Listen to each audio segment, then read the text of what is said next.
And here it is, another finished painting.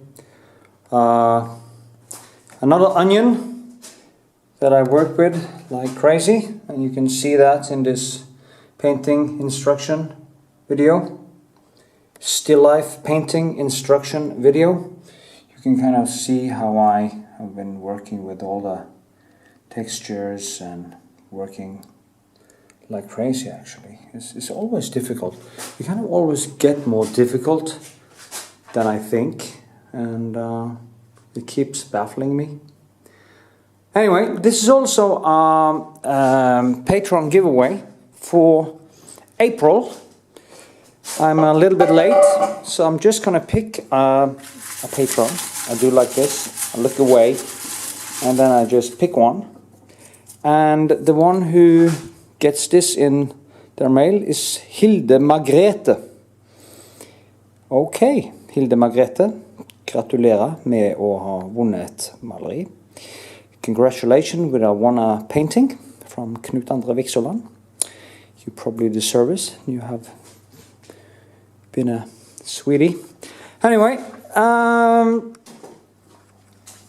so with this, I hope you enjoy this video, and I hope that you give it a thumbs up, that you share it with your friends, that you put it into your playlists, that you tell me what you think, and also that you check out my Patreon and maybe donate $1 or $5. If you do 5, you will be in the lottery every month, and if you do 1, you will be in the lottery every 2 times a year. So every time you reach $5. So with this, thank you for watching, and see you in the next video. Yeah, of course, I forgot this important message. In description you find hyperlinks, so you can jump around between the different segments in the video. So check that out. It makes it easier for you to get between all the segments, and yeah, if you like one segment better than another one, it's easy for you to find it and stuff like that. So check it out. It takes me a while to make it, so please use it. Okay.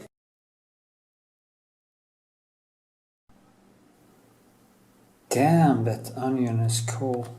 I'm gonna paint a new onion just because it is so amazingly cool. And it's gonna be one of my Patreon giveaway paintings. And it's gonna do it on this canvas that is 30.30 centimeters. And it also comes with a frame.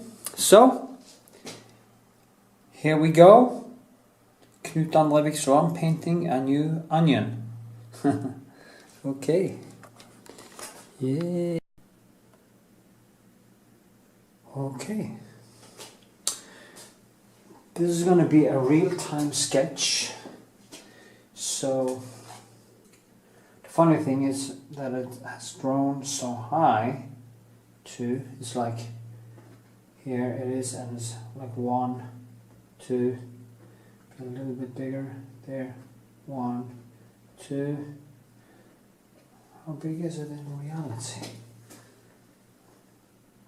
Yeah, approximately like this. So I'll just do like this. I just set a mark and another mark, and then I just start painting. You see, I want some of the shine, so I might do it a little bit higher. Yeah, do it here, there, and there. Yeah. So, real-time painting, sketching. So, what I usually do, or always do, is to start with the light areas, which is always the thing you see first. I tend to just see if we can get a approximate thing here. Approximately. as they say. I was also originally going to paint it the other way, but then there were more interesting marks on the onion, interesting textures on this side, so I decided to go for this one. You see now 1 and 2, so it's like 1 and 2. I want to have a little bit of room or space around it. I don't want it to be cramped. This is a quite small onion. You know, there's a lot of onions on my YouTube channel now.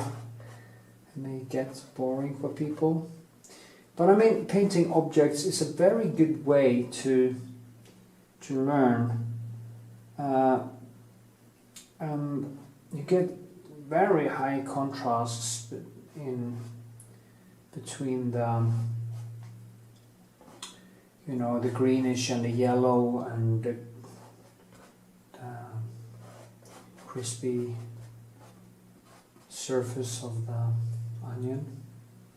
So I think it's I love painting onions. I love painting bricks, onions, craniums, but also flowers. But I mean, there is something with the onions that reminds me of bricks because of the textures, and yeah, it's just something with it that I really enjoy. So enjoy.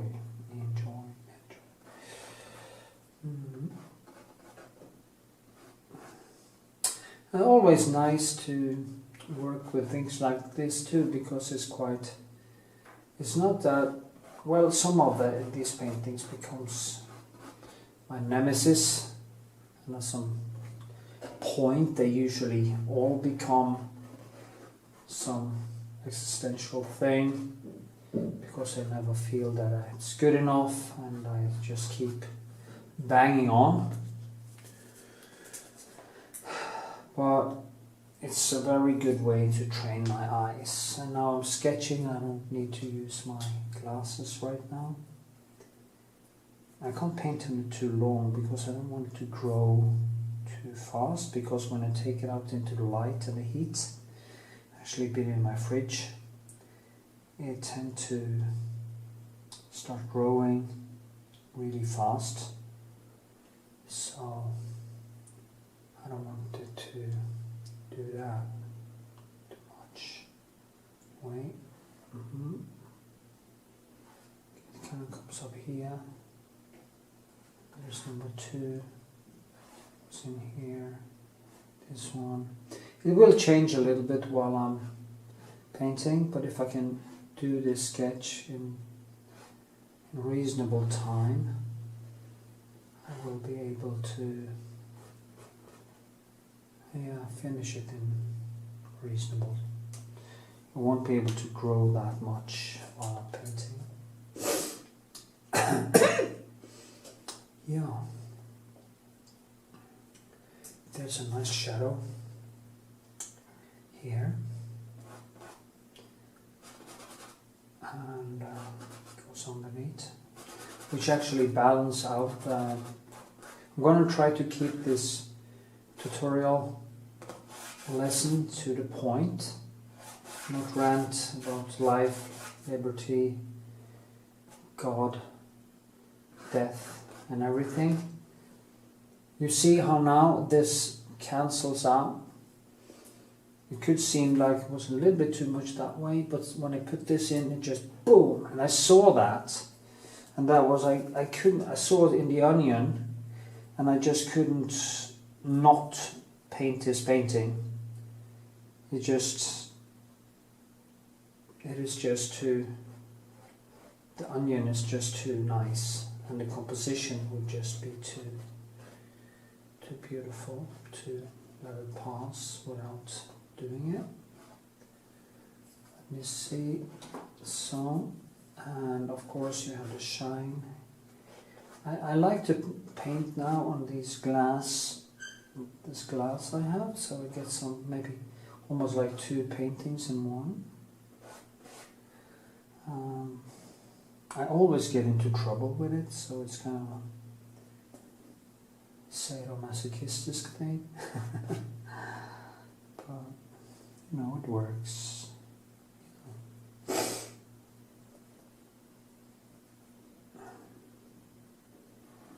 Okay, more shadows. It's all about shadow and light.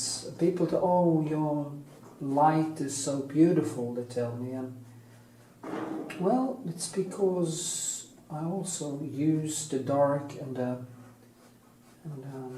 it's a combination between many things actually. It's a combination of the way I use the colors. I paint the same way as nature paints, or God paints, if you're religious. Of course I'm not, I'm an atheist, so... but the point is how nature creates all the contrasts, so I try to, or I do, repeat that. I see a lot of artists or painters that are not using the primary colors very much, they're just using neons to create this kind of a rendition, is that the right word, of the shape and the stuff, but they're kind of missing out on the vividness of nature, and I'm trying to capture that. Capture it. I want it to be vivid as nature is. Yeah, it's hard to explain actually. One has to see it for oneself to acknowledge what I'm saying, I think. You have to have trained eyes to see colors in that way, which I keep repeating in my videos. I mean, there are not that many things to talk about, but I think when I paint, I think as, okay, I have to do that, because if not I would actually become an neurotic. If I should say, oh, I have to invent new things to say every time, that would be just silly, because actually there's not so many things to say about painting, except from repeating it, and try to kind of get clear every time. It's like a diary in a way. You keep writing, and in the end you will start to clear your mind in such a way that your thoughts becomes clearer, you become more lucid in your thinking, and the same goes for painting. You have to be able to explain what you do to be able to change or better yourself in what you do. So if you can actually explain what you do, it's a better chance that you can become a better painter. And I can actually see that making these videos for YouTube have made me much more conscious when it comes to what I do and how my focus is. Yeah. It's also important to write a diary. I try to get my daughter to do that, because she's in the beginning of her 20s and she is doing design, clothes design, or kind of fashion design. She loves the kind of 50s style of not Art Nouveau, but Art Deco style. She loves that. Like my mother actually, or her grandmother also loved Art Deco. I'm more Art Nouveau. I love the over-the-top things with Art Nouveau. It's so over the top that is just funny, you know. Okay.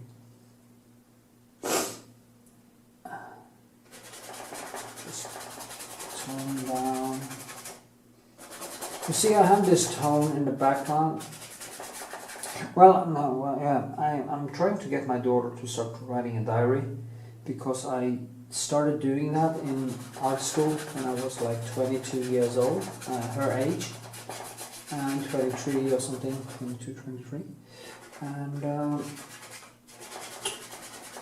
I'm very glad that I did, because I can actually go back and I can read about how I kind of evolved from this young, ignorant, almost narcissistic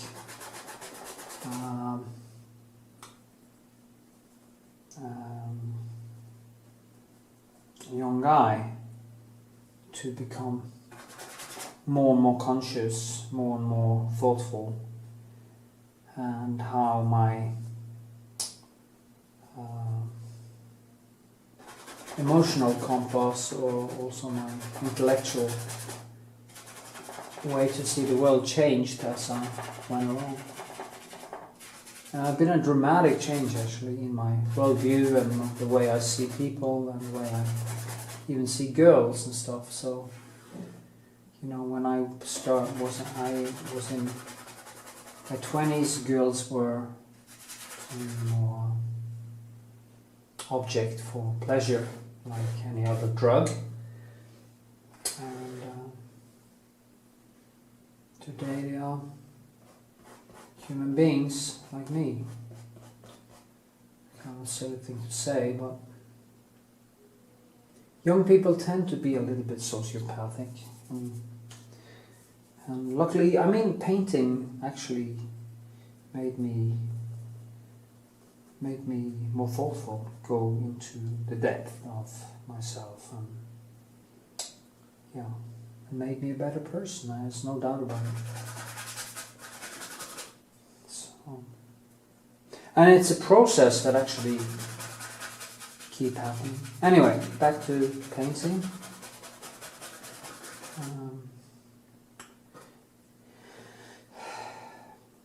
When you, as I said, when you start to understand, when I'm painting now, I know why I do this. I know where I'm going. I know where I want to be, what it's going to become. I can foresee what's going to happen. And there was a time I couldn't actually put the words to these things, and it was much harder to actually reach these goals because I didn't really have words for it. So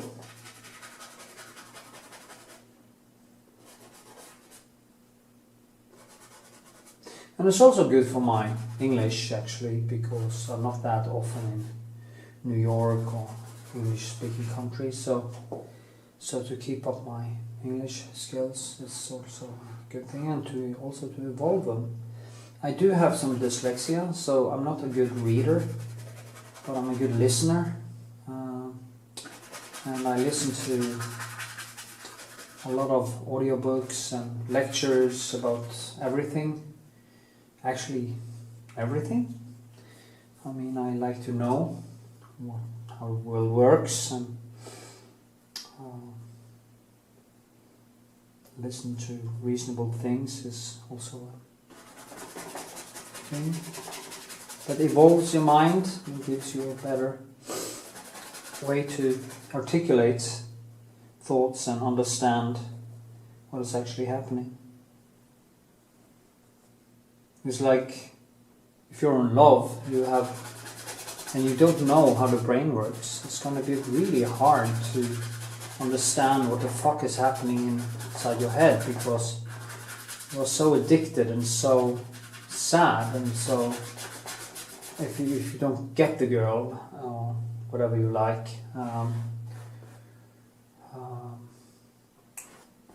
fall in love with, you won't know, you won't be able to understand anything unless you understand how the brain works. And it's the same thing with painting. People talk a lot about, oh, you have such talent. And I just look at the things I used to paint when in the start.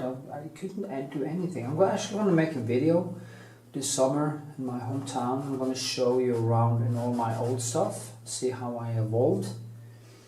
Kind of a big think video where I show you if I could do it, anyone. And that is the point with that. If I could teach myself to paint, because that was actually what I did, I just painted. My teachers were art history, looking at paintings, and then in the and understand it. There was nobody pointing out to me how I should do it. There was nobody standing over me, teaching me. Not even in art school, because in art school they actually wanted me not to paint like this. Because in Norway we had this strange art debate about what's actually art, and the establishment don't think this is art. They think it's just bullshit. And that is what I was told in art school, so basically. But I did learn something from a actually a Polish sculptor, which we had as a sculpture teacher. I learned from him in a course where we had just discussed words. They call it mikro-makro, the inner and outer space. And I kind of learned how to weigh words, understand words. And he actually taught me, basically, he was surprised himself that I evolved so much during this. It was a 14-day kind of a sit-down where we just discussed words. We could place objects and kind of try to feel when the other object was dominate the other object, or if you put it there, is that dominant? When is something dominating something else? When are there no connection? When are there connection? It's kind of a philosophical, kind of a deep psychology thing. But for some reason, it's hard to know why. Because he wasn't able to teach me much else before that. Because he was also a very strange. He had this deep brown eyes, and he looked at me. And basically, his eyes always told me, "You're such an idiot," and I was. But he managed to break open my my beliefs in, he broke down my beliefs in or the certainty that my subjective thoughts were objective reality, and with that, everything opened up, and I started to be, instead of being a smug young boy who thought that what I did was great, I got this capability of seeing things objectively from the outside, and then everything started to roll. And that was the start of my intellectual and emotional evolution that had led me more and more to go deeper and deeper. There's one thing that is important, is to understand the difference between objectivity and subjectivity, and also have the intellectual honesty to challenge your own beliefs and your own thoughts, even if it becomes very hurtful, that you are willing to destroy everything you believe in to reach a higher level of thinking and consciousness. Because what is the point of living a life which is not conscious? You are thinking, yeah, but you're not really thinking. You're not really engaging with anything. You are not really going into the deep, dark places where you need to go to get to know yourself. You're just living on the surface, and everything is like snowflakes in the wind, leaves in the wind. You never really know where you're gonna drop down. So yeah, he taught me that, and that was basically the most important thing I learned in art school. And I had this teacher in drawing school which made me fall in love with color and painting. Her name was Sissel Kobosta. Sissel. She started my journey into painting. And actually a girlfriend I had called Heidi got me started with this painting thing. So it's funny to see how it all started and how life just kind of evolves. Okay, so that's my story.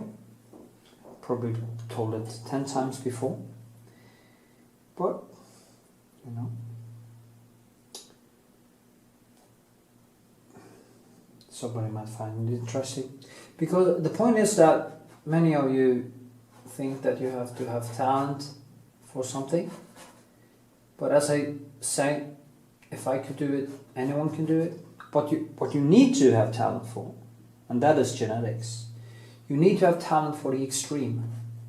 You need to have talent for endurance and being persistent and being ruthless enough, and not whine and crack down every time you get pressured or you get a no or something happens.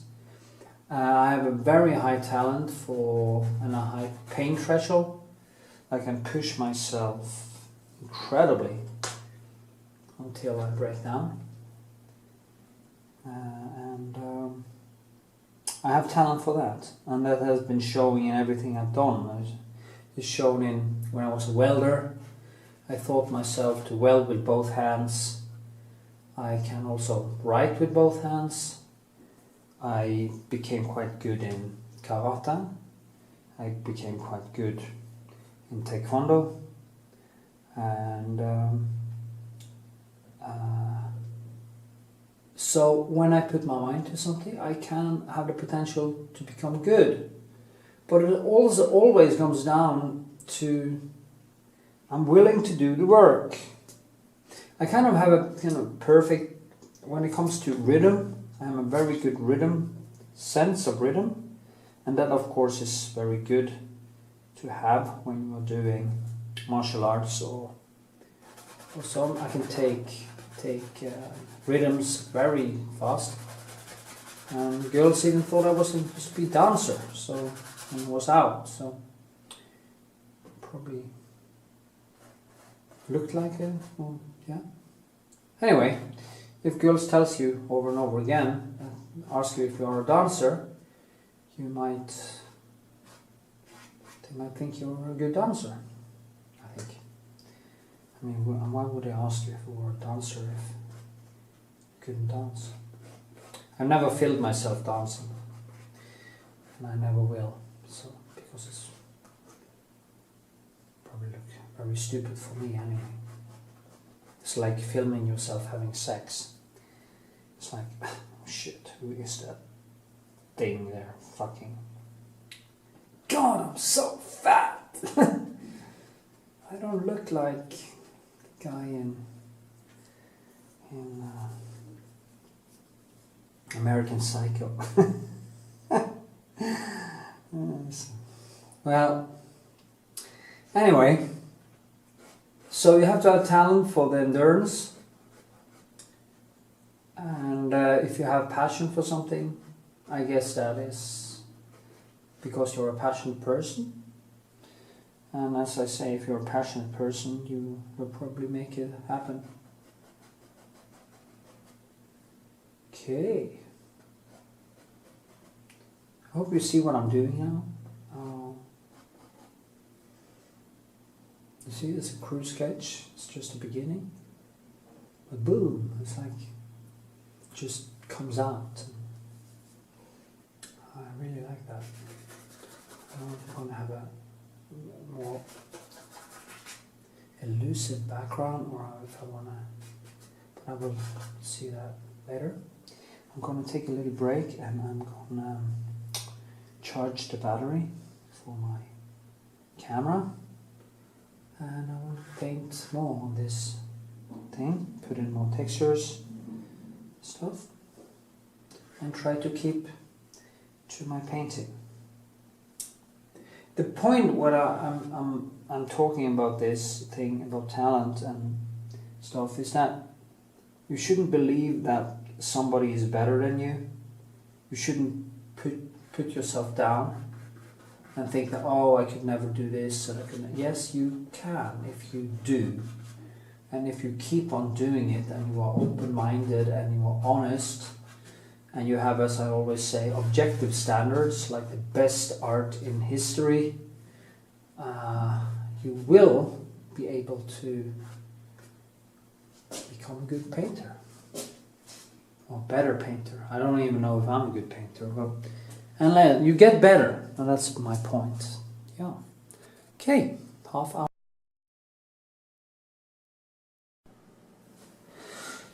Okay. Da så. So, keep on sketching. Just put my glasses on because I'm going into a little bit more detail. So it's nice to see what I'm doing, or is it? Sometimes it's actually nice not to have my glass, because it's only it's only when I go into deep detail, the most stressful levels of painting, I actually need glasses now, because I'm kind of long-sighted, so if I take a step back, it's no problem.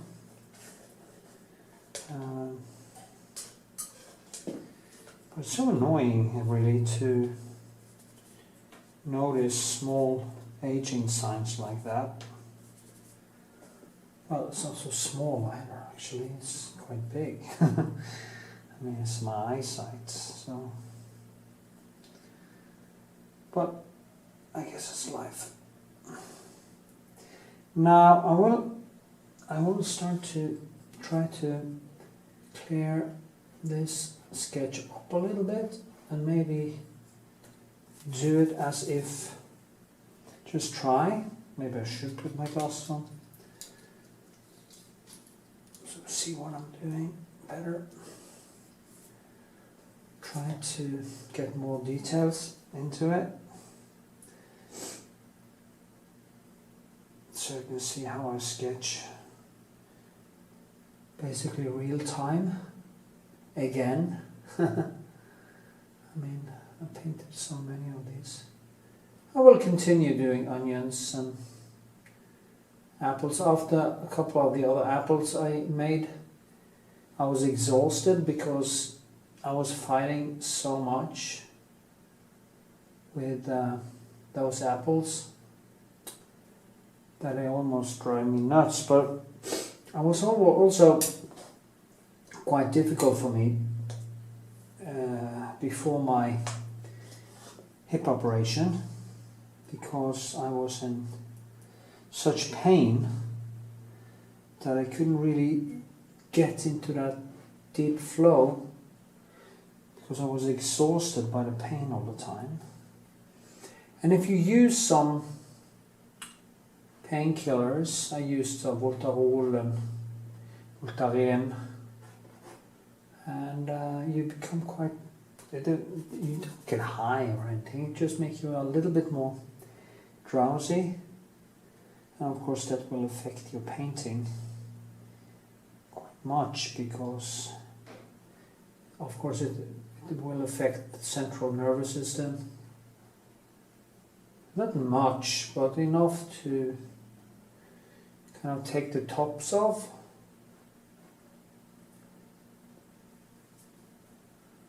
And that sure as hell is not good. Let's see, wrong glasses.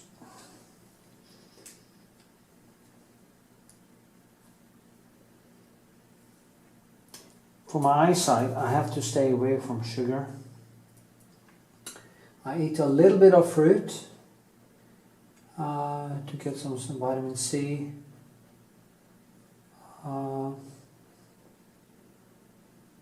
But I basically live on fish, eggs, greens, nuts,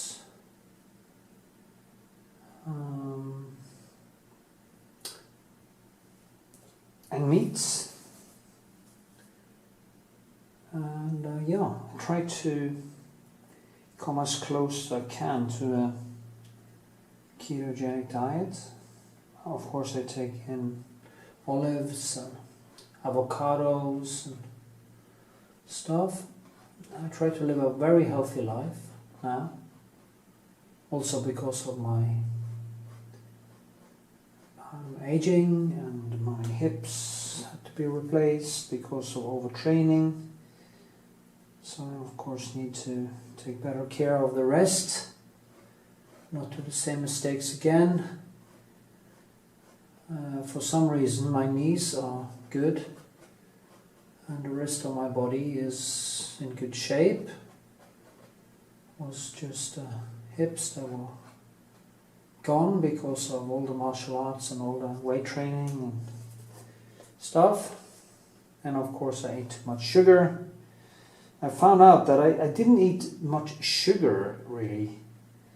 Like I didn't eat much cakes or anything like that, but I constantly took in too much carbs in the form of fruit. I drank alcohol at least once a week for many years, maybe up to 2, and I had my occasional binging, but I also had a lot of overtraining, and I trained after being hungover because I hated that feeling, and all this gave me the inflammation that in the end created the arthritis. And that is why now, when my hips are, at least one hip, I'm going to operate the next one in a couple of months, when my hips get good, I can really go back both to the martial arts and stuff, but I'm not going to do the same mistakes again with the food and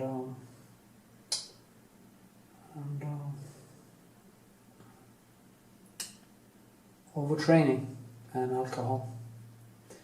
Well, as I told a friend of mine, I'm going to train wisely, I'm going to eat wisely, I'm going to fuck wisely, which means I'm going to not bring any girls close to me unless I am really in love with them, so I don't have to have the noise of that. And I'm going to focus on my painting. But the thing is, my eyes are affected by the sugar. If I eat too much carbs, my eyesight becomes a little bit too much blurry. And yeah, that was the point, to live healthy. It will also affect my paintings. When I am on keto, on fat burning, I feel very clear, very happy actually. But when I eat sugar, too much carbs, I become depressed, restless, I'm hungry all the time, and that affects my painting very badly. Yeah, so therefore I'm gonna do the right things from now on. I'm now like 78 kilos. I'm 171 high.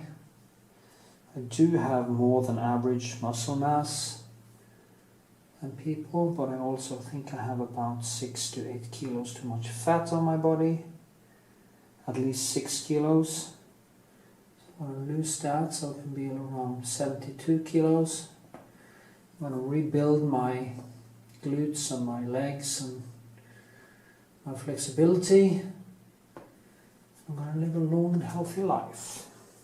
Paint. Well, I really promised you not to have any digressions from painting, so I'm going to do my best from now on. Sorry for my rants. It's just that one thing takes the other one, and I just keep on talking because I'm thinking about these things all the time, actually, how to live the best life. You should listen to Jordan Peterson. He has a lot of great videos about how to... He wrote a book called 12 Rules for Life. I haven't...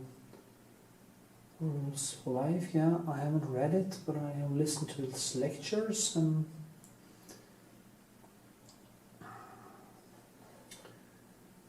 I must say he's really good to point out. I recognize how I did all these mistakes myself, and it's ridiculous to how predictable everything has been. Really, I have my diaries telling the story, the fear I had years ago, how my life should become. Okay, it hasn't become as bad as I thought, but also not as good as I thought. So, the time I've left, I have some time left to clean up my act and do the right thing, and that's what I'm going to do. And it's almost like every single thing in my life comes from how I feel, how I perceive life. It comes from the flow I get from the painting. If I won $1 billion in a lottery, I wouldn't be able to stop doing this or stop having the flow and just hang out and party and do nothing real with my life. Because happiness for me clearly comes from doing stuff. My great-grandmother, I heard my mother and my said that she always said, you rest well on well done work. And I guess that is it, you know. I can't get any real rest until basically I have burned everything in both ends and are so exhausted by focusing that I can actually go to bed smiling. And yeah. So that is just a point that I need this outlet to feel human, to feel alive.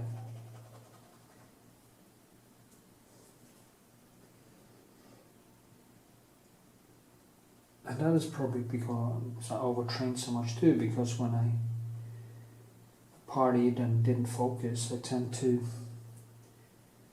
start buying stuff, and compulsive behavior becomes very, very real.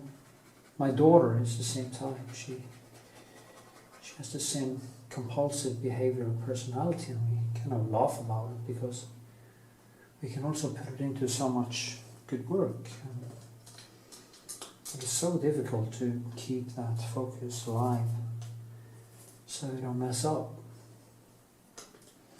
Anyway, I just say this because I think it's important for you as I don't know where you are in your, I mean, if you're watching my videos, you probably are not that professional, because if you're professional, I guess you would have learned most of these things by now. So my videos is basically for more people in the beginning of their careers or something. Not career, but in the beginning of their painting, evolving the painting skills. So if you're young, I mean, don't think you have a lot of time, because you don't. When I started in art school in I started in a drawing school after being a welder in 1989. And then I went to art school for 2 years, from 1990 to 92. And I must say that I almost feel that no time has gone at all. And yeah, 90, 2000, fuck, it's almost 28 years ago or something like that. 20, yeah. It's crazy. And thinking like that, I mean, if I look into the future, if it says 90, 89, okay, 10, it is basically 30 years ago. I mean, if I look into the future, the average person lives about 80 years now. I hope to buy some more time with the way I live my life, but I can't guarantee that, so I just have to, actually it's only, what was it said,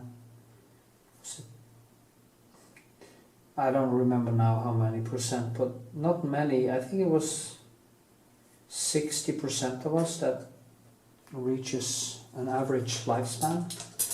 The rest of us dies before or after. You get older or you get young or die younger. So the chance for me to actually become 80 is at this point in time 65%.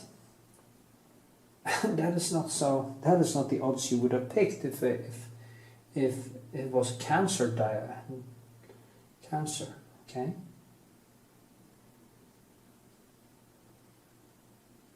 So I think it's very important to understand that. And that is something you can't really understand until you have spent this time that you thought was... my point is, and these are not my best years. You know, my best years are probably already, when it comes to the physical thing, already behind me. For heaven's sake, I just had a hip replacement. So, and if I have 30 years left to live, hopefully I have 50 or maybe more if science makes a breakthrough. But the point is that that's what I have to deal with right now. Now, the positive side is that a lot of the time, the last 30 years, went into evolving the personality I have now, which is a very conscious personality, I'm very much in the moment. I'm very much aware of everything around me and myself, other people. I've been very aware now, finally. And that's a good thing, that's a good part of it, because I can take that thing and really, really put it into work now for the next 30 years, okay? So I have a lot to build on, which I didn't have the first 30. I mean, the first 20, I was just having fun, basically. Or not always fun either, but I wasn't really there. But now I'm really there, and I can really put it into something very positive, and that's what I'm going to do. Who knows, maybe I find a lovely girl to live my life with also, because I could be ready for that now. The restlessness is gone. I don't need to have this instant gratification. I am content with who I am. My self-confidence have never been better, and doesn't make me into that arsehole that some people, young people, can be if they have too much confidence. But it makes me give me this calm feeling of being connected to myself, the painting, and everything in a totally different way than I used to. So that's a very good thing. So yeah, in a way, I have more time to do art than I had, because I'm more conscious of what I'm doing. I just have to live even more healthy, and I have to take care of my time and really focus it into the important things. Okay.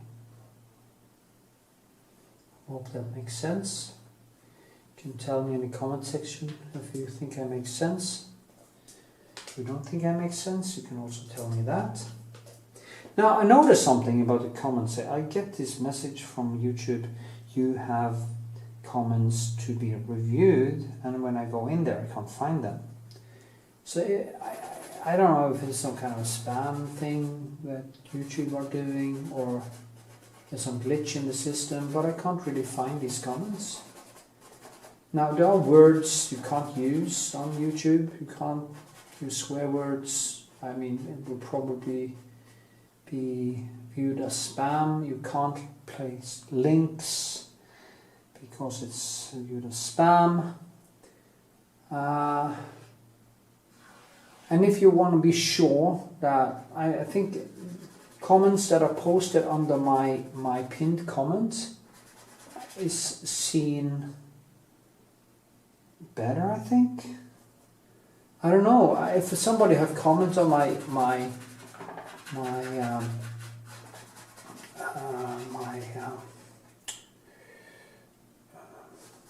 painting videos and I haven't answered you, it's not because I'm ignoring you, it is because I can't see them. Because I try to answer all comments.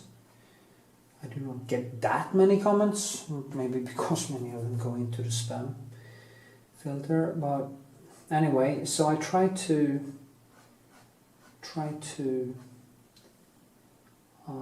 answer as many as I can, all the ones I see. I mean, it's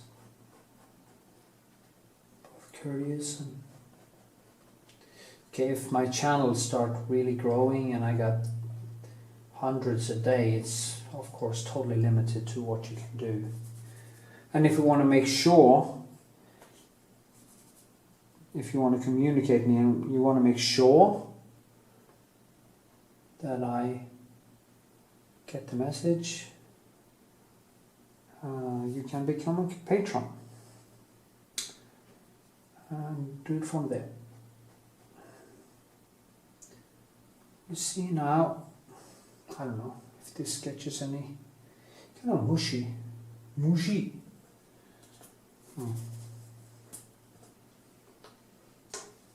I put in too much paint.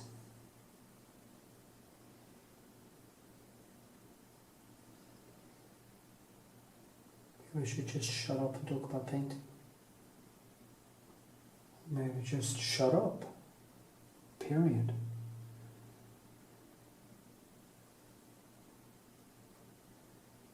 You see what I'm doing? Yeah. Building.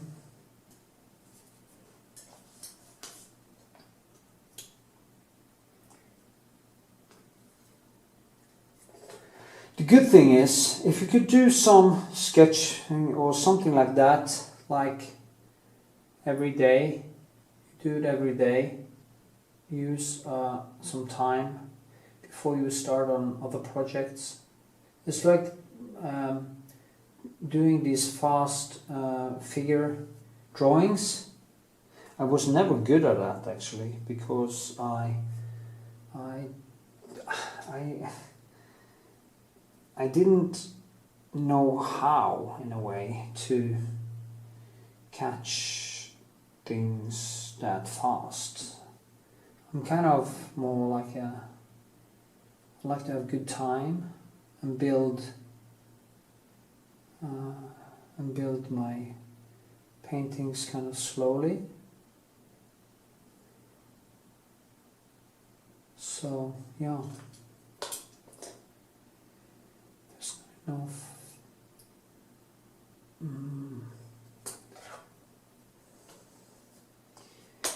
Anyway, it's very good for the brain. I saw this gorgeous young girl at the gym. I talked to her a little bit, and she seems very nice. She has this amazing. Okay. Might wonder why my videos take such a long time, and now you kind of know. I'm gonna finish this sketch because it's kind of messy now anyway. I won't be able to push in more color. The toning, I could do some more toning maybe. I'm gonna put in the light areas in the stilk, as it's called in Norway. The green yellow thing. Just first I go down like this. I try to do both like this and this. Gonna make it come. If I only did this, it would be quite flat. So I think it's important to build some textures here, because that's the high points. That's where the light's gonna hit, and it's gonna create the sculptural feeling that I'm after in my paintings. If I only did swoosh like that with color, it wouldn't have the sculptural, the 3D effect, which I get when I then paint over this again. You see, I do like this, the highest, and then I can do like this, and I can work on top of that again.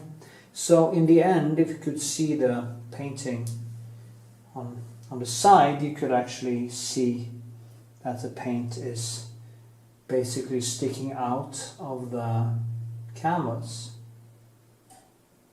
And I heard somewhere, I haven't seen the Night Watch of Rembrandt yet, and it's really ridiculous because I keep on referring to a painting I haven't seen in real life. But I've seen a lot of other paintings of Rembrandt, so I guess it's basically the same techniques he's using. They said the spear that kind of points out. When it was finished, it was like the whole painting was moving. The figures was moving, and that is probably because he used the light and used physical textures to enhance that feeling of 3D, and also he used the laws of nature, the color circle, or the complementary contrast very actively, like the Impressionists, and that will also give a certain amount of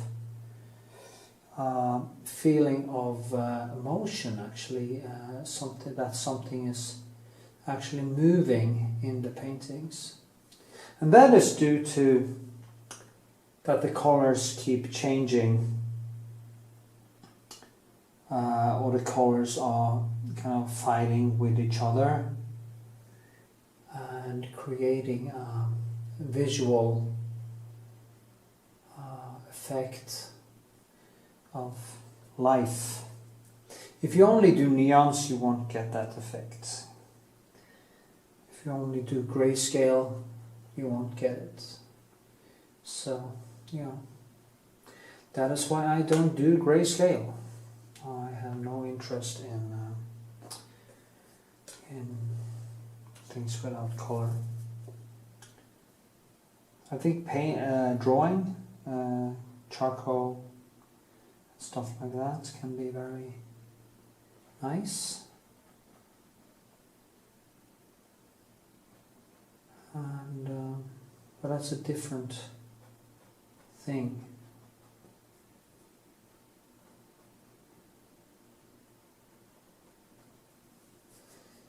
I think this is going to be a nice onion.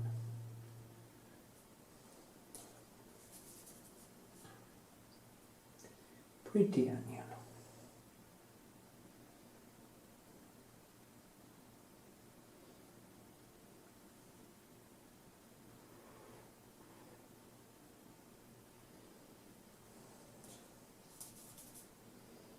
Need some more darkness in the shadow. Come on, darkness, my old friend. Afterwards, I'm going to work on a big figure painting and play music and get into that deep, deep, deep flow.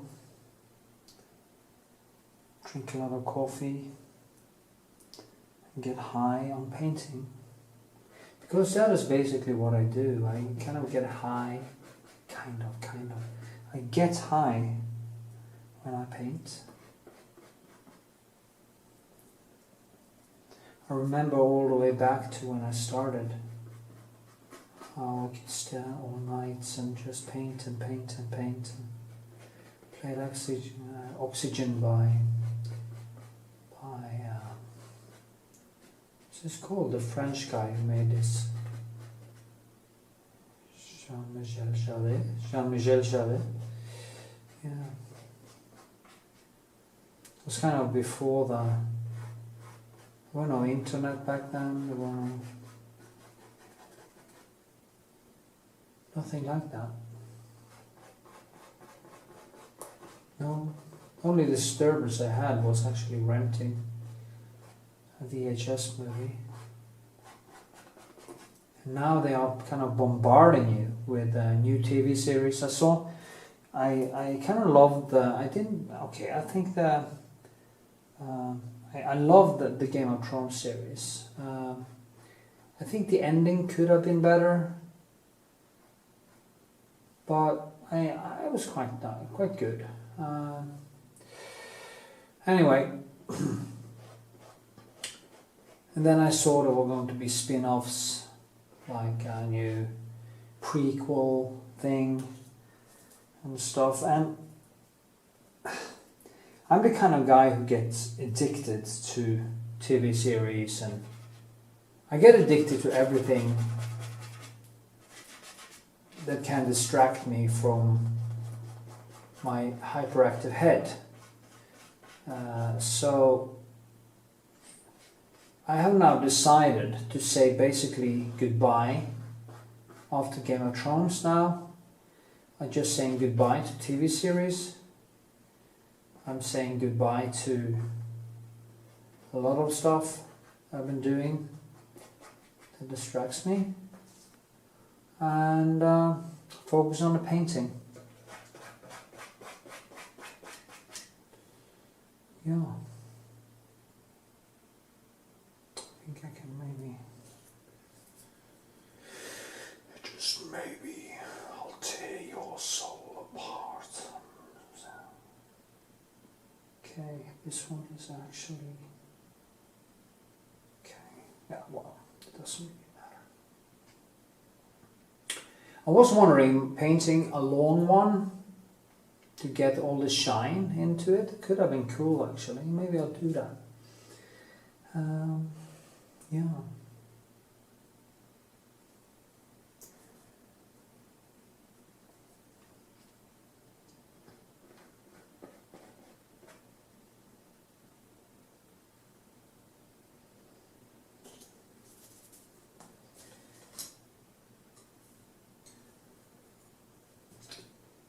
I don't think I need to do basically that much more with this sketch today. It's limited to how much I can put into it.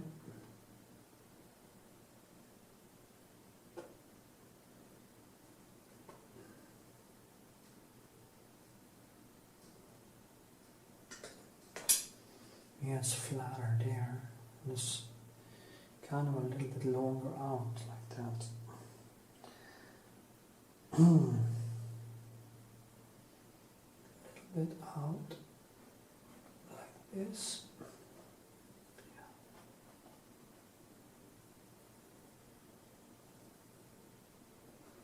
Yeah, I was talking about, I actually was talking about that girl. I saw him at the gym and been talking to him. She has such a beautiful face, and I thought maybe I should ask her to be my model. I could pay her some money or something. I haven't done that for years, but she has such a beautiful face. It's kind of the kind of face that you can, it's kind of, it looks like a sculpture. It's really beautiful, really, really beautiful. And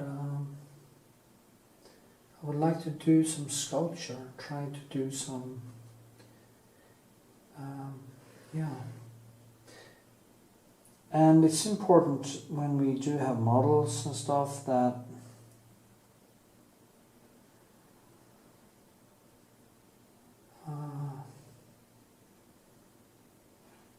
we are professional. And this girl is quite young. I think she's in starting her 20s somewhere in the beginning, under 25. So I'm 50, so 51. So, but you shouldn't, as an artist, I think it's very important to keep, don't use your art to get pussy, okay? That's not right. It's really disgusting, I think, when artists are having this, oh, I'm an artist, look at me. I'm not that type of person.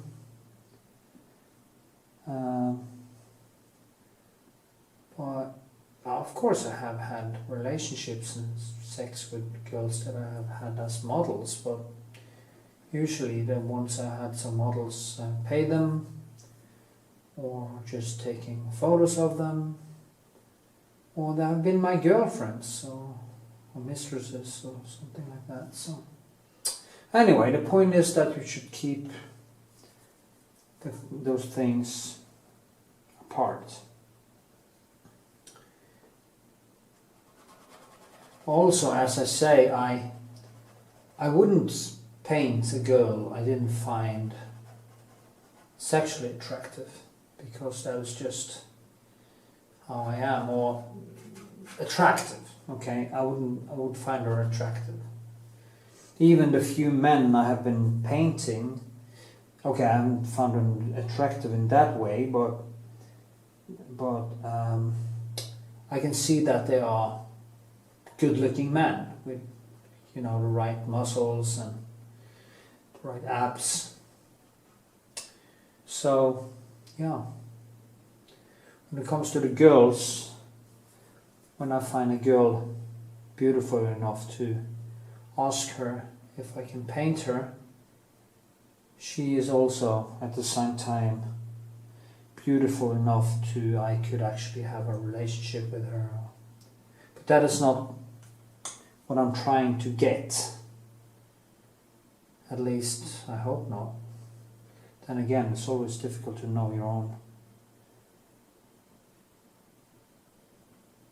motives. So anyway, I try to be polite and not abuse the art thing to get laid. I even tell friends of mine, oh, you have to tell the girls that you're a painter. And say, no, stop that. Because if they ask, I can tell them what I do. And for some girls that is great. For some people, actually. Some people think it's great. Some people don't care about stuff like that. And I think most girls would just like a guy that was relatively normal, to have a relatively normal life with. Blah blah blah. Just gonna see. Okay, I think I don't need to do much more on this today, because it's gonna, from now on, it's just gonna turn into a mess anyway. I think the sketch became quite nice.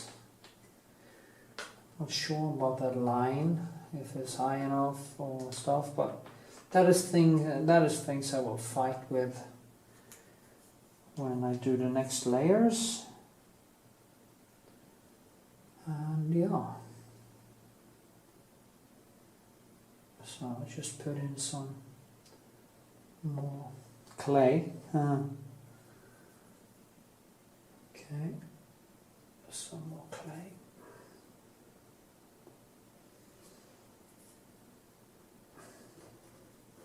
Yeah, that girl, I would like to maybe make a sculpture, painting live on her face. So that could be something. I haven't been using live models for a very long time now. And I think it's time to start, because time flies and it's a good way to train the mind.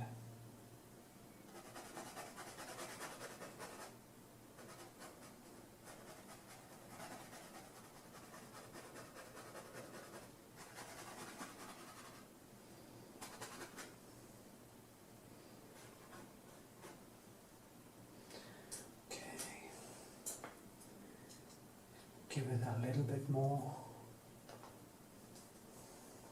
So difficult to tear myself away from it when I've been going deeper into it. I've been talking about everything again in this video, and I don't manage to stay on topic. It's so sad, really. So annoying. Almost like I have this thing in my head saying, hey, shut the fuck up, man. Enough already. Okay.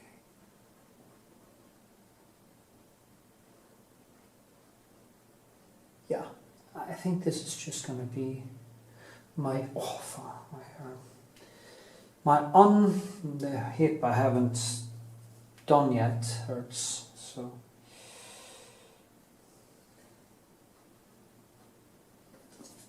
okay, get some more contrast. You see now the paint is just kind of, it doesn't stick anymore because there's too much paint. So there's no point in continuing because it's just turned into a mush anyway.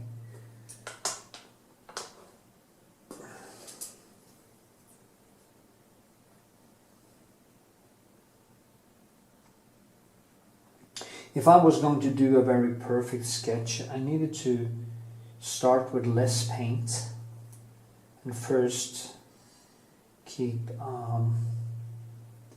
it down or keep it very flat, and then build on top of it in a way.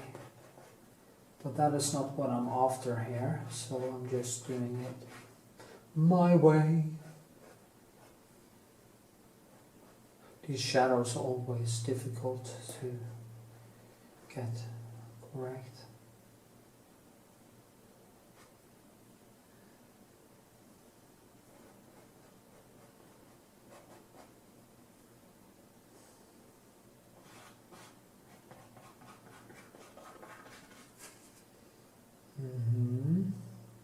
It's much darker here. So when I start doing, the lightest areas will be around here and there and there, and that is going to be really nice to do. I'm going to try to finish this painting relatively fast. Maybe I should make an onion painting of the whole fucking process. Maybe I use at least, that's more than 20 hours. I don't know how long videos we can actually post on YouTube, if it's limited how long they can be.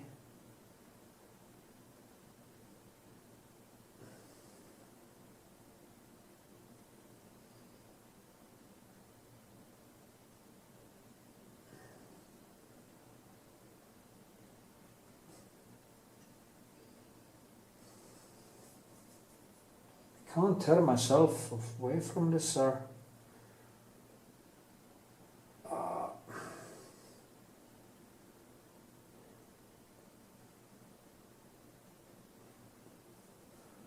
Okay. Okay. You think that's okay? Say yeah. So, put in some light here too. I don't think I can see these. Comes here or something like that. Yeah, then we go out. All of this is just nonsense to do now anyway.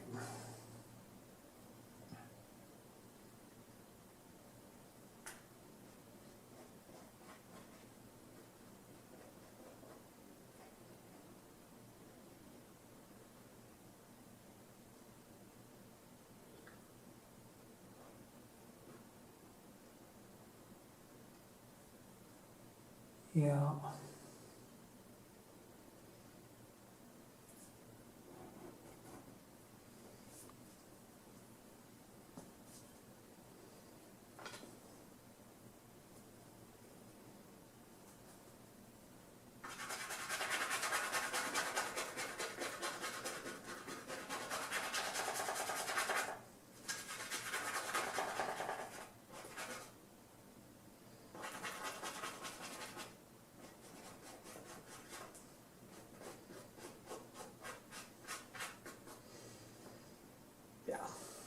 Just gonna leave it. That's what it's gonna be today. There. And there, there, there. And maybe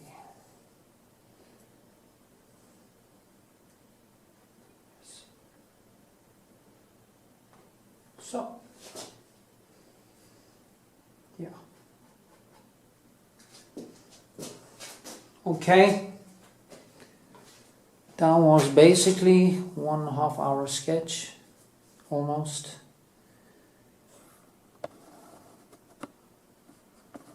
Yeah.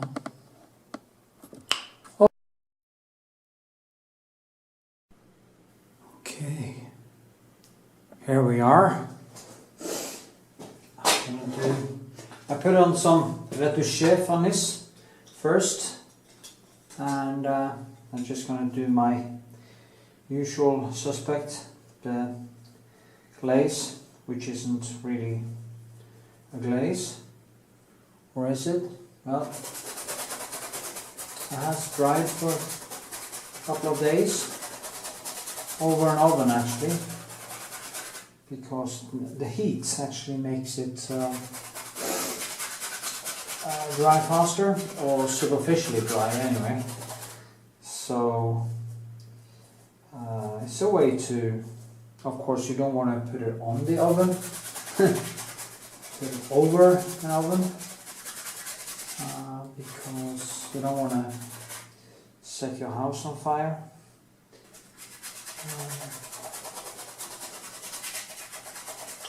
So just get some contrast into this, see how the textures are now popping out, and I can start painting when I mix some of the oil. There's actually a lot of oil in this, so it's a little bit oily.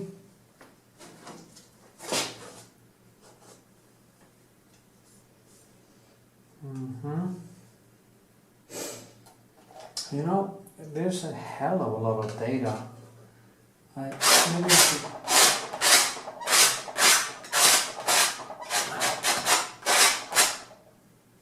make so many.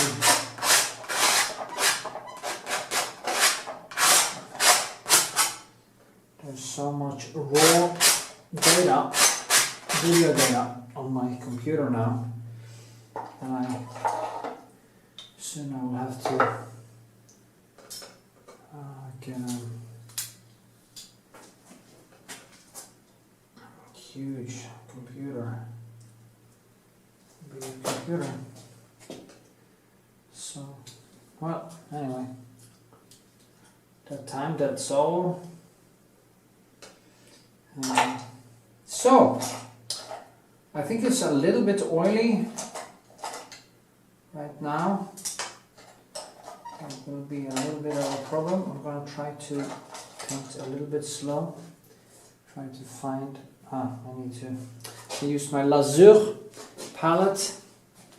It's not the same palette that I'm using when I'm painting.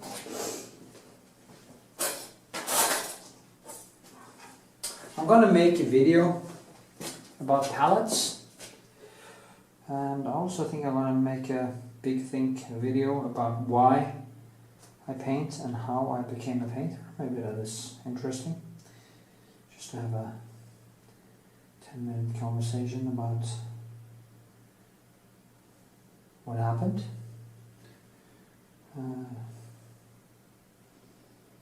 Because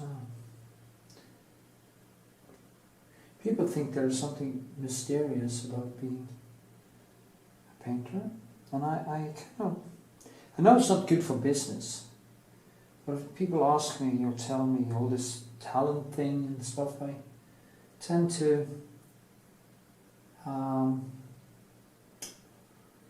tone it down. I tend to tell people that being human is being an artist, and as I said 100 times before, that is all about training your eyes and stuff. So, but anyway, maybe it's better to get into a more focused talk.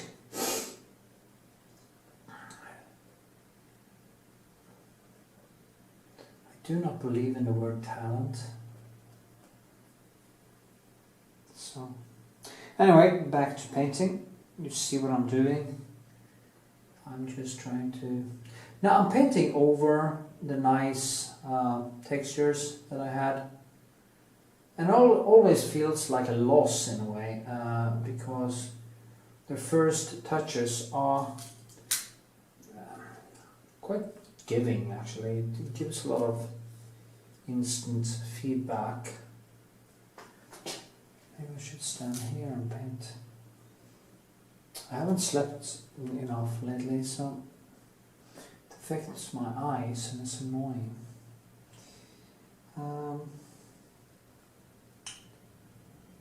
Yeah. So do something about that. Sleep is very important for restitution. Always try to get in some restitution food. If you have been working a lot with your painting, the brain is taking in a hell of a lot of data. You have stressed it to the limit, and if you give it some fatty fish, eggs, vegetables, maybe some berries, and literally brain food, your brain will restitute and store the memory while you're sleeping. And it's a very good way for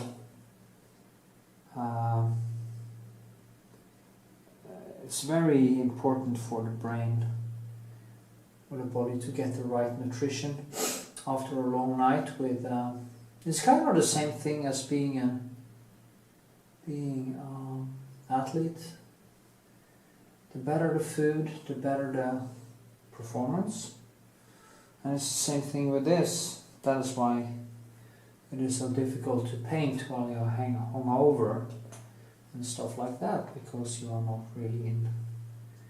I need some other glasses, actually they're too big.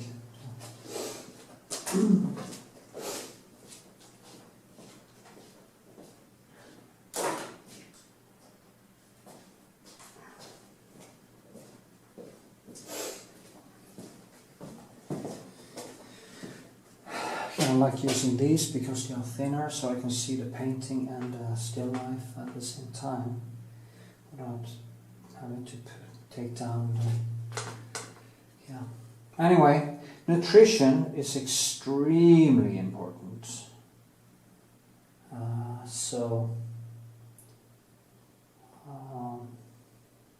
The more healthy you are, the better painter you can be.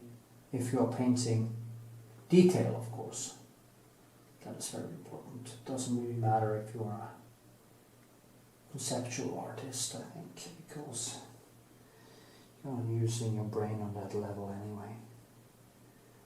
I have this book called Artists, and it's a kind of a beautiful looking book, but it's just filled up with this conceptual art, and I feel like nobody's actually doing anything that is difficult. It's all the same.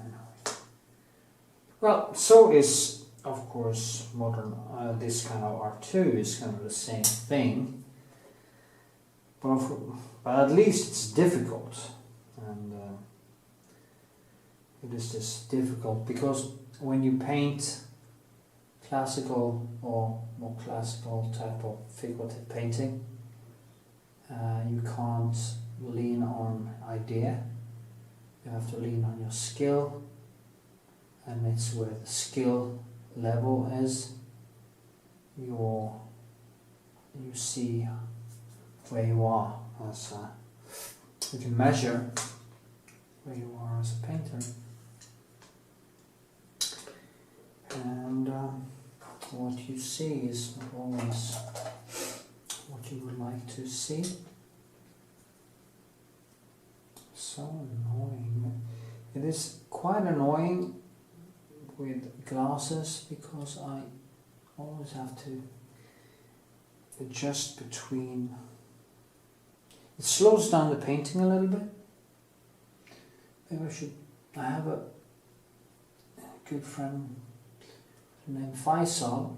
He's an eye specialist, and maybe I should let him. He's a physician and specializes on eyes, so maybe I should let him have a look. You never know, maybe I have. My my grandmother got this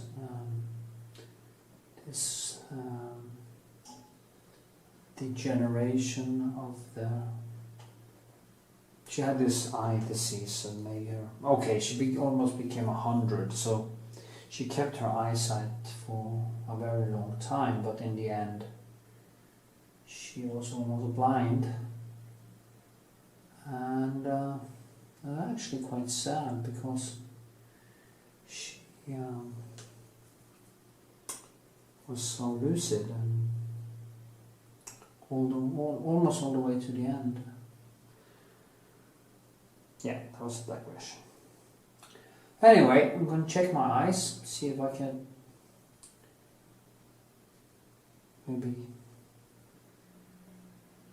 operate or something. I'm scared of operation on eyes. You know, most operations wouldn't be possible if we didn't have antibiotics. Like changing hips and stuff like that, bigger operations would be impossible because you would get an infection and that would be it. Most people would actually die. It would be like in a traditional war situation. Actually, people didn't. Of course, they died from the injuries and stuff and were killed, but usually they died from infections. And yeah.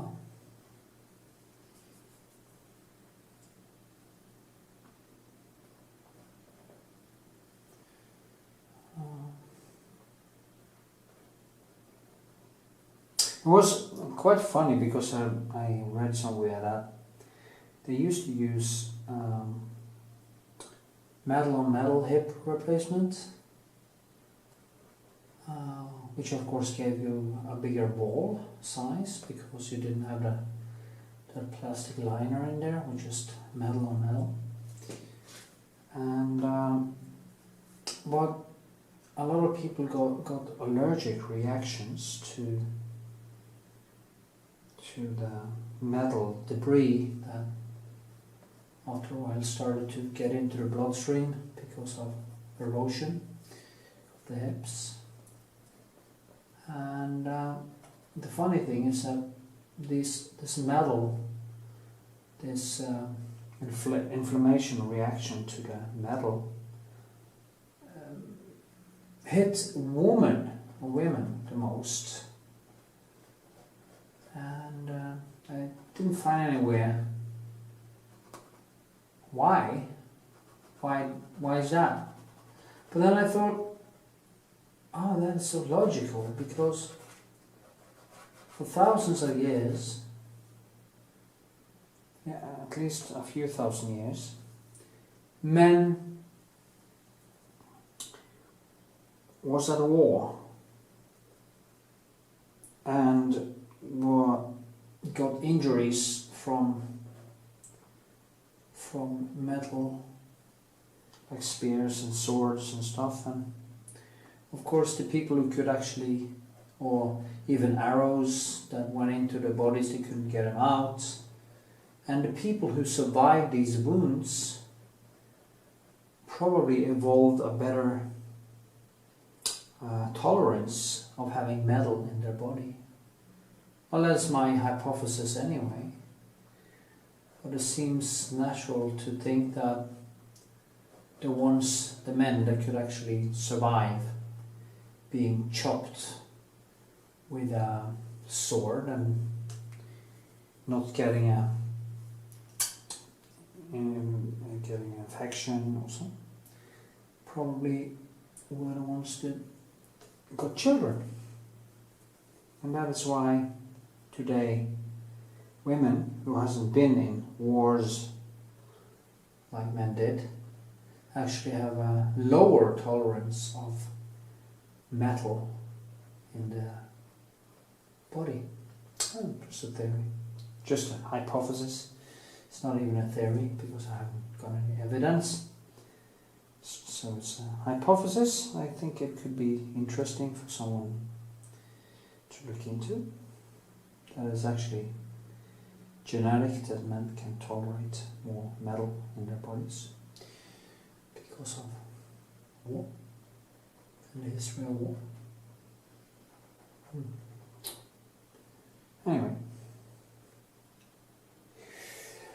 so building.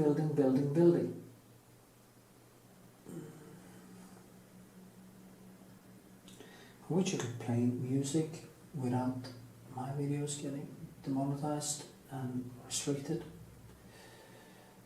because I don't have, it's not every day I have so much to say actually.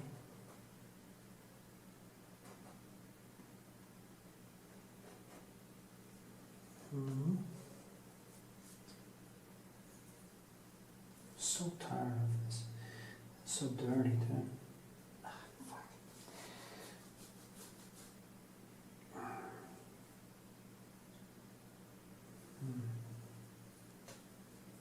You know, you have to build these paintings layer by layer, and just trying to find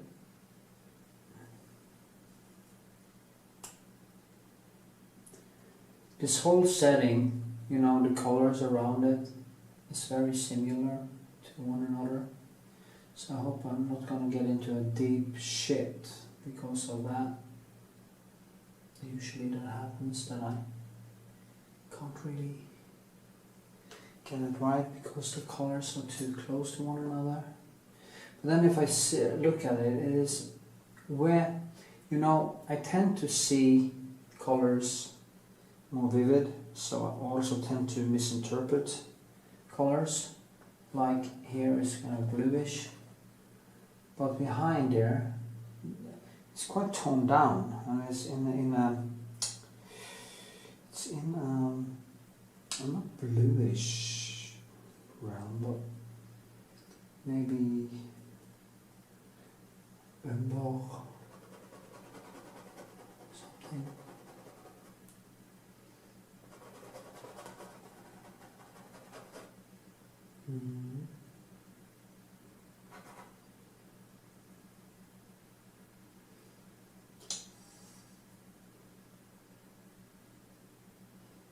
I have to learn to stop watching YouTube all the time. So manic, and it's so disturbing. I wonder how many paintings I've thrown away watching stuff on YouTube. I think people were using their whole life to watch videos and TV series and gaming. It's just entertainment on entertainment on entertainment. There is never any respite here. It's just a barrage of new. You can see that in Netflix, and you can see it in I just don't have time for that shit, okay? It's almost like, I mean, how the hell are you going to get anything done if you're going to keep on watching every series that comes out? It would be impossible. So, personally, I've decided to kind of start quitting stuff.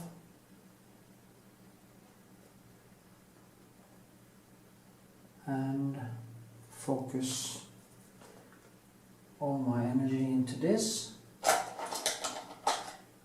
And that's an advice I would give to anyone. I think that would be it, you know. Don't waste your time on this never-ending thing. It's like when Game of Thrones ended now, and it could have ended been a better end.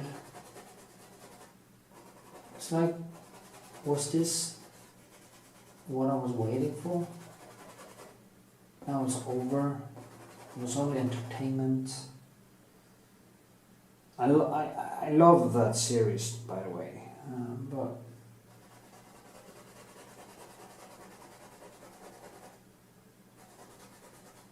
I could have spent. So I'm not gonna. Hopefully, I will avoid starting watching the spin-off series that's coming out, because I really don't have the time left. Anyway, you see now I'm toning. The important thing here is to tone down the surroundings. I usually do a lot of mistakes with that too. I tend to focus on one point in the painting, and I can't really shake myself out of it, and in the end I'm not getting anywhere because I'm so focused on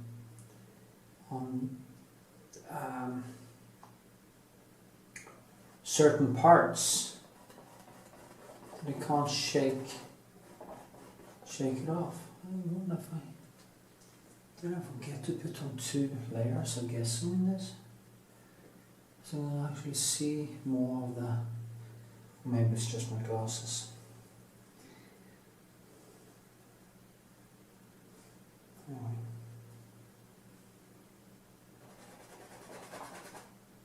Ooh, that's vivid.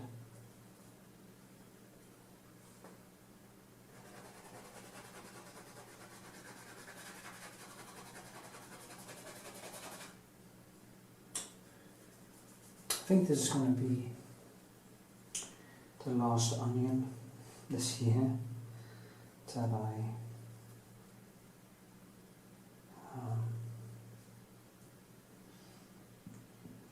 make a video of.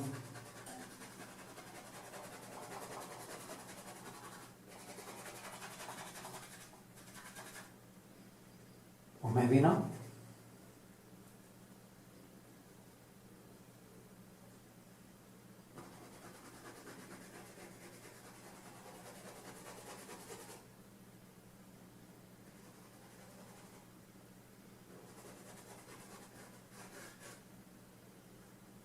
Trying to get in the reds. It's kind of, it was too much oil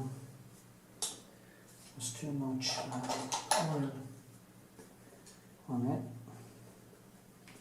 Try to dry it up by pushing more color into it.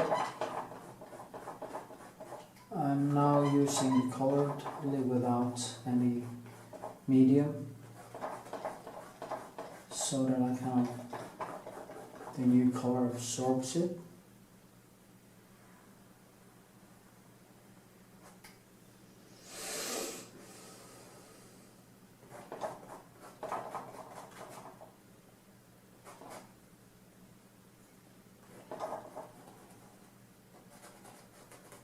See, it's too slush-like. So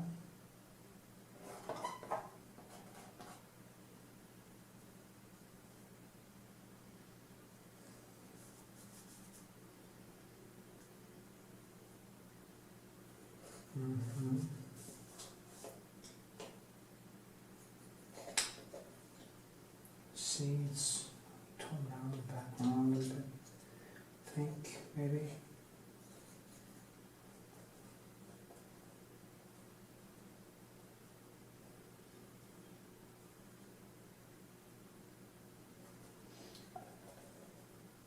Maybe I should make some brighter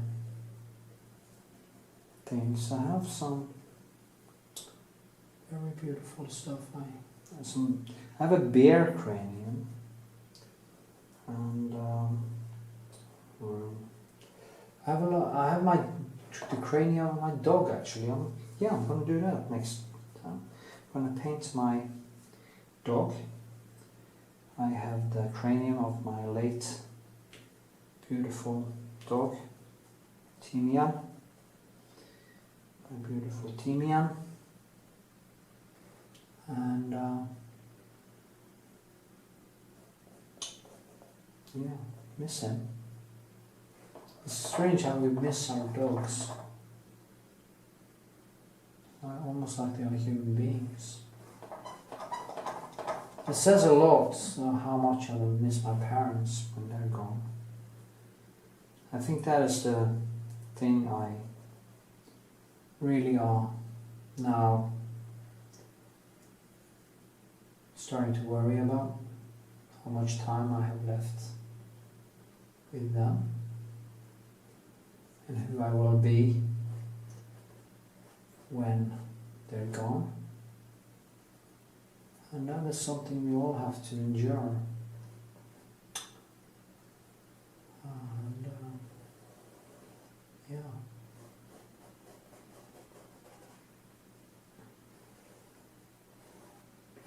And I'm still in the age of 51, bloody well.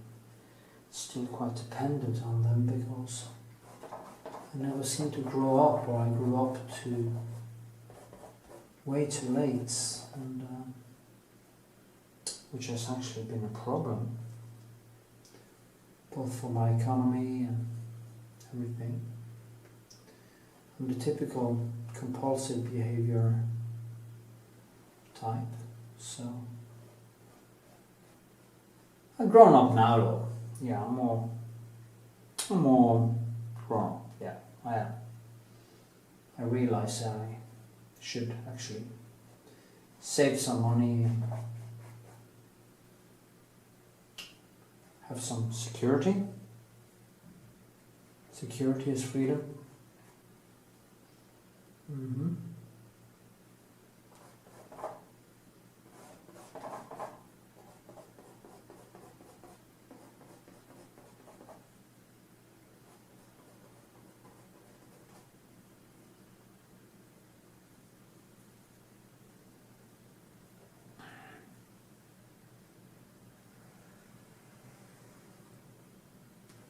See, I just do that and then I drag it like this. Then I do like this again. And I can go in and I can put some more different colors into it. And then it kind of just keeps adding colors as I see them.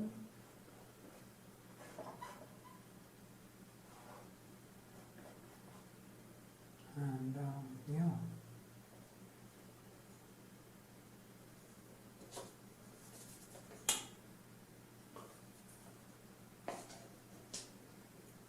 I really enjoy teaching people to paint. I do, honestly. I think it's quite a giving thing.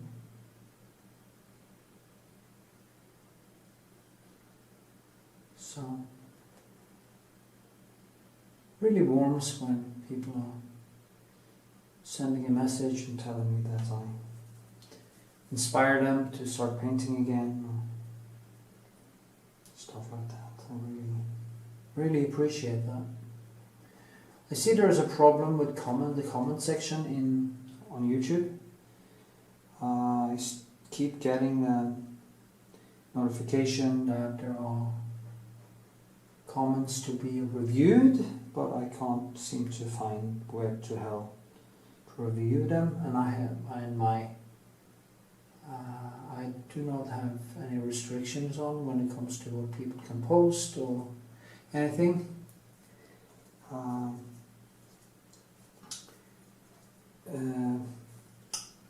So if you want me to see your comments, do not put any links into them, because it seems like YouTube are then blocking them.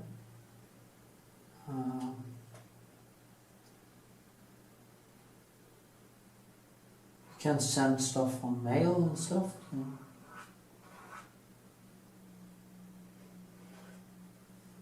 See if I can get it fixed.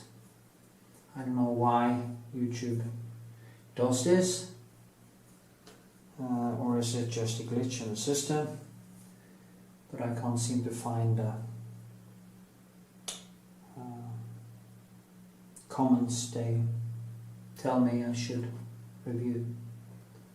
I don't care if people tell me that I stink as a painter, or they tell me that, I mean, yay. So, I think I have gotten further. Just going to do a little bit more and let it rest. Now, since it is a glass plate, I have to move this way, that way.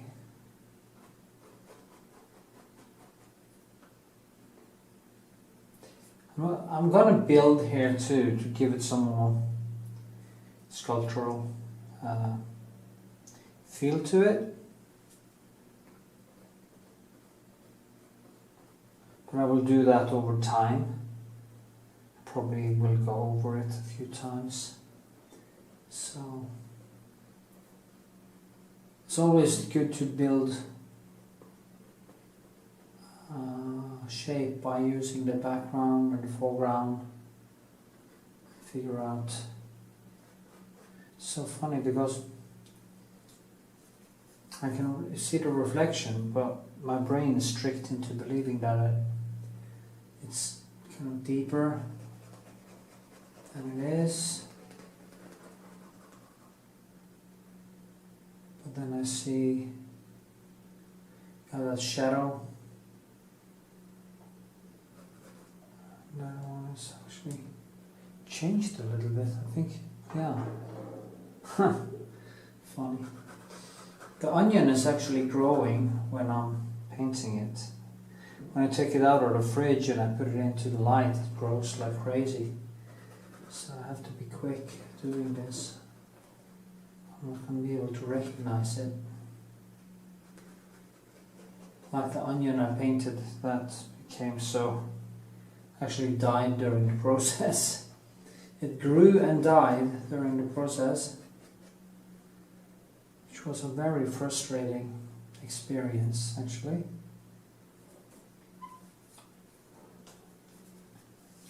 Almost like a marathon where I tried to finish it before it just went away to its ancestors. Yeah, blah blah.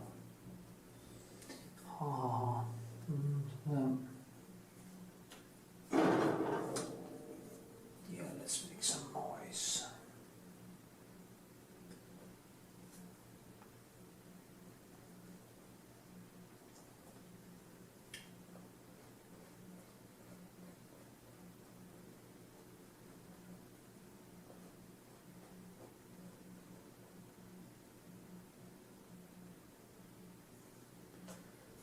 Yeah. It's funny how I never get used to how to get it right, and it's the same struggle every time. It starts with a loose, beautiful sketch, and then I kind of keep working myself into a corner at some point, and the struggle starts. I always believe, this time it's gonna be easier. Well, I always fail in that.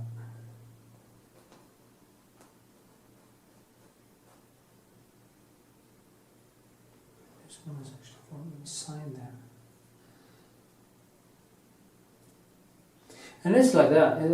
The further you go, the more details start popping up, and you just start to change stuff as you go along.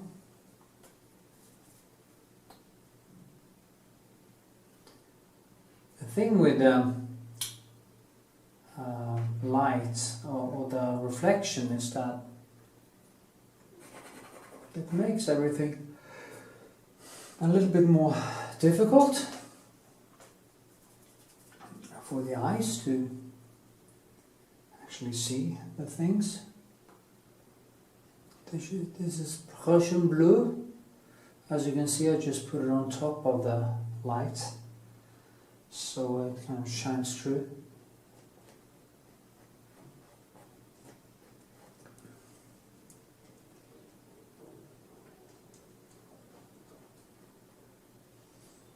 First I do that, then I go in and build some more texture.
You can't really see.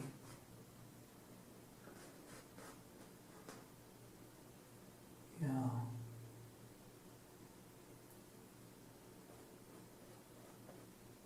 It goes further down here.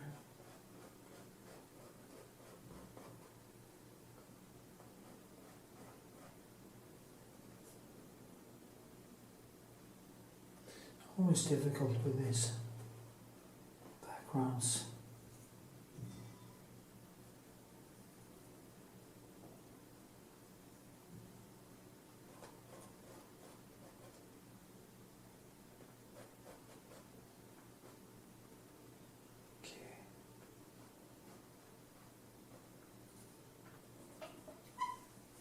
Yes.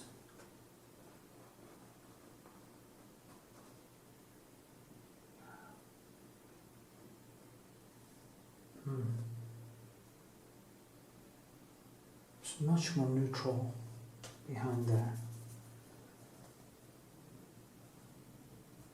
But it is like that, you come to a certain point and you can't really get more color into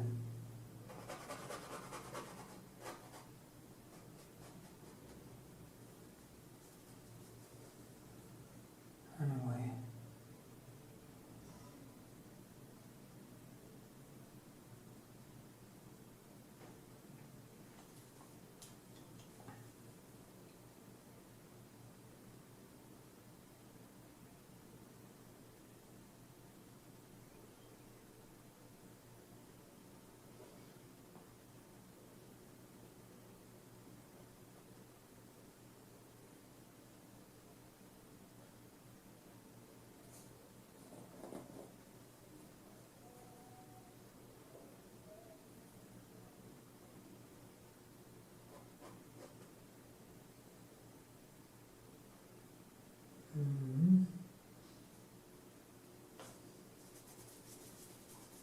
It's almost like you can't put in more. Maybe it was that I let the Retouching Varnish dry for a while before I put the oil on, and that might be the problem I'm having right now, because it's too oily in a way and I can't seem to. So if you're gonna do the lasso, you have to be careful not to use too much oil, or have a Retouching Varnish on first, let it dry like not too long, make it settle, make it be a little bit fluid, and then you just add the lasso over that, and it will kind of hold on to the oil. I don't know how to explain it really. Yeah, tone down. You know, when you, it's very important to kind of work on the whole thing at the same time, because if you don't do that, you're gonna go blind, and it's going to be very important to tone everything around, because when I look at this and I kind of cringe my eyes, I can actually see that the light areas are quite more lighter, or darker actually, than I think they are. So try to work in direction. That shadow there, I have to do that in the end anyway, because I have to probably adjust it again and again as this onion seems to be wanting to grow.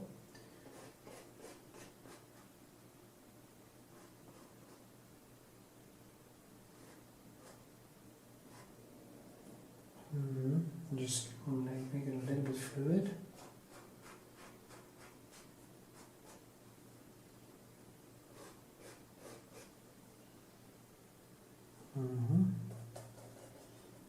Over here I'm actually a little bit blue.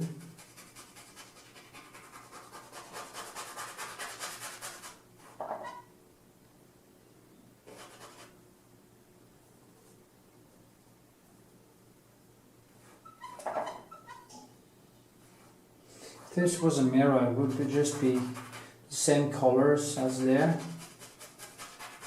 Or, as I said before, the thing underneath shines through and gives it a more yellowish orange color.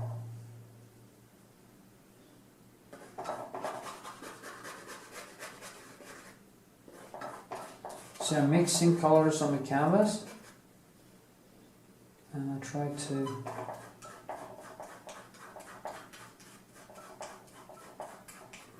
see how I work. I go up and down to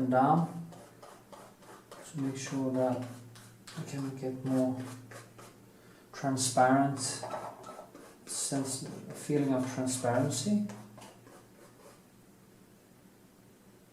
You get my point.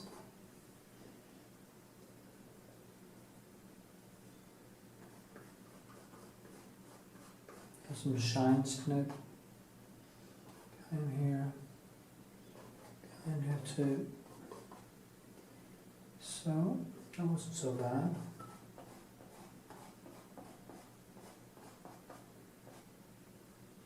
So, I think I'm gonna let it dry now, actually. A couple of days, and do another layer.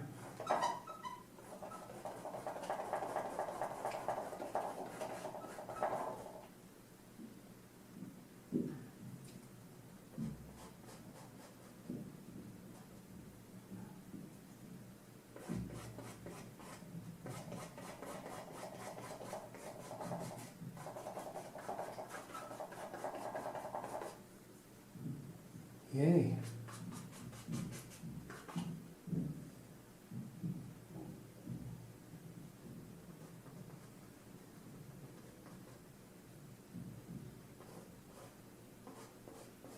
So annoying. I always seem to see the shadows. That's always been a problem for me, to see how the shadows actually fall.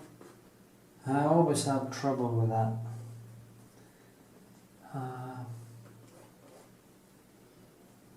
But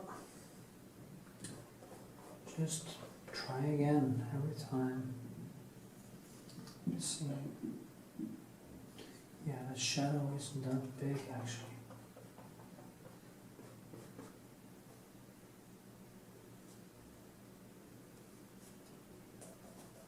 It's a little bit more curved. Yes. Goes out like this. Well, as I said, it's a thing I have to go back and forth on anyway. So, no stress.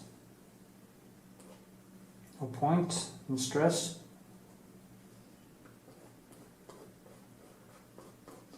So, I think I'm going to leave it at that today.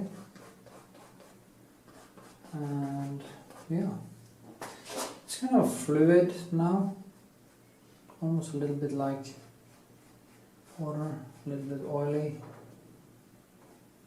I think it's nice. So it's a good beginning.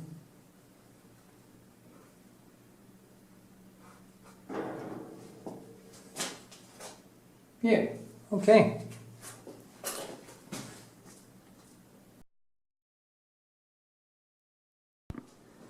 Yay! I've been drying for a while now. I'm going to put on the Retouching Varnish before I do the glaze and start painting. As usual, I let it dry for a few minutes, maybe 10 minutes, so some of the terp evaporates and it kind of becomes a little bit sticky, so the color kind of sticks better to the surface. And then I just start scraping it down, as you will soon see, and I start painting over it again. And yeah. So you can see how the colors now kind of comes out better. It is it kind of gives me a depth, and in a way it feels like a new start. So yeah. Okie dokie dokie. Okay. So here we go. Putting a lazur on. As usual, I'm using ultramarine, French ultramarine, and andesarine or kraplak, and I just do like this. I don't want to have too much oil. You see now how it just darkens. And yeah. Actually, it's not only necessary to put it over the most of it over the light areas now, because I'm gonna try to pull out more light. And at this point I'm going to go deeper into detail, so yeah.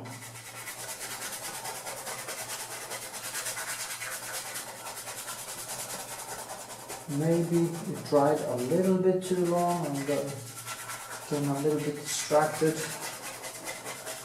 I have to do some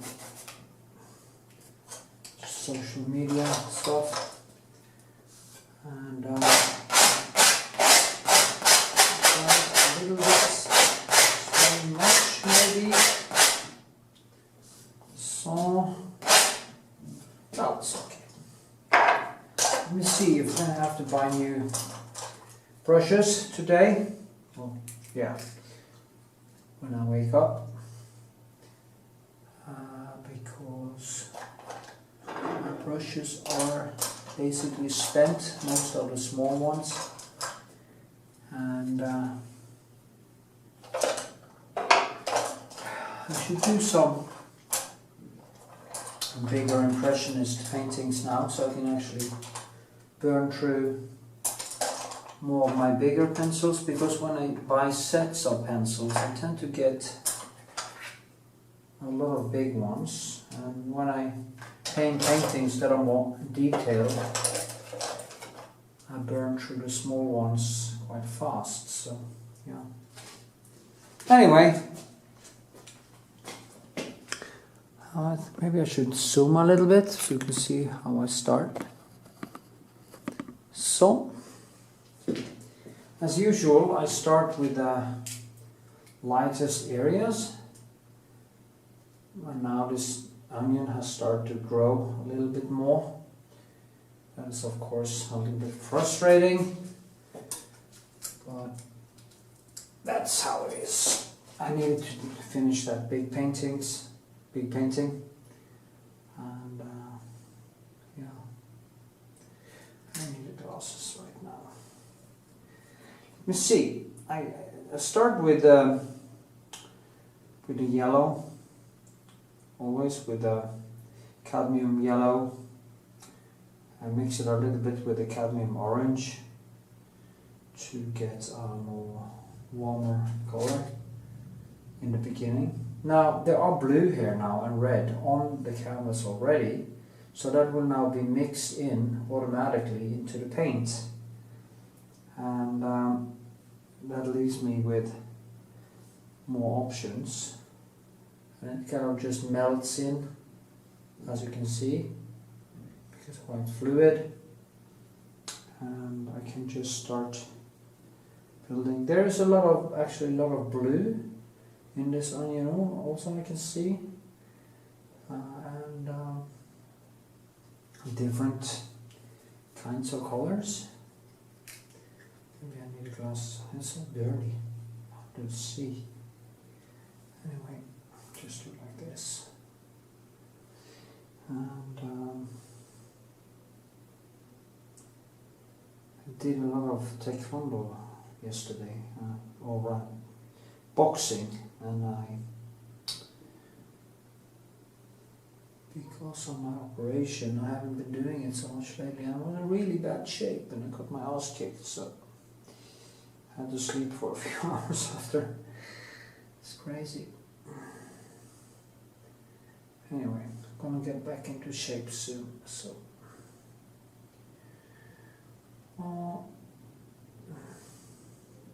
The pain is like a reset for me. It's, I can almost not grip my hand today because I almost broke my hand because I hit it a little bit wrong. Anyway, back to painting. Blah blah blah.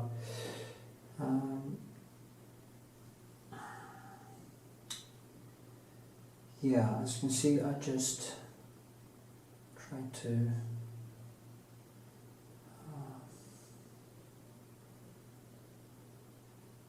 shape this thing. It's funny how it always becomes this existential crisis. It doesn't matter how good the beginning is. It always turns into this existential crisis for me, where I really fight. I really fight. Despite that this is just an onion, there's a real fight going on, and I guess that is the motivation.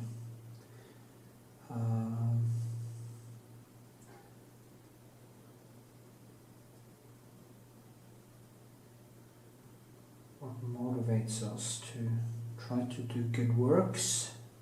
See, maybe we should move a little closer to the onion.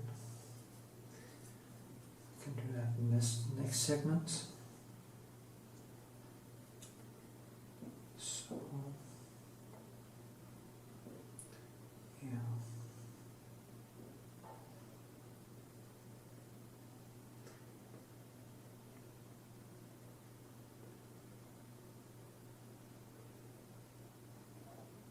I always start with the light areas. I always start there. I don't start kind of behind. It's always, every time I let it dry and then I start on the light areas every time. It is to give the brain some oversight. I see people start with these sketches. They sketch up with charcoal, or they do the griselle, or the and I don't get that, because you kind of have to paint over it again and again and again. And what is the point of making a almost black and white sketch or grey sketch when you can go right on with a color and just build at once? I don't get it. I get it that I used to do that when in the more classic times, because color was so much more expensive. But right now, okay, of course, Old Holland is quite expensive if you live in some poor country and you're a poor person. I can understand it, that you want to save paint. But even then you can start with some cheaper paints maybe, and then just work yourself up. Or you can use the gesso as a starting point. You can actually sketch with the gesso. You can look in the mirror and you can see where you want if you are doing a self-portrait or whatever you're doing, you can actually sketch and give it some texture from the gesso and up. I have some videos on my channel that shows that, on my YouTube channel. So there's many things you can do, and yeah.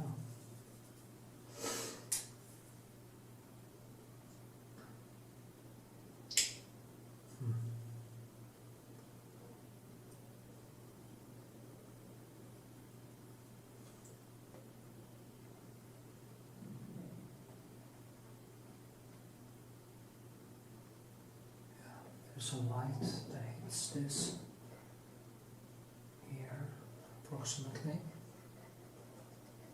I remember when I was painting that apple, I have such problems with shine. I just couldn't get that fucking apple. And I thought I'm not going to paint an apple again for a long, long time. But now I actually found an apple that has such beautiful colors in it that I might do more.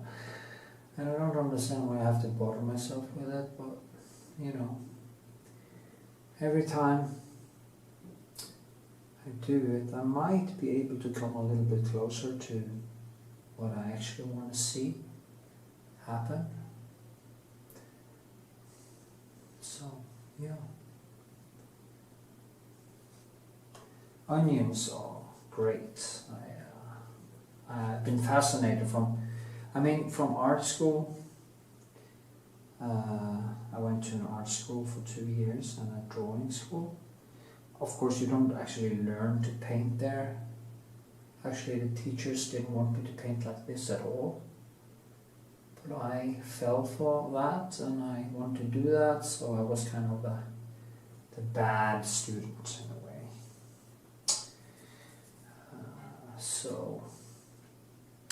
But I remember all the way back to the beginning, I'm actually going to do a video on my home Iceland, just kind of a big think video, how I became an artist, and I can show you a lot of old stuff I painted. My first paintings and my first drawings. It's amazing to see how one can evolve, and that is why I'm so against this talk about talent. What you need is a talent for work, for being extreme, for not giving up. That you need a talent for. If you don't have that, if you're the type of person who just wanna be a painter because you're a narcissist and you can get some girls with it, or what your motivation should be, you won't make it. You won't make it over time. You won't be able to keep it up, because the love for painting or anything you actually love is to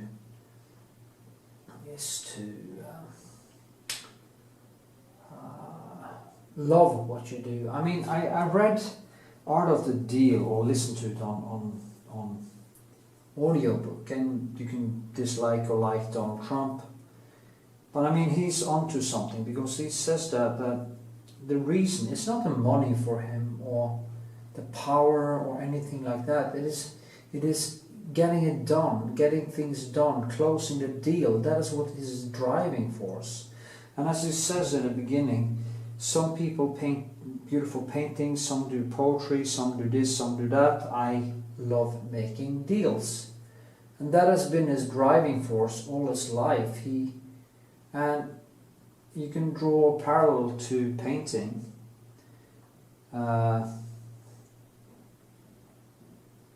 Even a rich person, even a person who's working hard with his business and succeeds, has a passion. Just look at people like Bill Gates and Elon Musk and all these people. Why did they succeed? Because they worked hard, because they were focused. And sadly, my problem has never been that I couldn't stay around and work like crazy for incredible stamina, but I also have this brain that is very easily distracted, so I have to, that has held me back, and that is a sad fact. But I mean, I do have some good years left, and I will use my time now extremely well, take really good care of myself, and focus on my painting and my writing. I also have a couple of books in my head that I want to see done before I die. It's funny because my hero Christopher Hitchens did say everybody has a book in them, and that's usually where it should stay. So maybe my book is one of those books that should just stay in the head and never be written. But I mean, I do it for me, and I do it because I have this thing in my head that I need to get down on paper. Or at least I also use, of course, this platform to talk about stuff that I think is important. But it's kind of stuff like that I wanna write about, and also make an exhibition about. So yeah, I will get on top and do the dirty work. And I love painting, and I love writing, and I love engaging. What I really, really hate is not getting things done, feeling the emptiness of not getting stuff done. So the emptiness that I get when I don't get things done is also a very good driving force to get stuff done. So yeah, yeah. So yeah. Hope that you recognize some of yourself in this, because it's actually more helpful to your painting evolution as a painter. The way you think, the way you waste time, than actually learning how to paint, because learning how to paint will come to you compared to how much time you put into it. So that is already in the cards. Just have to focus, just have to paint, and you have to challenge yourself. Don't hold back. Don't be like, oh, I can't paint this and that now because I'm not good enough. I'm gonna wait until I'm good enough. No. Go all the way. Take all your big ideas, big canvases, and just try. Fail big, like I used to. I failed big. I still fail big. And the bigger you get, the more challenges you put into it, the better it will actually become. And you will hit your skill wall, and it will feel like shit. But the person who actually manages to become good is the guy who stands his ground and don't give up. Just keep on going, keep on rocking. And that is how Donald Trump became president. He just did not give up. Despite all the shit they threw against him, he kept on going. And you can like him or hate him, but you have to acknowledge, and I do, I think he's a fucking superhero. Maybe a super villain or something, but the point is, he is amazing when it comes to focus on the things that matter to him, and it's impressive. And there's other people's too. Arnold Schwarzenegger is one. If you go into his biography, I mean, Sylvester Stallone, how he built himself up, all the work they put into it. It might not be the greatest quality film work or something like that, but I mean, they succeeded in everything they did because they were actually working. And that's the whole thing. You have to keep on working. And with this, I'm gonna paint for a while and see you later. Yay.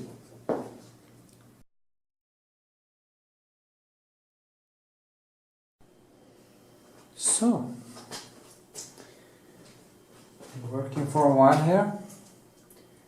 As you can see, probably. And I guess I'm gonna slam into the same problems as I usually do. The things are, the nuance and stuff are very close together, which means that it's gonna take a little bit more effort than I originally thought, as usual, but I'm gonna try to just calm down and take it slowly, consciously, step by step.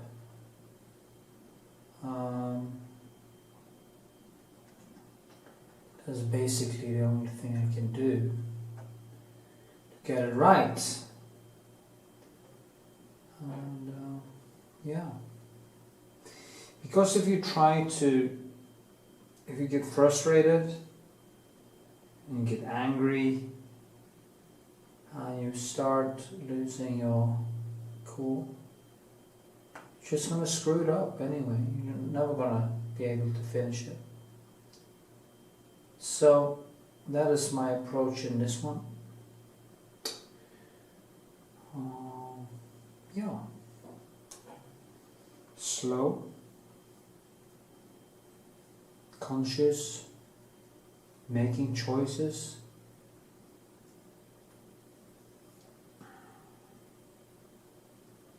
So, and then the fight in a way becomes becomes a learning curve, becomes some kind of poetry, also some poetic process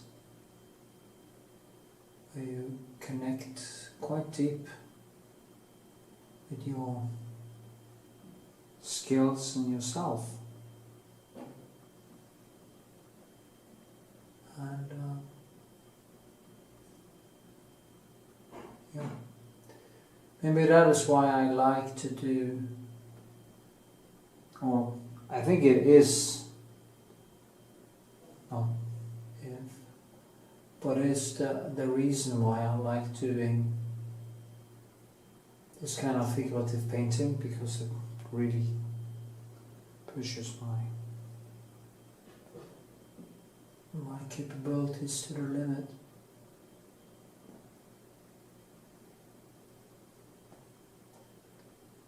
And yeah.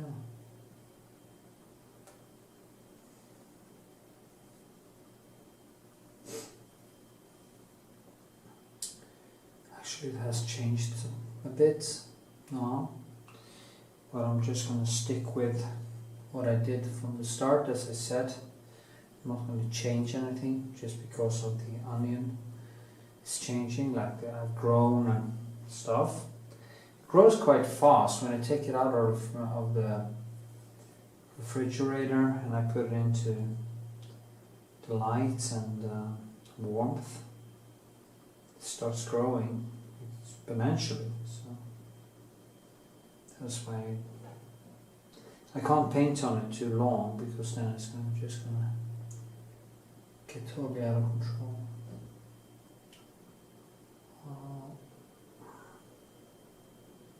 At the time, of course.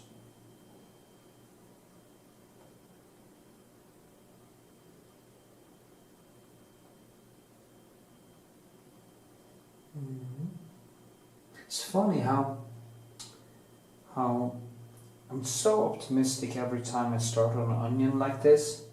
I think, this one looks so easy, and then just whew.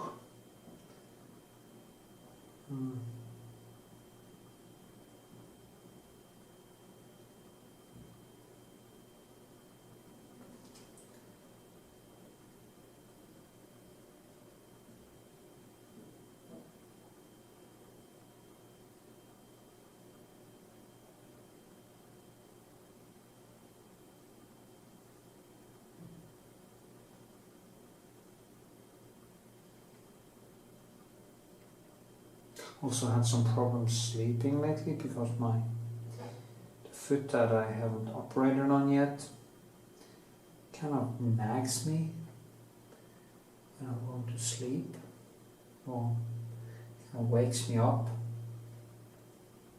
But of course it's much better now than it was before my operation.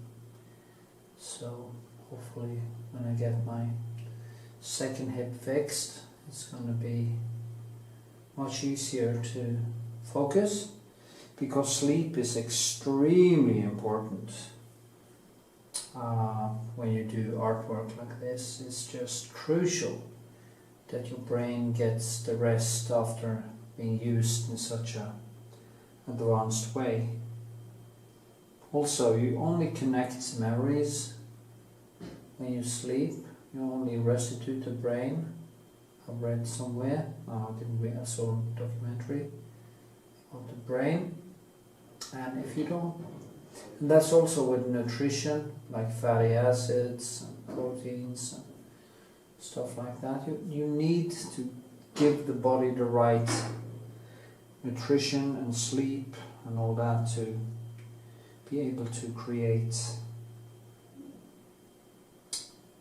advanced or difficult painting. You can't be hungover, you can't be distracted, you can't be tired and do these things. It is basically impossible. And yeah, that is why it's also important to know a little bit about everything, really, about the body, about the physics, the brain, so you actually know what you're going to feed it or give it, so it can be working on a higher level. I remember I used to drink more, and maybe twice a week, and I used alcohol as a tool to, if I had finished the painting, I had a party or went out partying, celebrating. If I was stressed, I went out instead of working. And then working under this constant hungover state was really horrible. All the time I lost in that thing. It's unbelievable when I think back on it. I got a lot of shit done anyway, and not as much as I could, but it wouldn't work now. It didn't work then either, but now it would be a total catastrophe, because you get older, you can't take that much stress and stuff. So as I go older and grow older, I just need to live even I have to be really, really healthy. So keep my hormones in balance and my blood sugar and everything has to be tip-top. So I can get the most out of this.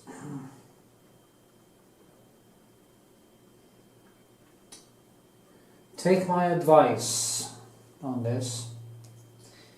Remember, you don't need to do all the mistakes yourself. If you're a young artist or young painter, it's not a sign of weakness to take good advice. And it can be very important to do so. I wish I knew that when I was younger. I always want to do stuff my own way, so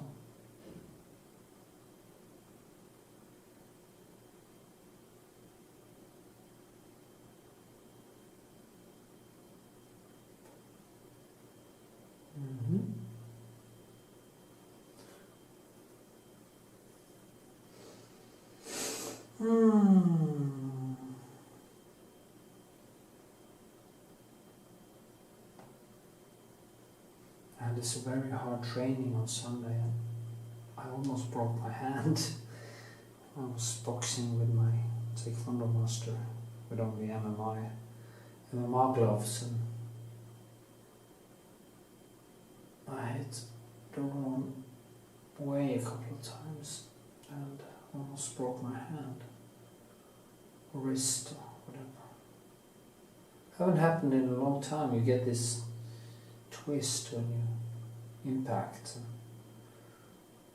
and it happened twice, and today I can still feel that my body, it's like 2 days ago, I can still feel like my body is just really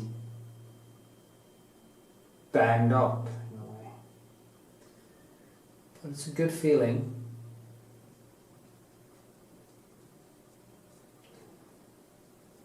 Keeps me sane.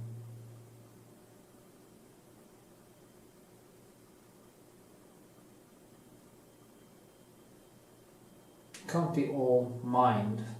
We need this. I need it anyway. I need it probably more than most. I need this this very physical thing that comes from martial arts, fighting. I needed to level, in a way, level my brain.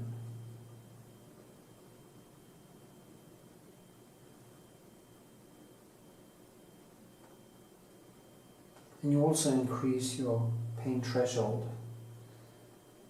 If you get used to getting hit and you get used to the high stress of hard training, you can take much more stress and shit when you actually need to.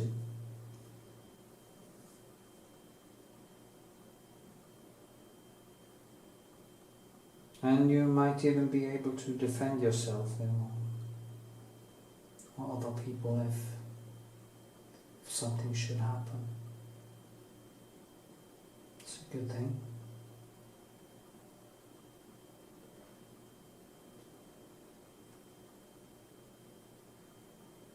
I remember I was at a cafe a couple of years ago, and there was this wimp, this beta male.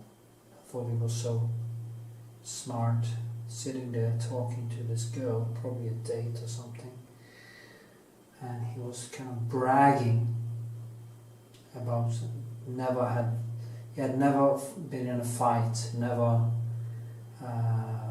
and he was bragging about being weak. And it was so annoying listening to this arsehole, this pretentious prick, that I just leaned over and asked him, how do you plan to defend your future wife and kids if something happens, being that weak? And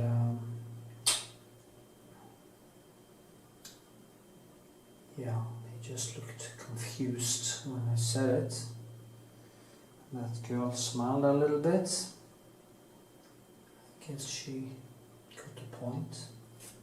I mean, I'm not saying that you're gonna search out fights, because there are many reasons not to do that. First of all, it's very dangerous, and it's very rude to kind of start a fight, because people usually don't ask for it and they don't deserve it. So don't pick on peaceful people. But it is very good to be able to defend oneself if something happens. And I think every man should do some kind of training that stresses their level of manhood, if you like, so they can actually protect themselves. I mean, if more people actually did some martial arts or felt the stress of fighting, I think more people would be more cautious being assholes in the city when they're out, because fighting can be really dangerous. And there's a lot of people out there who don't realize how dangerous it can be to pick on people who haven't asked for it. So,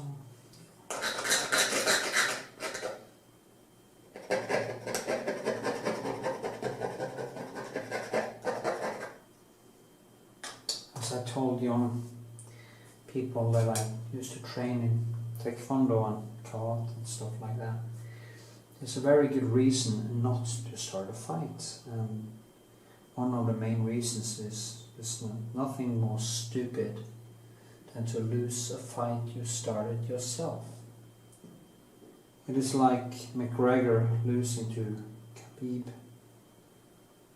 I mean, the loss would have been much easier on him if he didn't act like an arsehole all the time. And Khabib would probably not be that angry and be that good. Of course he's very good, but he wouldn't have the extreme anger on top of it, which made him even stronger, more determined. So, yeah.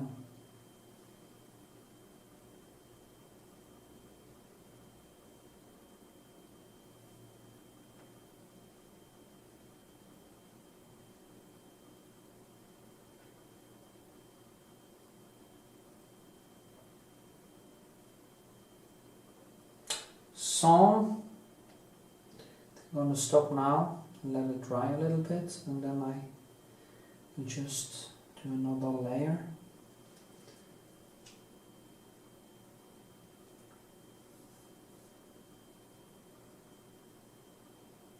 I need to do some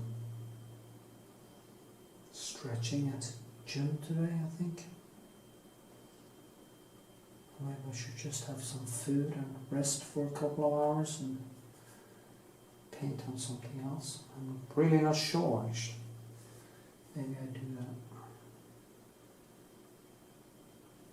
Because I really feel banged up today. My body hurts all over.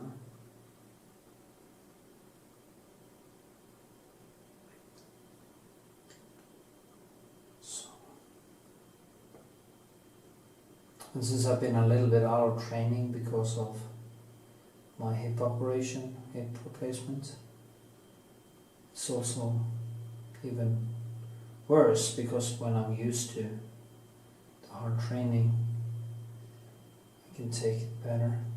I haven't been doing it so much lately, so when you don't go in with full force, you just feel it a little bit more.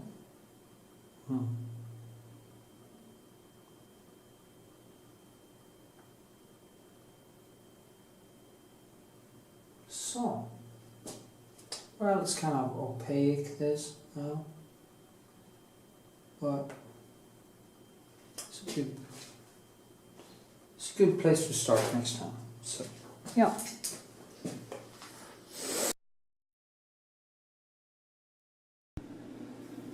Okay.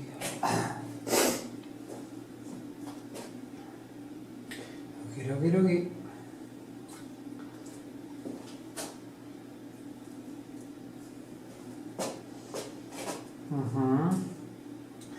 So you can save this onion for mine.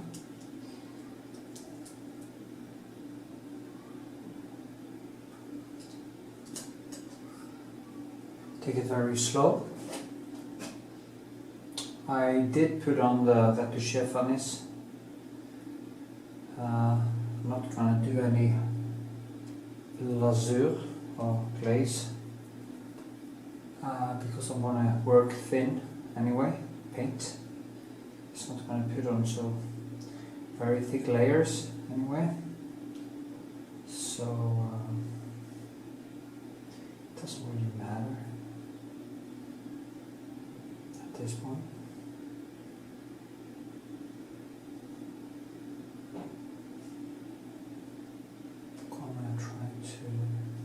Such, you know, the nuance is so incredibly weak, so difficult to see, and today my eyes aren't that good, so for some reason.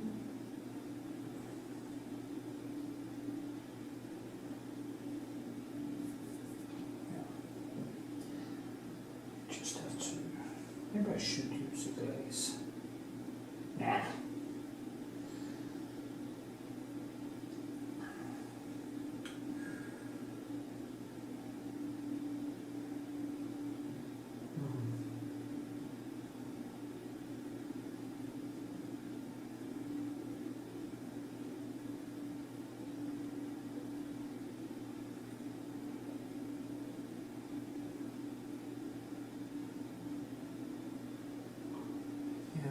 More like it.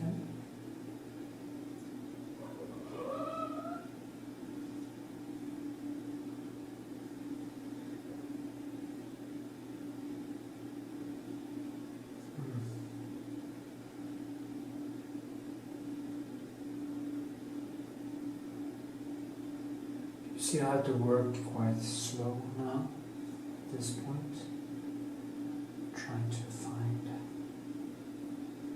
right hue and the right nuance.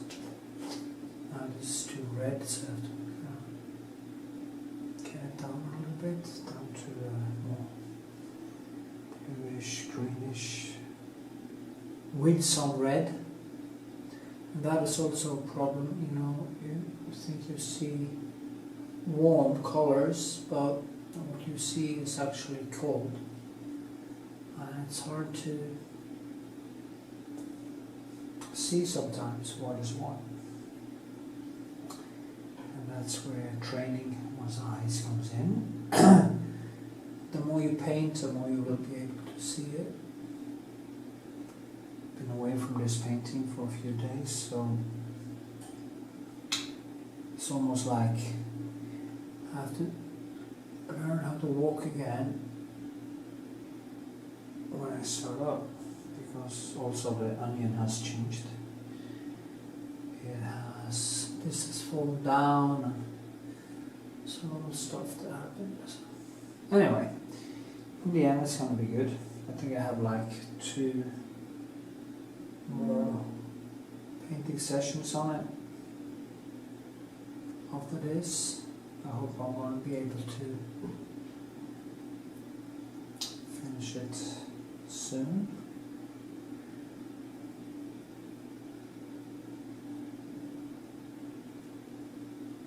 And I'm going to be careful not to overdo it. And yeah, the highest light is over here, so there's 2 ways to do that. You can tone everything down. Actually, I could use a little bit of a glaze there. Just some French ultramarine, just a little bit of bluish. See what happens. Because I want this to kind of tone it down a little bit and leave it into this more bluish. And I also use some cap black. Yeah, maybe I should have glazed it. It becomes more transparent when you glaze. It's not always I do it, but maybe it was necessary here. Get more. I always wondered when people like Rembrandt and stuff were painting, because it's not always was this layer and that layer, and usually it's just a chaos and a build-up of layers on different levels all around the paint, all around the painting.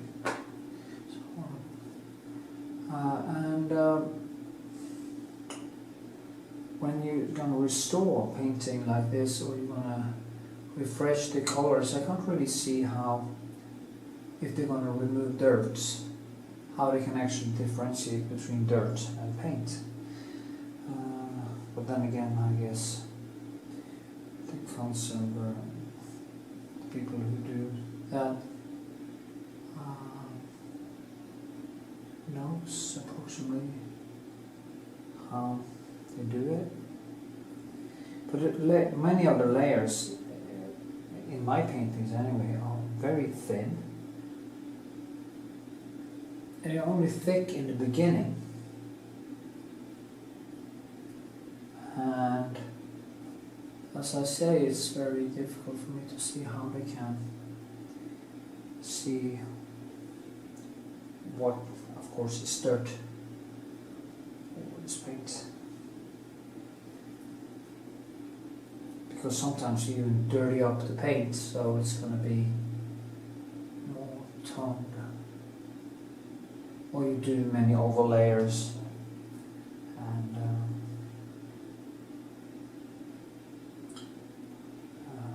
what's a layer actually?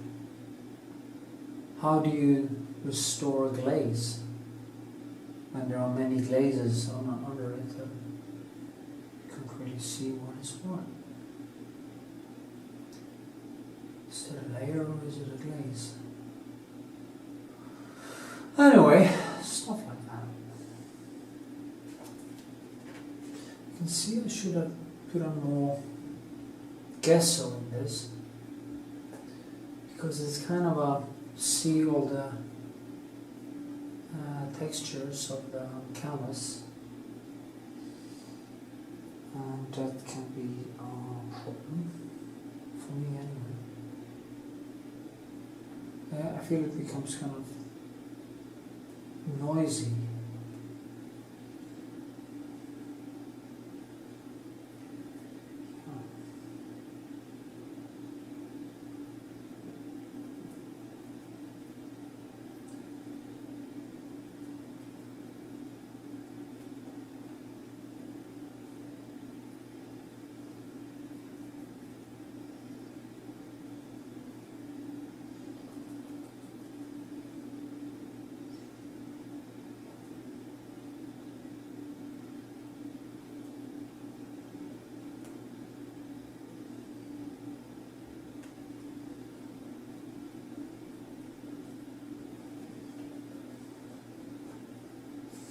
And keep it down here, because that would be a good contrast to the high areas where I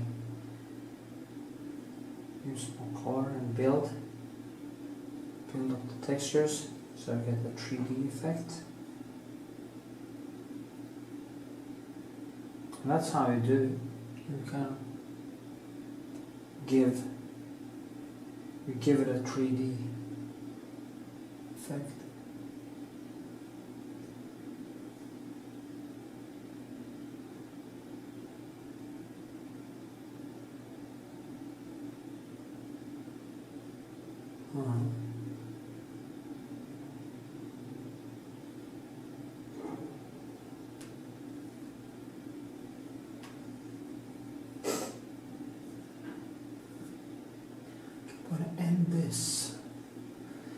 They are totally falling apart now, so I'm going to give them a last touch with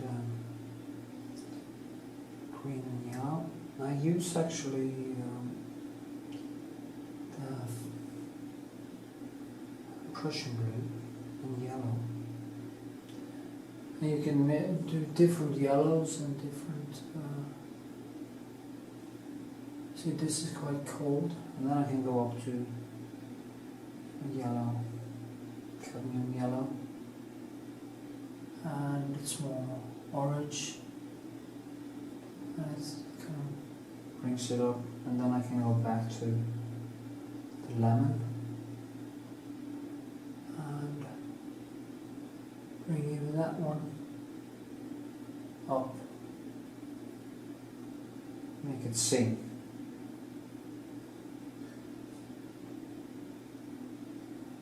I don't want it to be too strong, because then it will actually compete with rest, which it actually does in reality.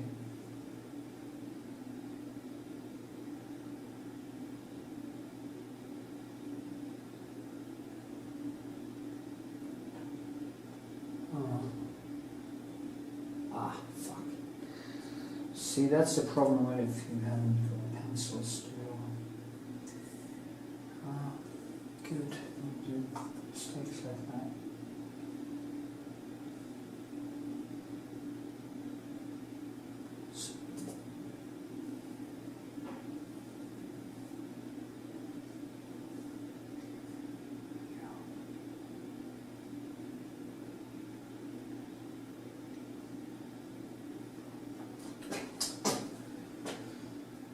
Oh, I should have painted that onion as fast as I was supposed to, but it grew so fast, as usual, and yeah.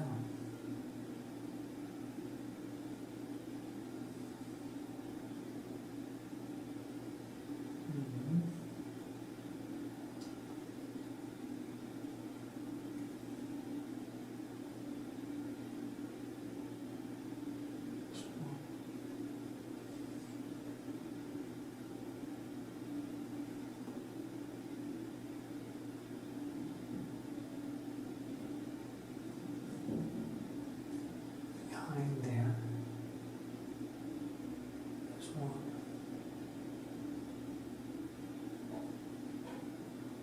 Yeah, I'm gonna quit filming and try to concentrate, because this work is really nauseating.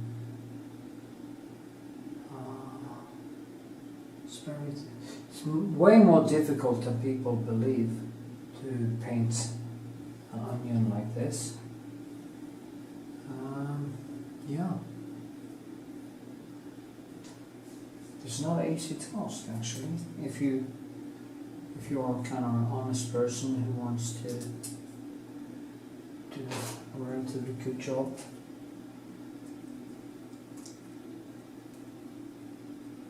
Combination would be a little bit manic, so I can't really pleased with anything.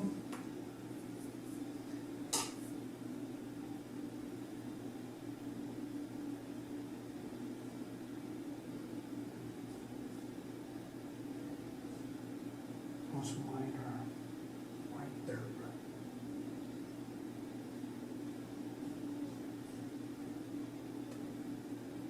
I don't like to paint superficial objects that are staying inside the canvas. I want them to come out, grab me, like an impressionist art or expressionist art.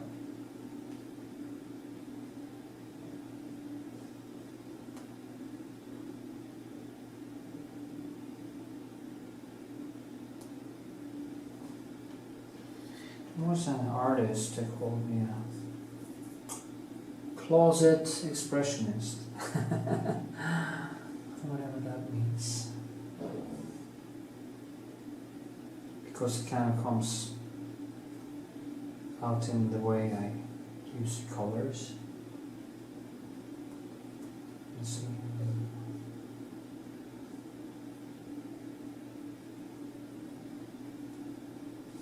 Maybe that's better. Go for some more warmth right there.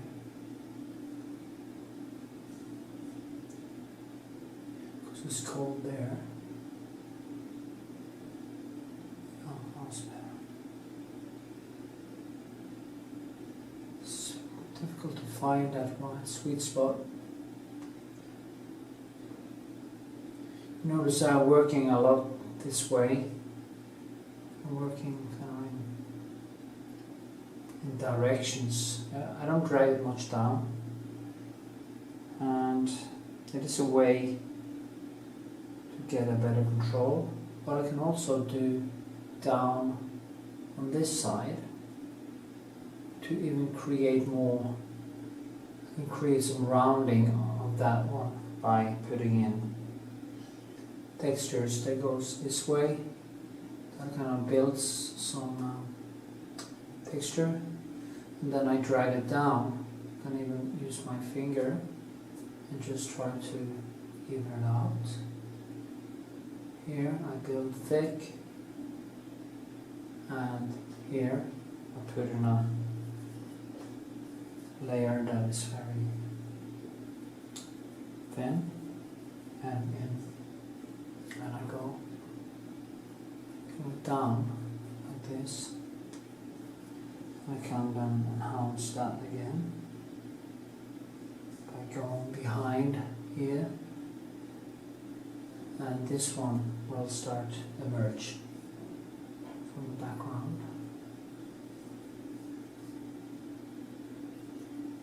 And you go for the warm colors to the cold colors and back and forth like that till it kind of comes alive and it creates this 3D illusion that I love.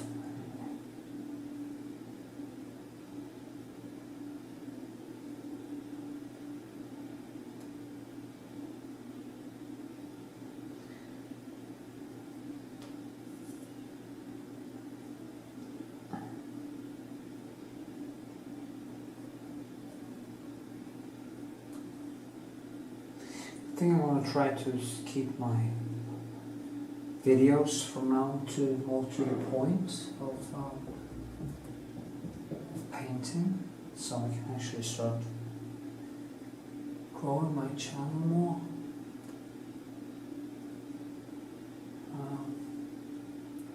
There was a woman who sent a message. She couldn't stand my voice, and as I tersely replied to her, you can turn off the sound and put on the music you like, or you don't have to watch at all. I mean, some people like it and some don't. And it would be a strange thing if you could be liked by everyone. And this is basically the way I do it, so I'm not a video making wizard, and I do get out into my rants a lot, so. But I understand her. She's there to watch some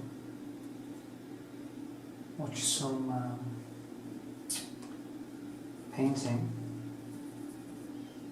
and I rant about existence and everything again and again. I guess that can be quite annoying for some people. Maybe even don't want to think about these things. As I say, it's my channel. I can do whatever the fuck I want here. So and that's exactly what I'm doing. So have been doing. But then again, it is a business.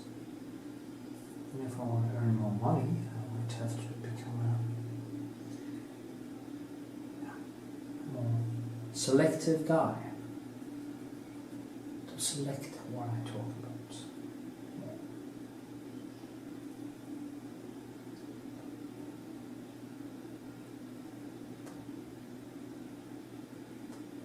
See now, darkness there, and I do put in some red, just pure red, so the blue and the black that I used in there becomes going to get some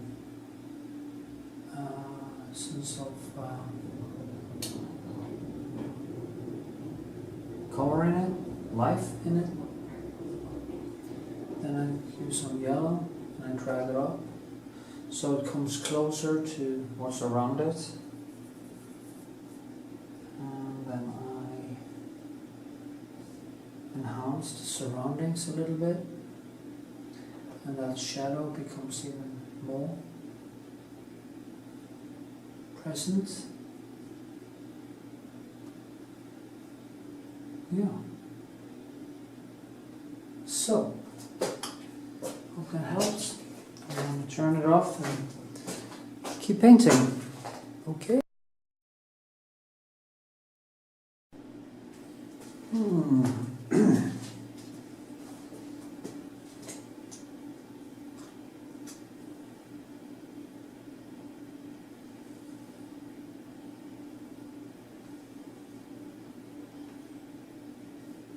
Now I'm actually getting somewhere, I think.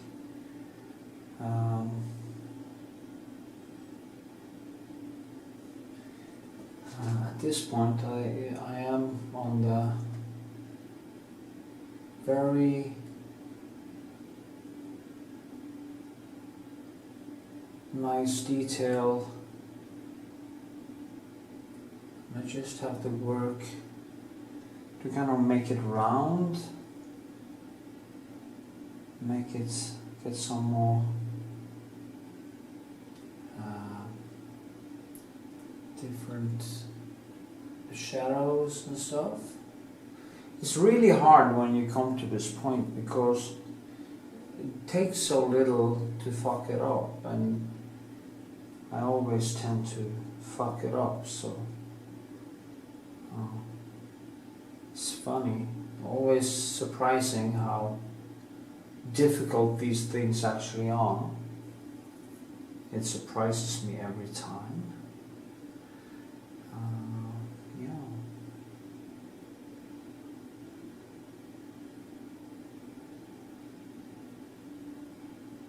I think I learn a little bit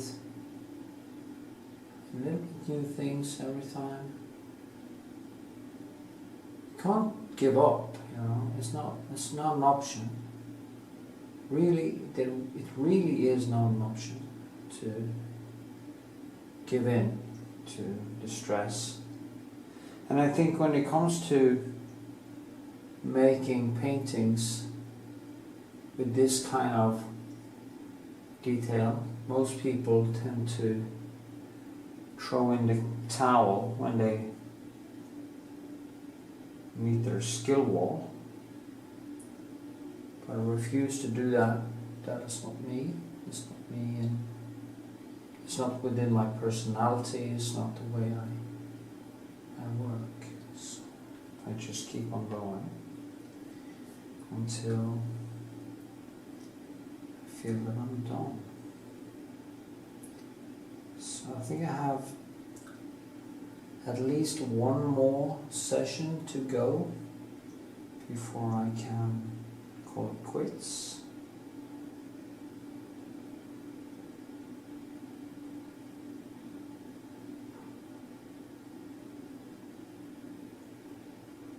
I try to round it without losing that.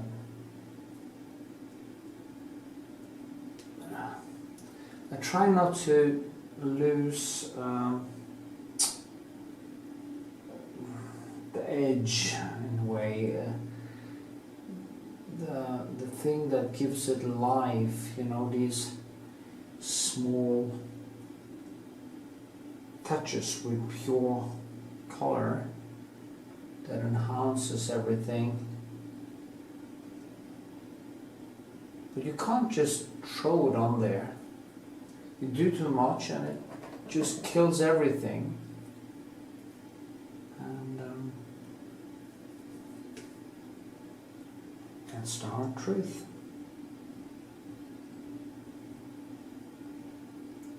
That's the dilemma.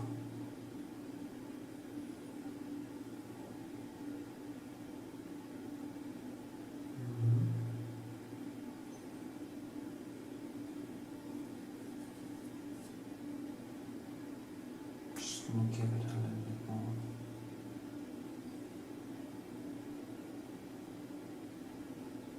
I've actually been working for a few hours since the last filming, and I've been going a lot of back and forth with all the different colors.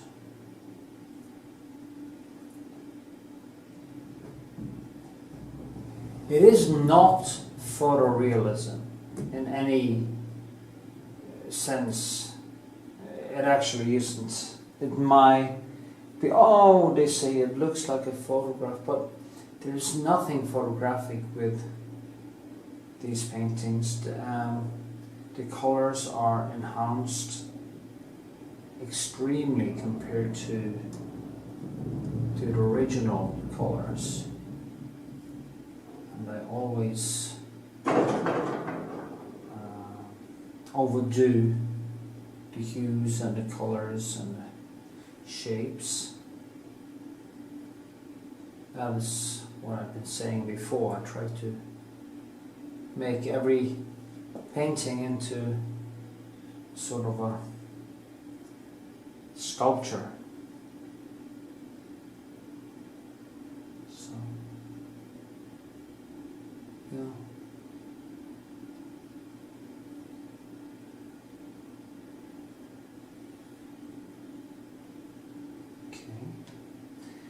Need some red here,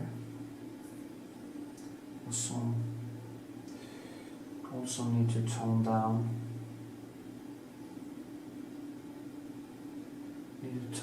this and give it some texture.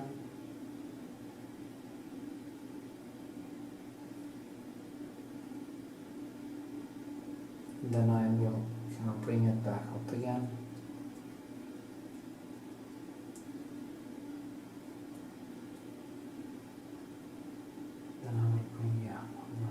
Back up again.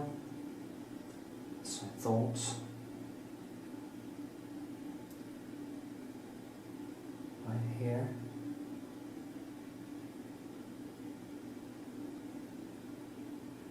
So it gives it more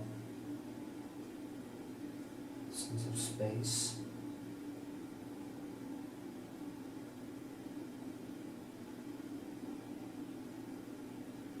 Such zen. It's funny, everybody talks about, or many people talk about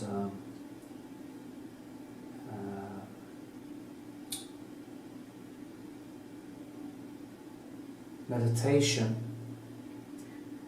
but this is the most perfect form of meditation I can think of. It just brings me all the way down.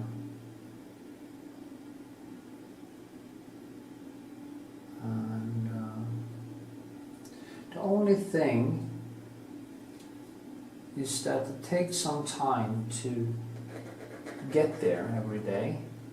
But I also say that about meditation, that you actually has to be quite trained in meditation to be able to glide into the flow. And I noticed that, I talk about this a lot, but in my videos now, the time where I had the most pain from my hip arthritis, it was almost impossible to get into that deep flow. It still kind of is because I have some pain in my right hip, but I'm going to get that done in August, so I'm looking forward to that, to being pain-free, start rebuilding. At the same time I will rebuild my brain so it will again more easily get into the flow, which has actually been a big problem than I thought for the last 2 or 3 years, and it cost me dearly when it comes to the both economically, how much I got done. So, but I can feel I'm on my way back, so I hope that the last 30 years of my life will be very productive on every level. So, yeah.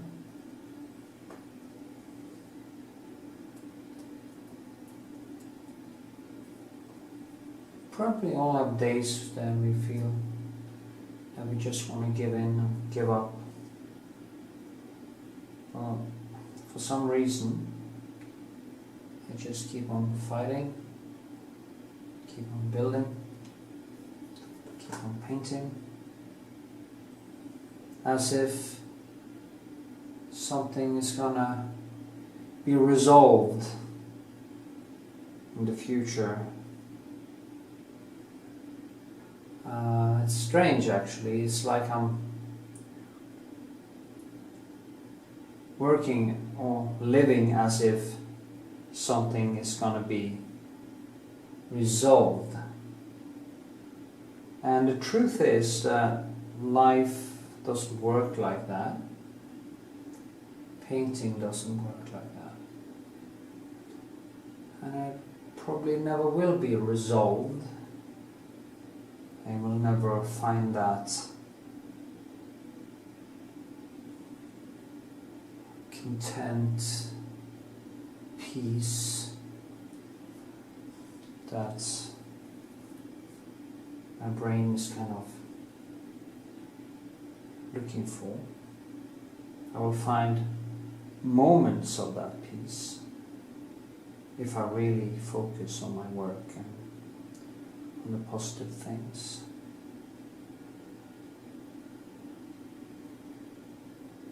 You can't buy love, you can't buy peace of mind through TV series and alcohol and sex, but you can,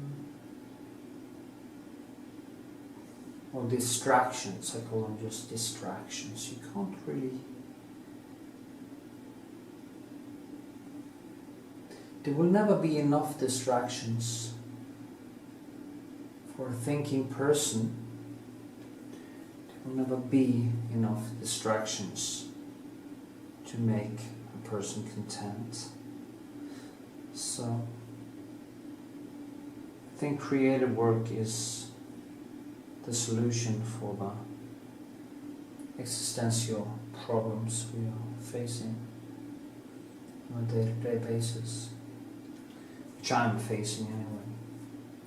The fact that life is meaningless and it's going to end and all that. The painting gives me this illusion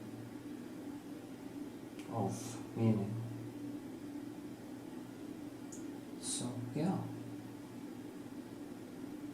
And it gives me something to do.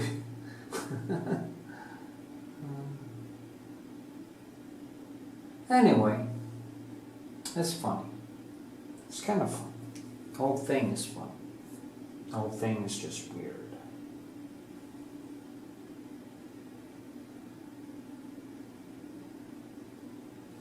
Love used to be easier when I believed in magic and life after death and stuff like that. It used to be easier, actually. But then again, I wasn't really engaging with my life. And I think this is better. It is better to be in a constant crisis than to be an ignorant ass.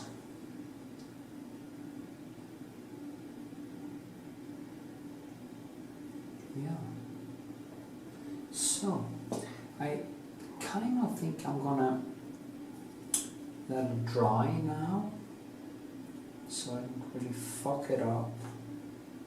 It's so easy to fuck it up, at this point anyway. I should just let it rest.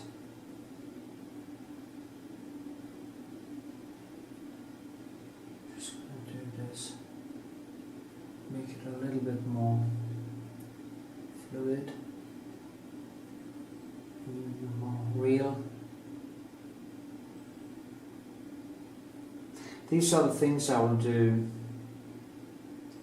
when it has dried. I will put on some Retouching, Varnish, and I will strengthen all these small things, because I feel I have come to a point where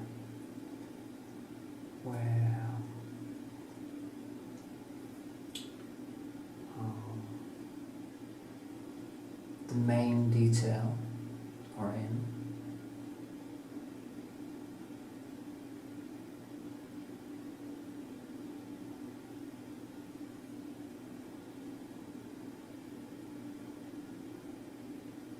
If you know what I mean. Now it's always a problem with these, making that round. It's always the same problem, the same struggle, and it's kind of surprising that it is that difficult. The same problem every single time in every single painting. And you would think that when you have done it so many times, it should actually start to become easier, but no.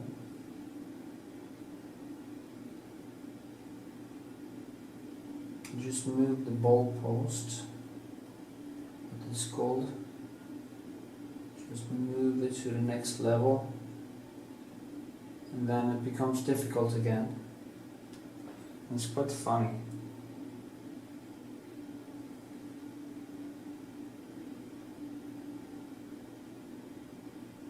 So, look at this.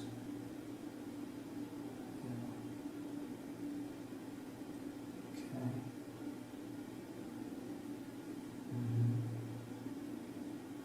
Like this. This.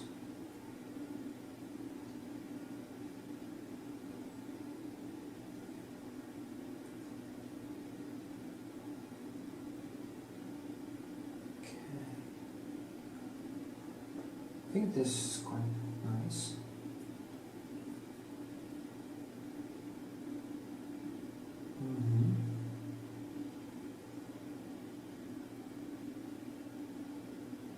So there's a kind of a detail.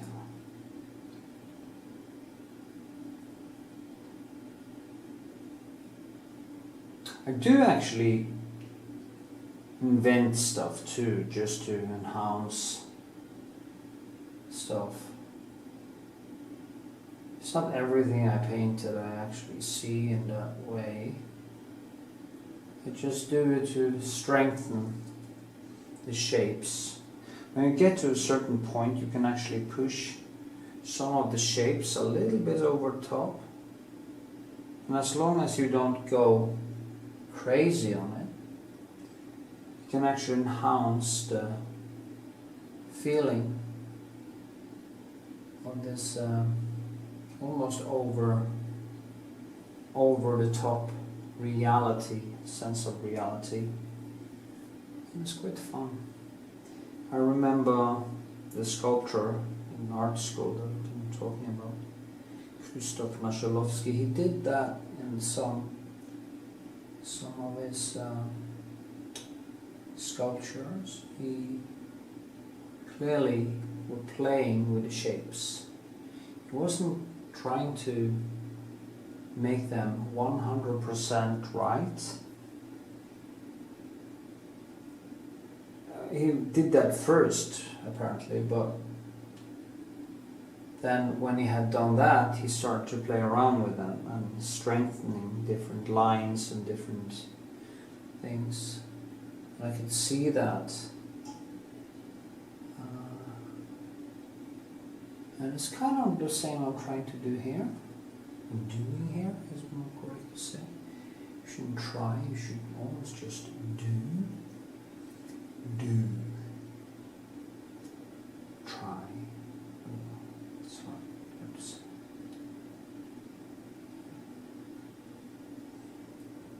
So, you know, it has to be integrated into the skin. And I can see that this is smaller too, so that is also things you see when you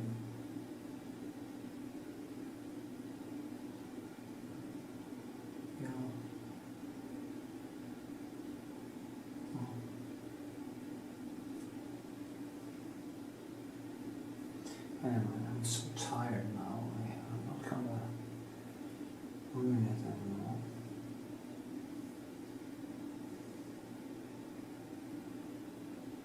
Just wanna touch it.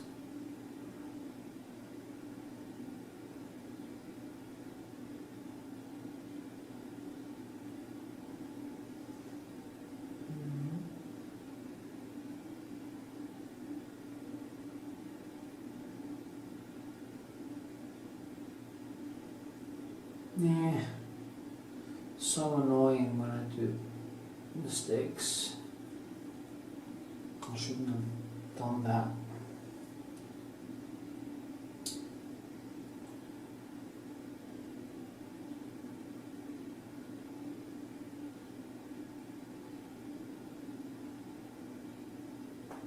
So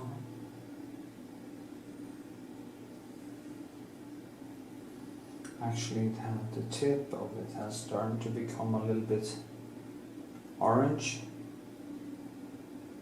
That's all changed since I started. When I started, it was so fresh. Now it's starting to die. All of these have already fallen down, so I kind of stick with the first sketch so I don't screw it up. I'm not going to start changing stuff.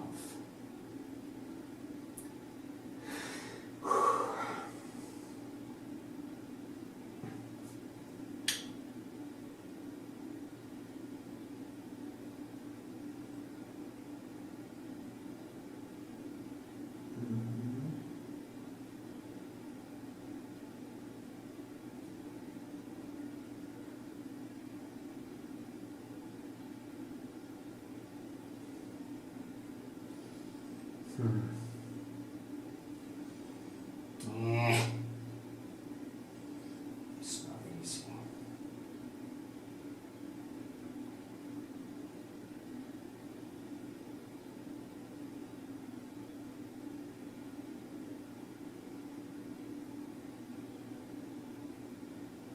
Okay, use some clearer color here.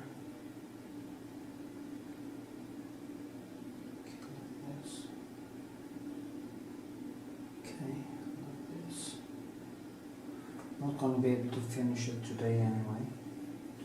I was actually hoping I would be able to, but that's the thing, you just keep working and then you know just move it to a different level and you see, ah shit, I need another go. And then you go further and you see, oh shit, I need another go too as well. In the end, you have been exhausting every resource, and I'm really frustrated. And that's where I am now.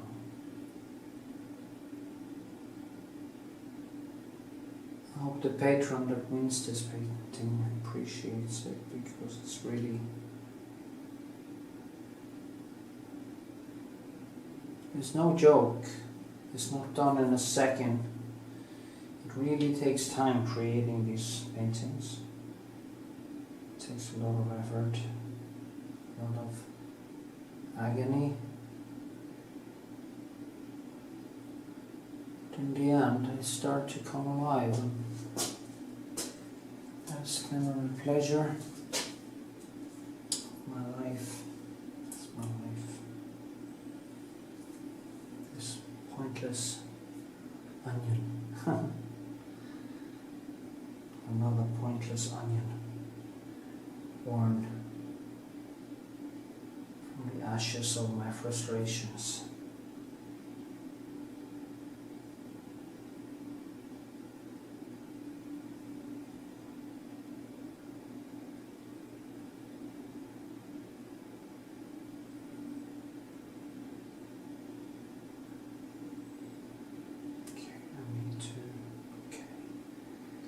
To tone that down, but I can't do it now.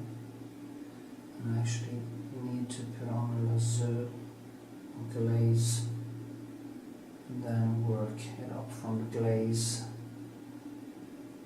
after. Yeah, I think that's it. I need to let it dry before the next stage.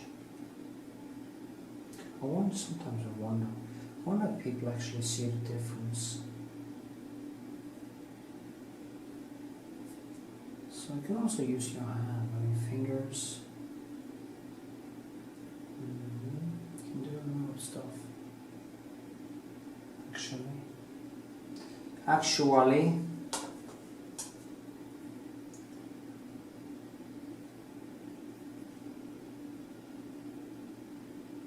no wonder these videos are getting long.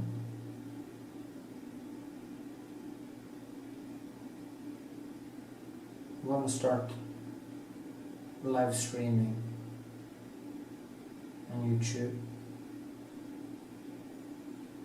Maybe get to know some of the few fans I have. And then I can also do longer flows, because I don't need to think about turning off the video and stuff like that. I'm going to get a mic so I can actually talk. You can hear me better when I talk. There was actually this woman the other day that criticized that I was talking in the videos. And it's quite fun actually, because I mean, you don't have to listen. You don't have to watch my channel. I mean, instead of criticizing my voice, why don't you just not watch? Instead of, people are so strange because they all get so annoyed about stuff and just stop fucking watching. It's like when I was watching this horrible TV series,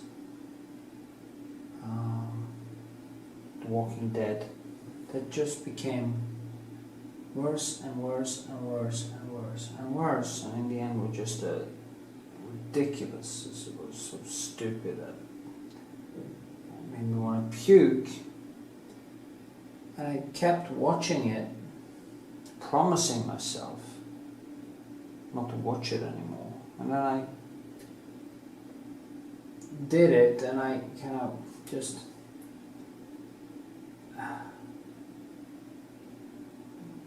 went through the whole thing, jumping over all the talk. I was so sick of the crybaby dialogues and all the waste of ammunition and stupid costumes and the plot that kept repeating itself. But in the end I managed to do it. I just stopped watching. I just couldn't take it anymore. And if something annoys you that much, I mean, just stop watching.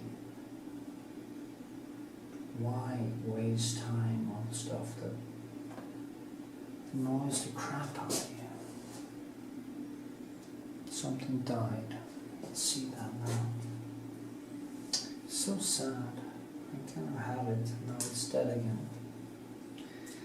I'm just going to start stressing. That's what happens when I don't concentrate. I went too far, so I lost it. And that means I just need to stop, let it dry.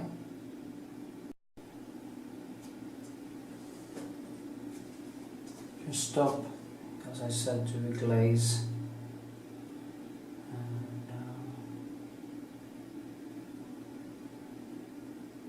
Repeats.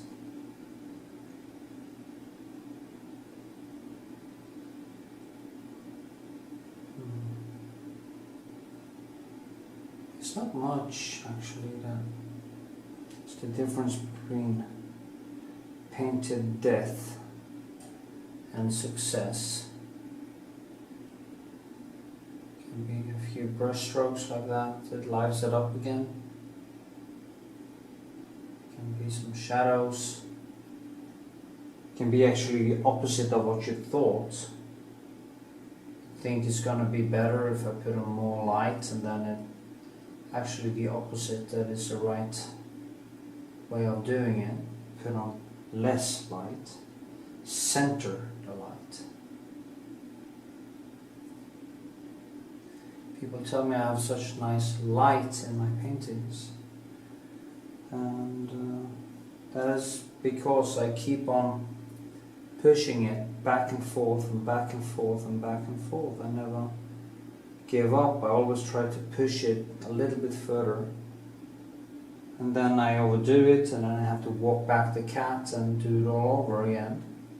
And the sum of all this becomes what you see in the end.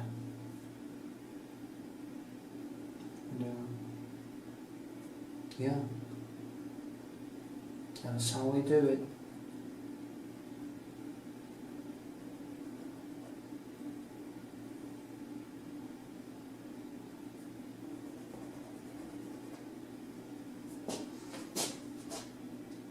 Okay, I'm going to leave it at that.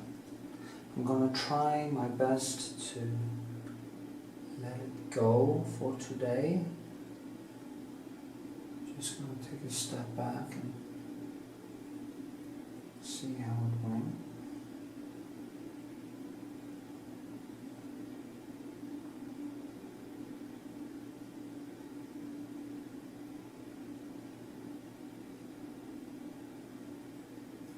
Yeah, it's not so bad.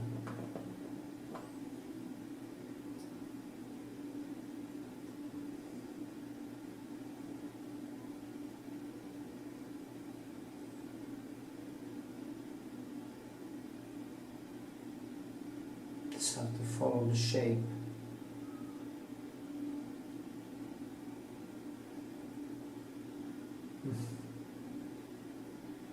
Fine.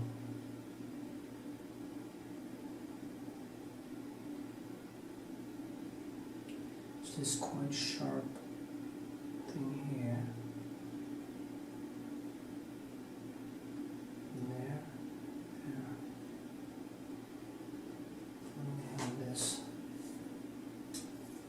at this pencil, so small, so tiny.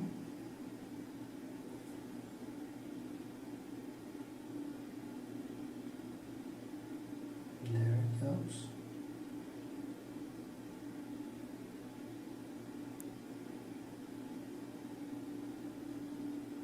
Actually, this one is more supposed to go further down here. Yeah.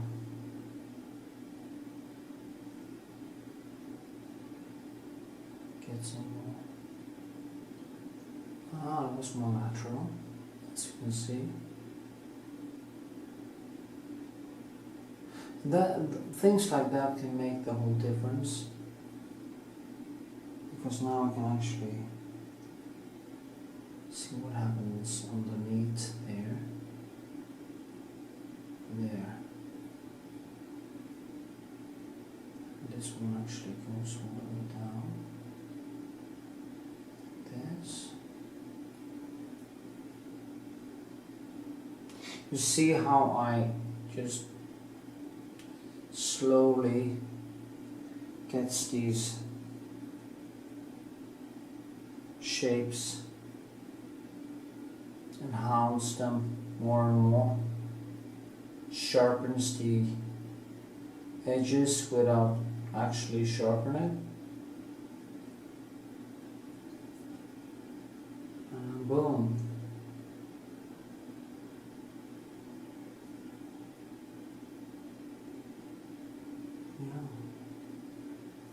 Suddenly they are tiny bit more round, and I kind of saved it again.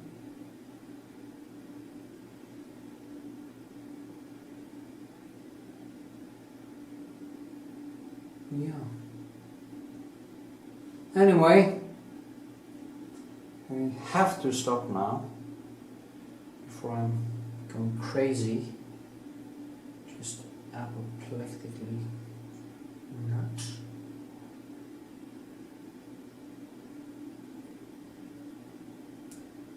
Oh,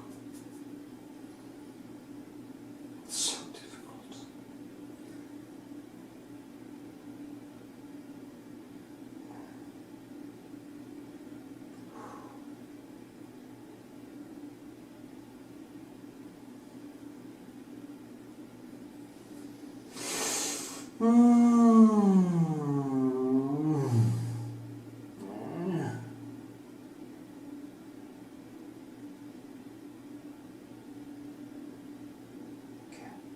Yeah.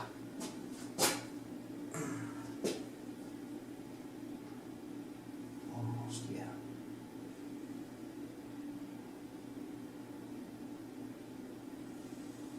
Yeah.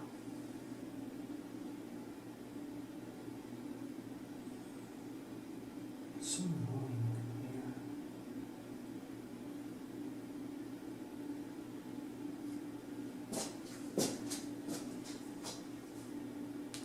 Okay, I'm gonna leave it now. Until next. Okay, I am basically ready for the last layer. I hope I'm gonna be able to. I'm gonna put on a Retouching Varnish, Old Holland as usual. Maybe I should try to get a sponsorship from Old Holland. That could be something. That would make my life a lot better. Because it's really expensive colors and I use a lot of it. So a sponsorship from them could be good. I'm gonna try that. Yeah. You see, I put this on. I'm gonna let it dry for like, or just superficially dry for like 10 minutes. Then I will put on not a very brutal glaze, You see, it's not all dry, so that's the problem with when you paint on a painting like this too often and you don't let it dry that much. It kind of superficially dry and you dig into it and you get some. But it doesn't matter here anyway. You just have to be a little bit careful before you put on the last layer of varnish, so you don't fuck it up when it's finished. Now I'm going to put on some more. I'm going to do very detailed work today, very slow, very, yeah, and yeah, see you in a bit. Yes, it has dried, and I will now go in with a kind of mild lazur to give it some more depth. So as usual, I use my French ultramarine, my crab black or alizarin, and I go over it.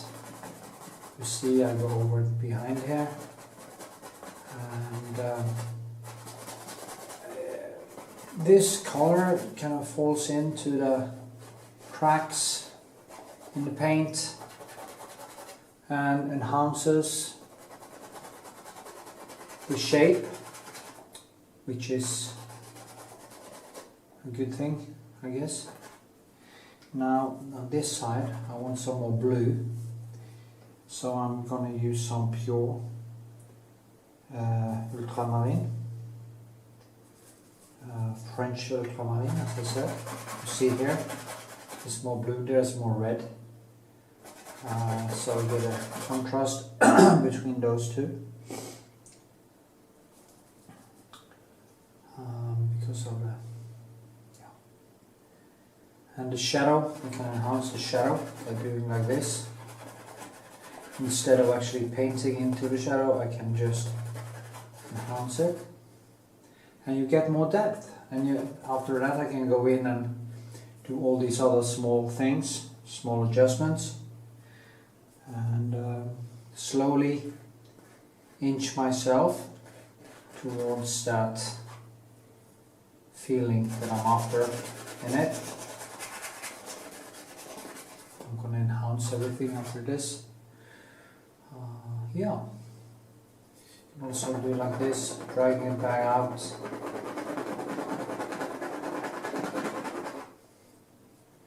Going to do some adjustments behind here too.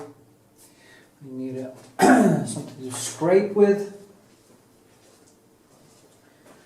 My scrape, or whatever, my painting knife or spoon or whatever you call it. Just take away some, yeah, I should do it. Now, just need some. This onion has definitely seen its best days now, so it always takes a little bit more time to finish them than I think, because I get into this frenzy where I really can't see anymore. And yeah, you see that I enhanced the shadow, and tone it down a little bit again. The same thing in there, like just get some more contrast, some more contrast here. Shouldn't need my glasses now, I think. I was dumb enough to have some red wine this weekend, and just a bottle. But it was enough to fuck up my eyes for a couple of days. And one has to, as you grow older, I guess one has to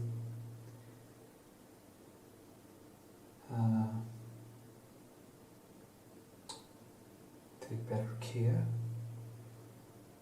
do more You have to, the older you get, the more healthy you have to live, so you can actually get the most out of your skill set.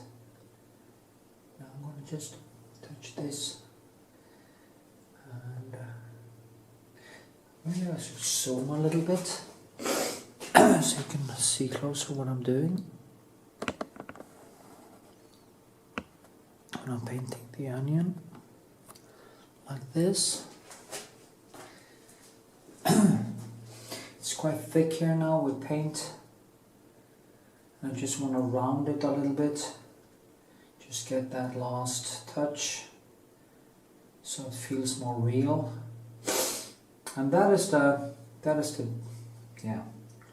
So the expression, that's the bitch of the bunch, you know. It's the thing that is the hardest, because you can't really know when enough is enough, and yeah. Anyway.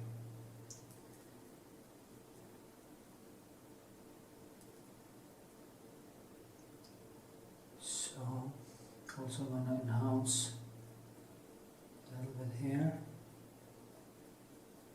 Be very careful so I don't stir anything up.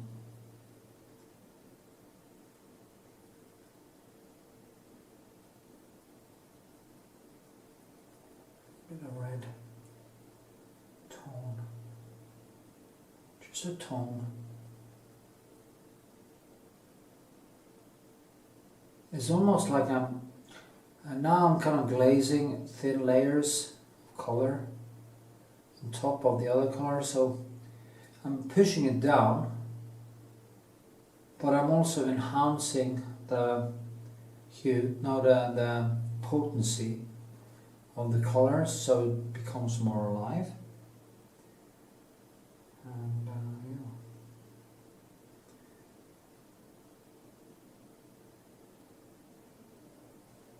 yeah. I need that golden glow.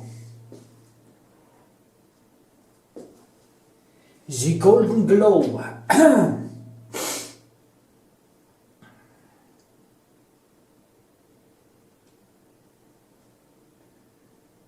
bit more here.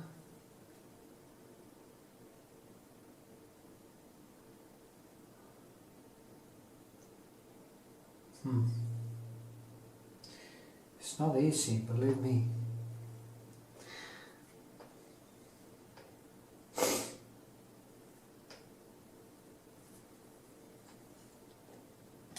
I keep seeing past my own skill wall, and that's a very good thing, because if you don't, you will suffer from this Dunning-Kruger effect, where you can't really judge your own work at all.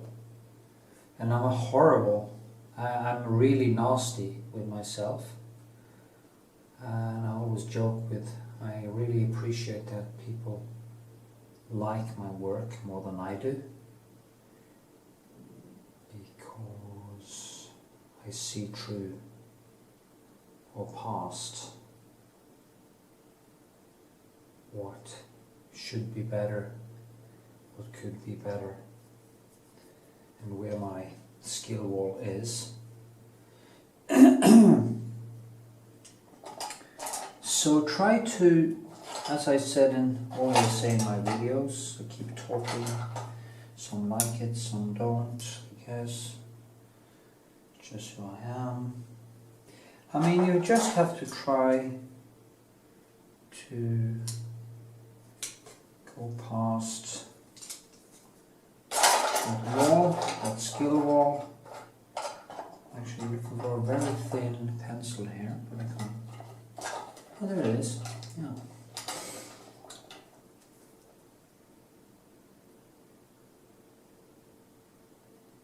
You need to go beyond. I forgot what I was saying. I was concentrating so much. Okay, underneath here, there is some shine from here and up. That is very important to get, I think.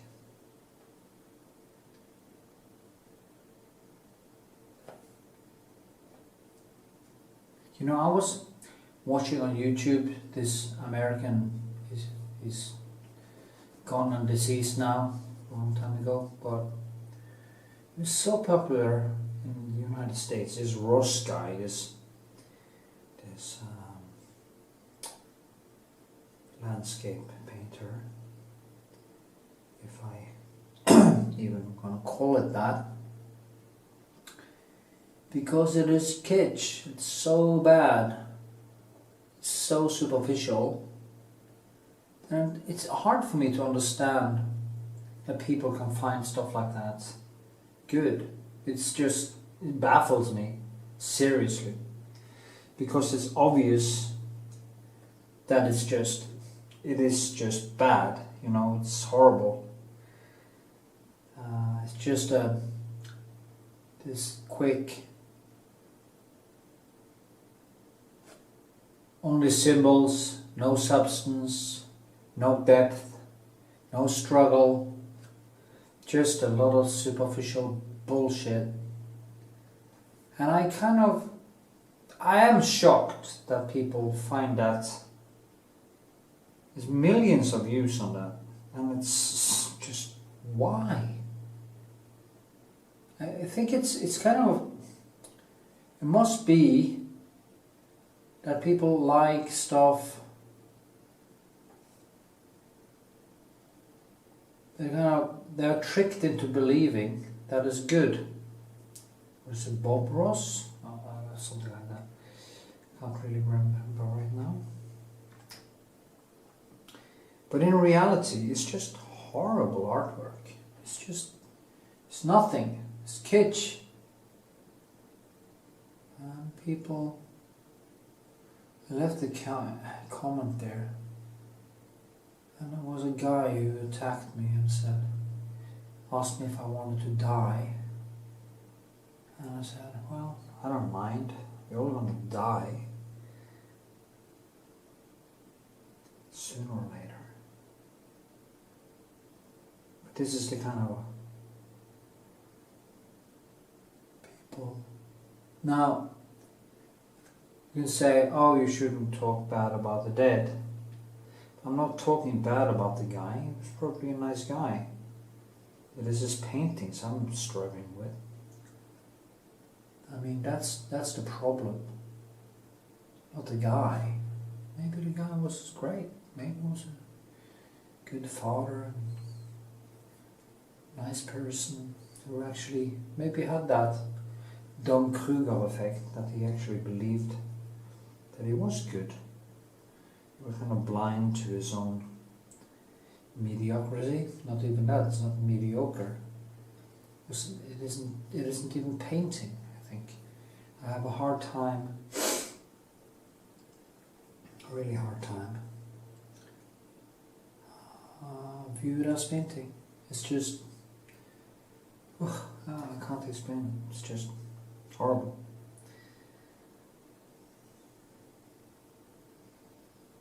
And now I'm going to put in some sky, some trees. Oh, there's pretty. Anyway, if we're going to paint, you have to paint over and over and over. You have to go deeper and deeper and deeper, and you will meet all these problems as you go along. There's just no end to how far deep you can go if you're an honest person painting.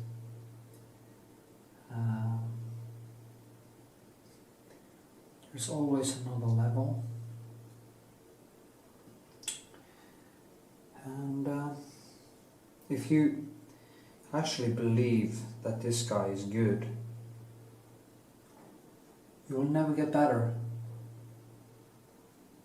It's not just that. He was actually quite good at what he was doing. But if you try to learn to paint from that guy, who actually wasn't a good painter, you're going to be a worse painter than a bad painter. And when I say he was good at what he was doing, is that he was good at being a bad painter. He knew his simplistic technique, and yeah, some bubbles, yeah, something like that. It depresses me that it's always the, you know, why do we waste so much time watching people do stuff like, why is these girls so famous on Instagram?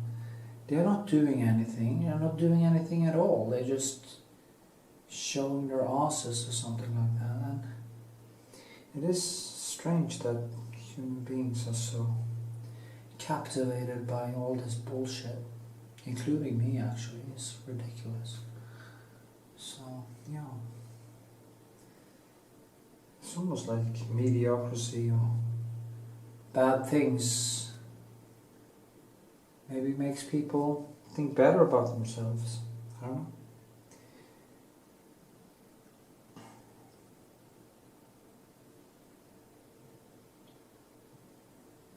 You can tell me what you think in description or in comments.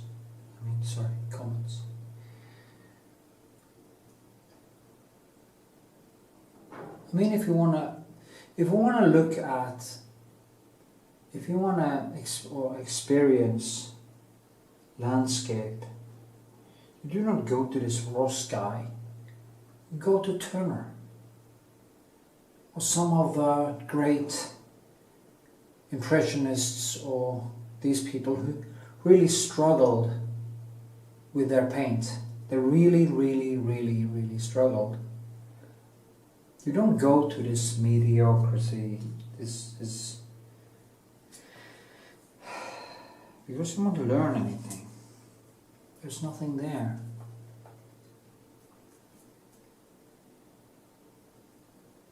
I mean, Turner,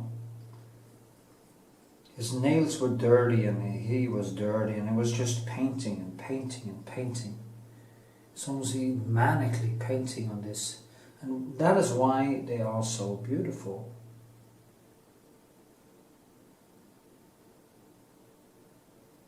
And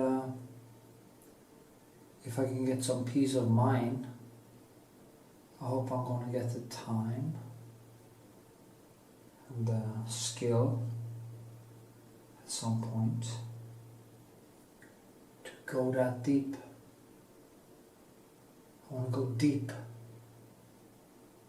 into the substance of the things I paint. Yeah.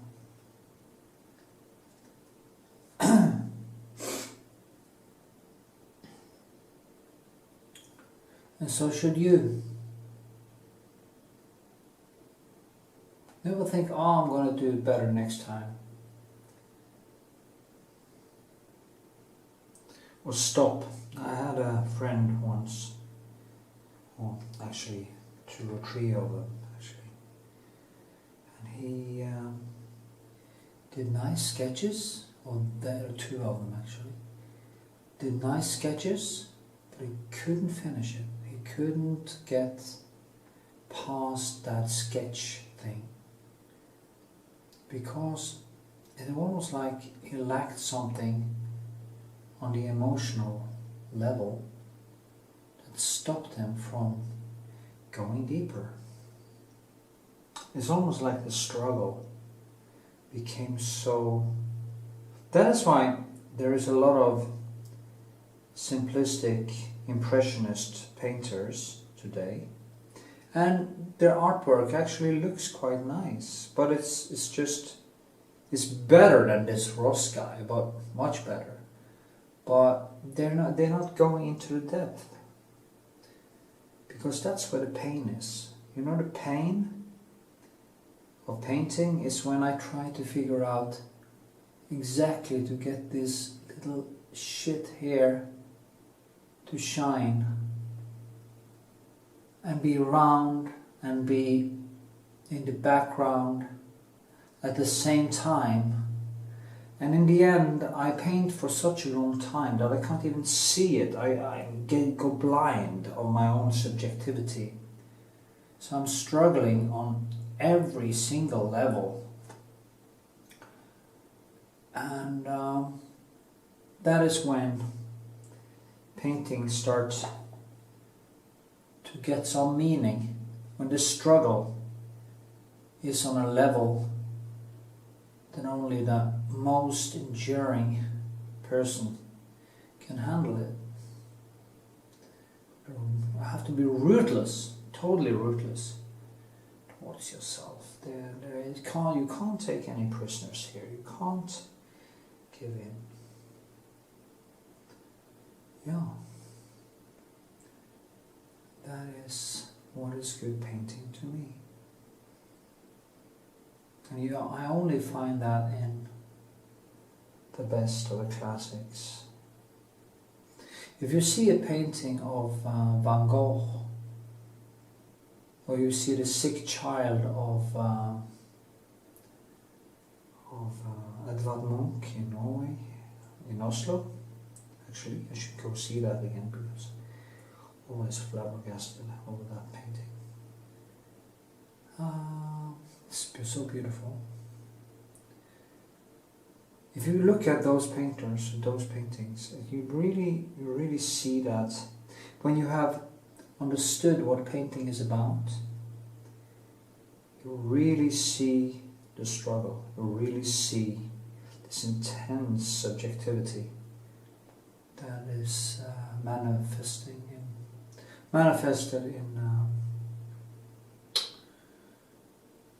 in the paint, in the textures, and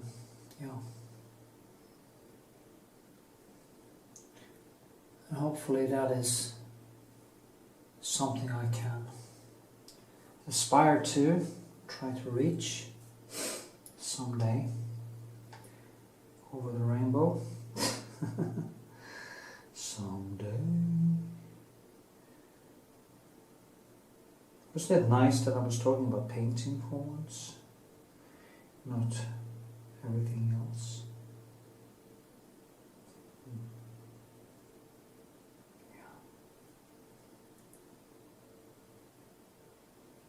The funny thing is that I would prefer an honest amateur, a person in the beginning, like I used to be, who has the naivete and the true struggle,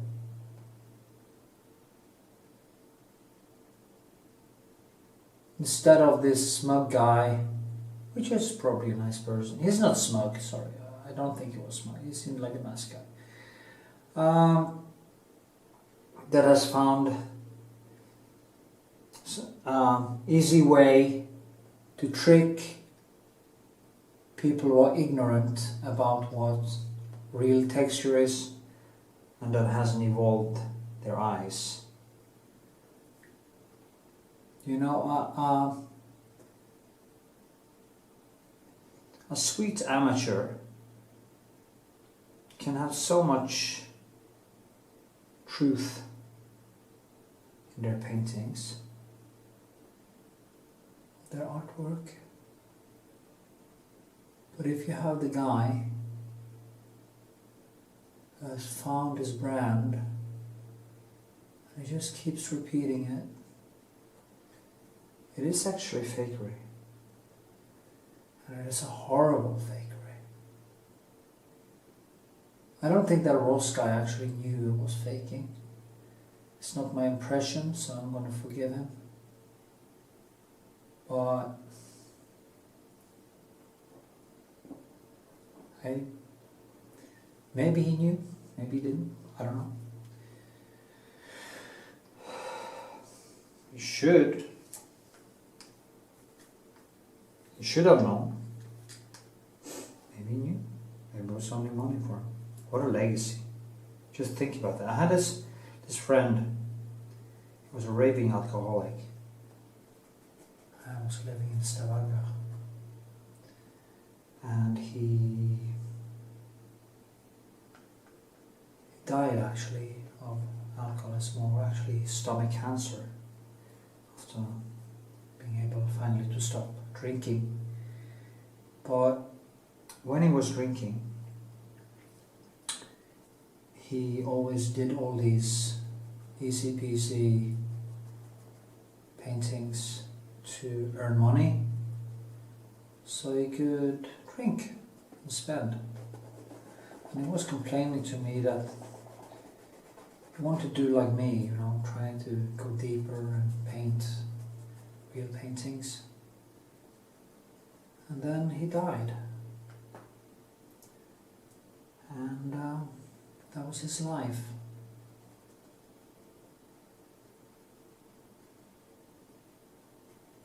And that is why I'm not ready to die, because I haven't done anything I pursue. I've done some paintings that I think is good. Samuel Steinmann is one of them, one of the Norwegian Jew who survived Auschwitz. That is one of my better ones. And I have touched on good painting in parts of my paintings. There are always parts of our paintings that I really enjoy, really like.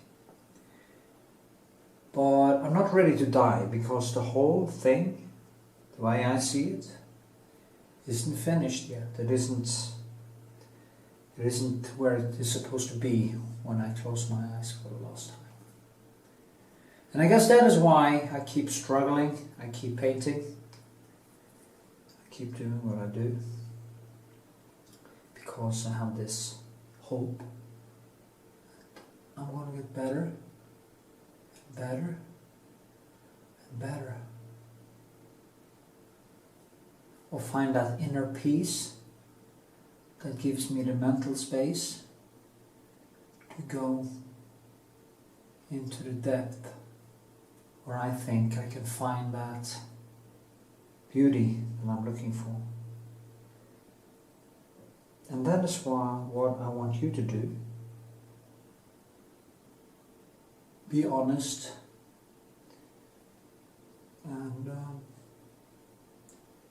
the best you can. And now I'm going to stop talking and I'm going to paint and try to finish this thing. And see you later.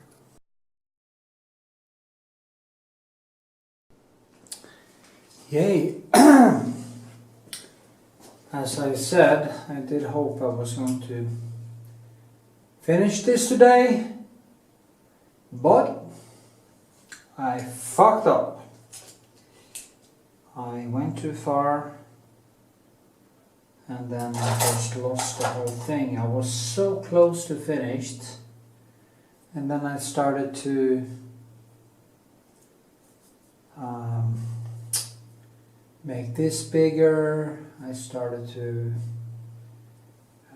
put on too much color, and it just went on and on for hours, and now it is just a mush. And the only thing I can do is to try to save a little bit and let it dry and do it all over again. Of course you get a little bit, in a way you get a little bit closer, but even this, that's a big mistake when you get stressed. You start to make things bigger, and that is always a warning sign. When you start doing things bigger, you're usually on the wrong track. You're not concentrating, you're not seeing, you're just kind of... And the thing is too, I want to be finished with this. It is a patron painting, it should have been finished a long time ago. And I have a lot of other stuff to do. So I also kind of start stressing because of that.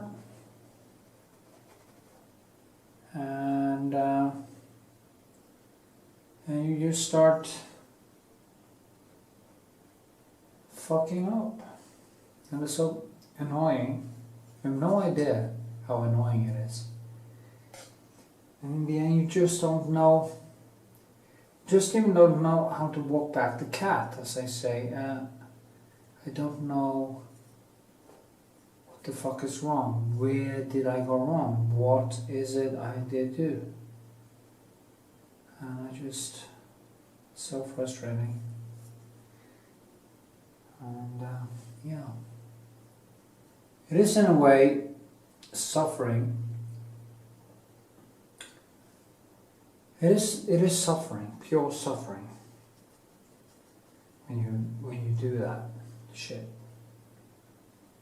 you can't really. It's hard to explain it. It's almost like. Well, I don't know. It is very stressful, very annoying.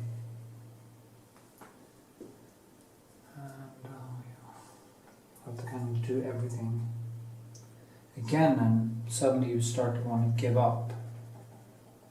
You stop believing in yourself, and you think, I'm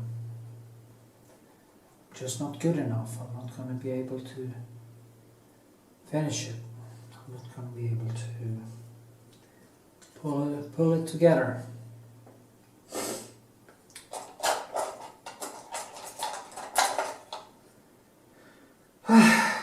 Fuck.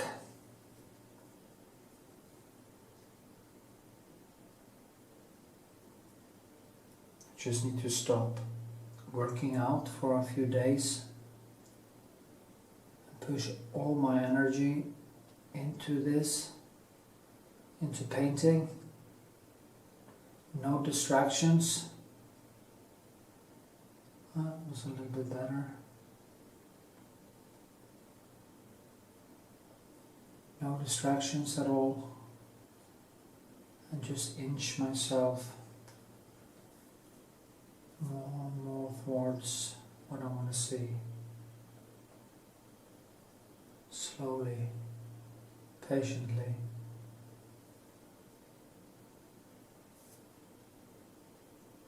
It is this thing here.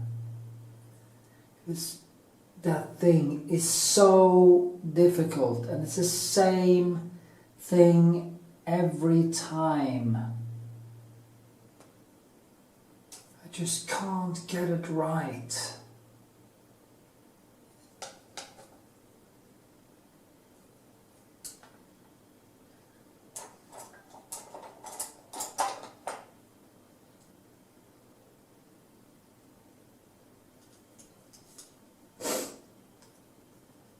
Also distance here.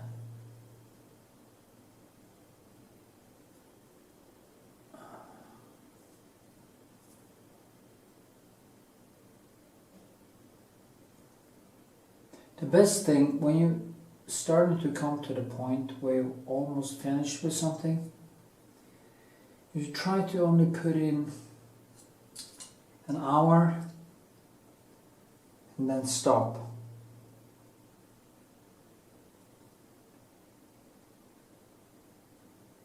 But it is also very hard to do because, as I said, I want to finish it, and kind of leaves stress.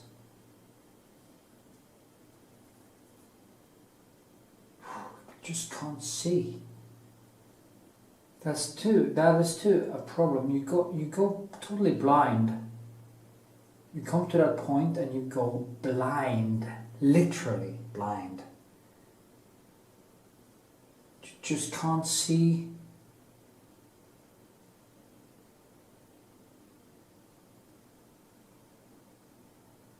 See the shape, and I can't see. I just can't see.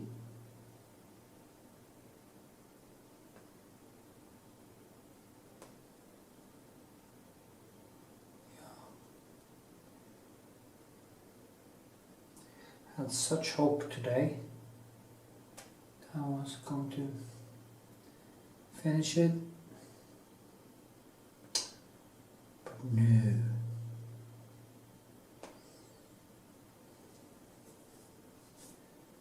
And I'm not going to use this fucking... I don't think I'm going to use this...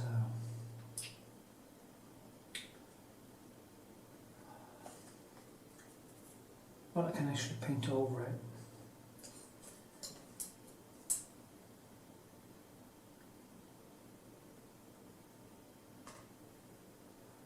And I use that glass plate there.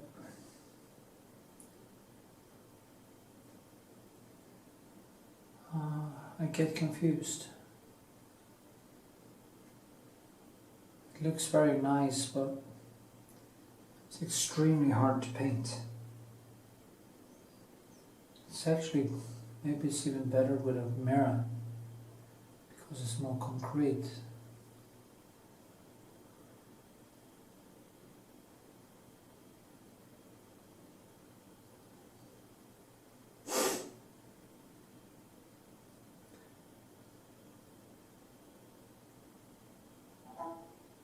Think about this, I struggle so much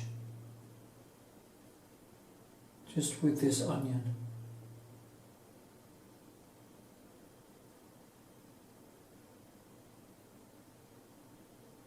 That was a little bit better. Maybe I'll find it tomorrow. It's like I feel I have to find it. I also think that this is going to go further down here, and this is actually going in here. Yeah, that's more like it. Didn't see that before now. That's strange. And then this is coming more down here actually, and it creates that dynamic. Yeah, that's better. It's kind of, that's more like it. Gets a little bit more. Yeah.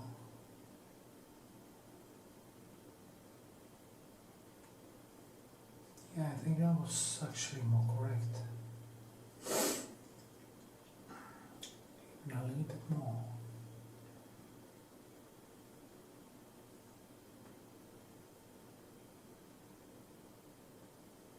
Yeah.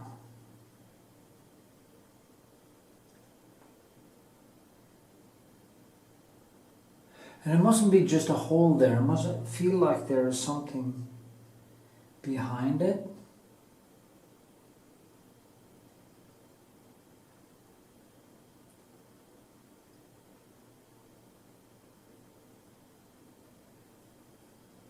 I think that was maybe a little bit better.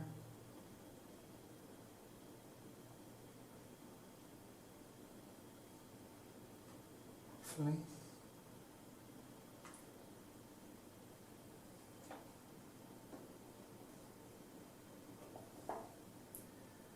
So, yeah. This one is more underneath here.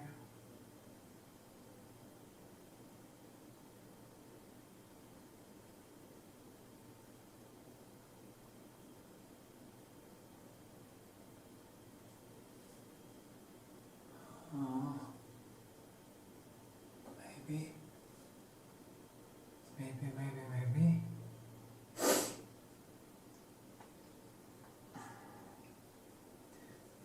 This one is more here.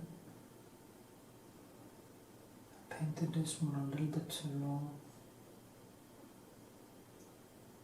Maybe. This is just maybe. I'm not sure.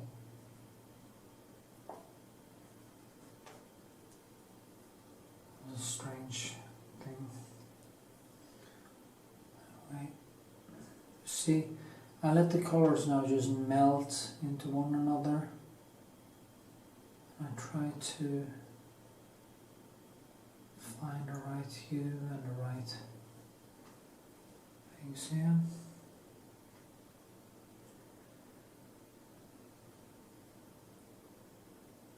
There's some light underneath here,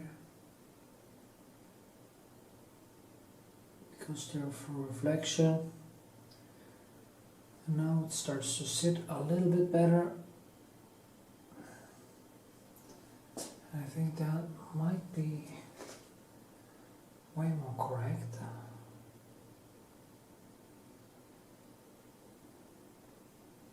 Yeah.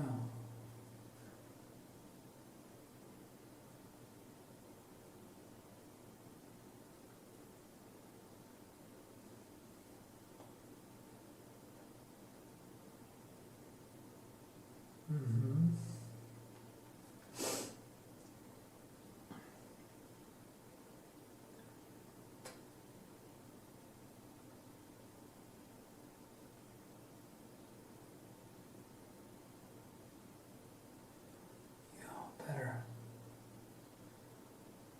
I guess. Yeah.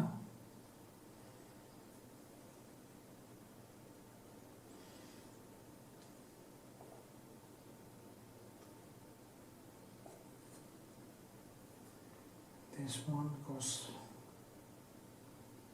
a bit more down here. And like this. Actually, yeah.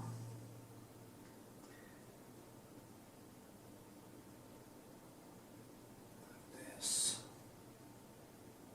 I think.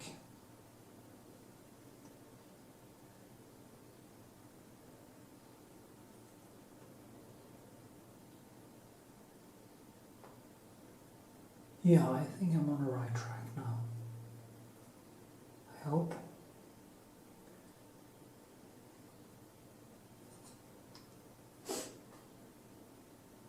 The thing I was struggling mildly with was a little light that is here.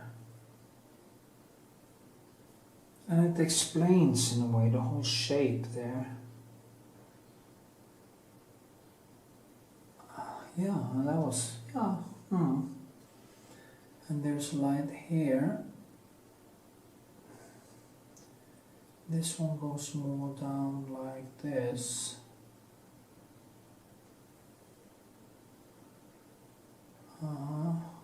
Like this. And I think that goes back there. Something. Oh. There are some highlights. Basically here.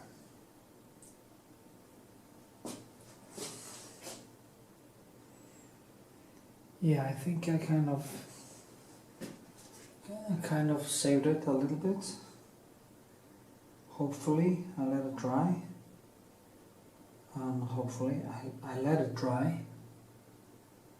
And then I try one more time to finish it.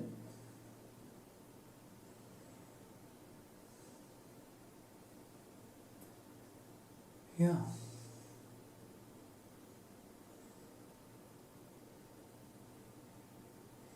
This is kind of why it can be a struggle to start to paint every day, because you know you're gonna experience this intense frustration. Sometimes you just can't get it right and it drives you nuts.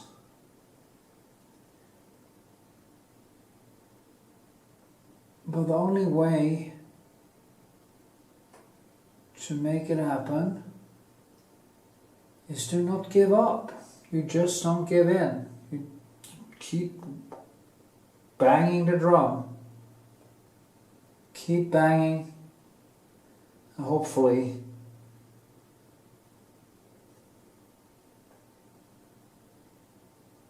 things happens in the end. You see now from a distance.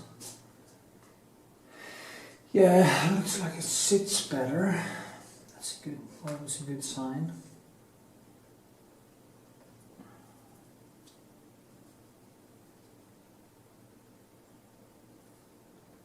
And I think actually this is going to be further out.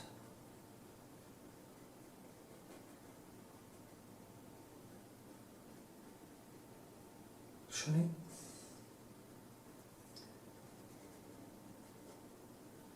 like that, yes. And yeah.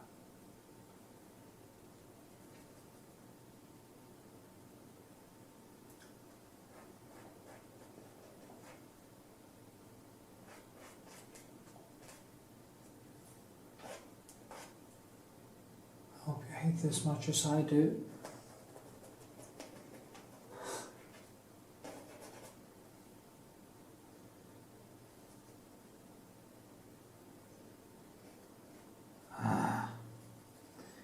Just a bit greenish,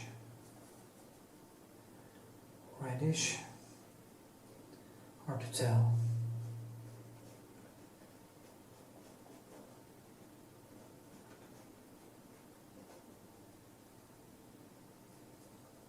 Yellow.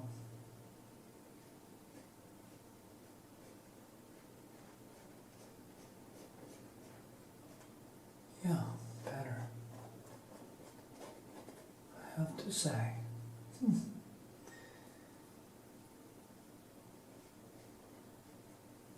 Yeah.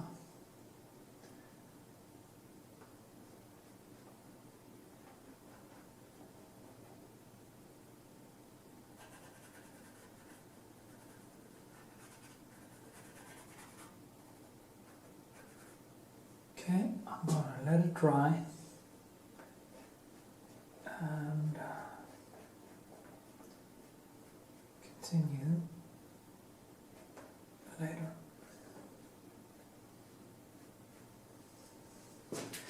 Clean it up a little bit, and that's a good thing. Now it looks much better. So I'm gonna let it dry and fix.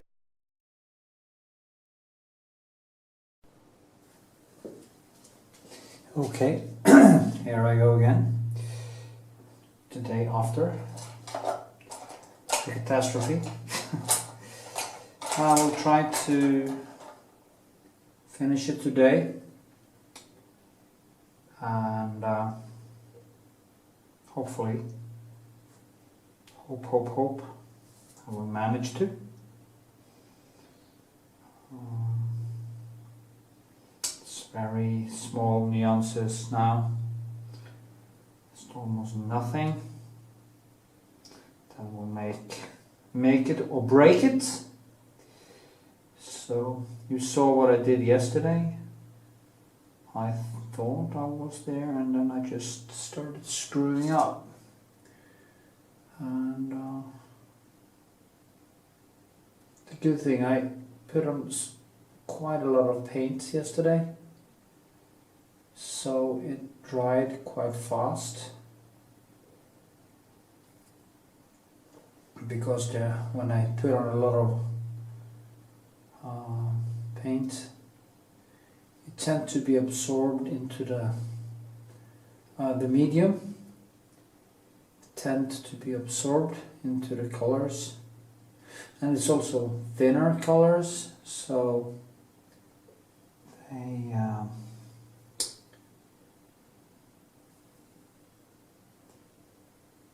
yeah, dry faster.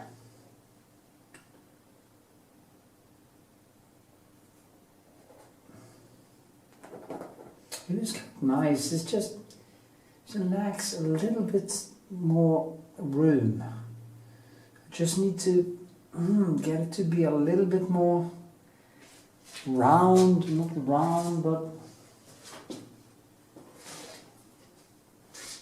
something missing. And it's always hard to know what it is, because at this point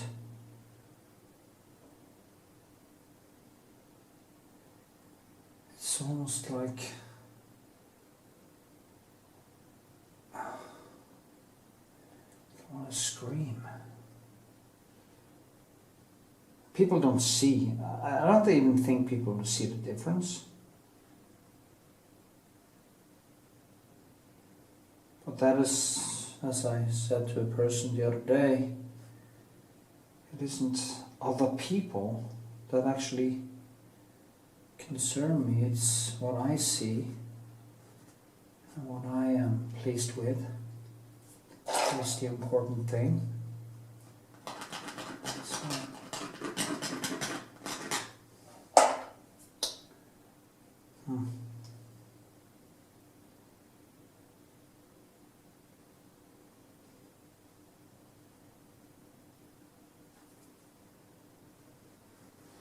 now I'm using my fingers. It's a very delicate process. There's a light there, and something I do wrong. I just don't see what it is, and it's so annoying.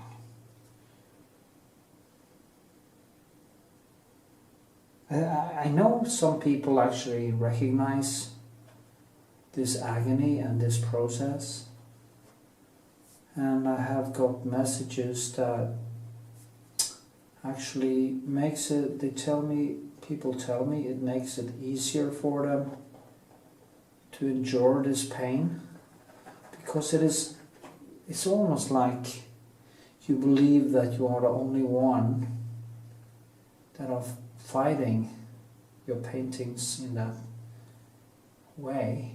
But I have now experienced that there's a lot of people that actually don't, or do, do.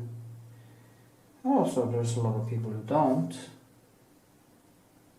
but I don't think it's the best painters. I think good painting, I don't say that this is, I'm just trying my best. I wouldn't know anyway because I'm biased.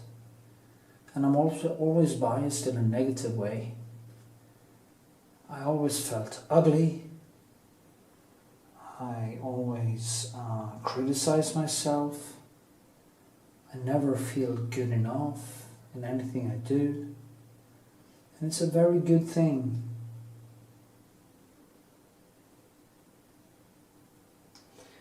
There was a friend I had in art school, and he said something funny to me.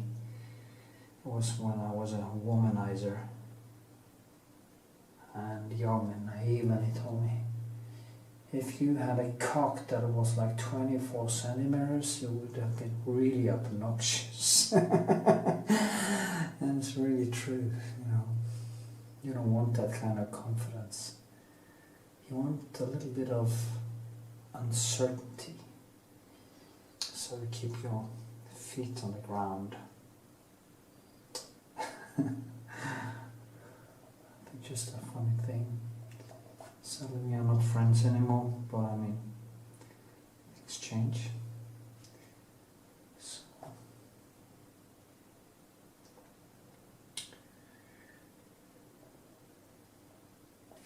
Not that I need a cock like that, I mean, most girls wouldn't be able to take it anyway.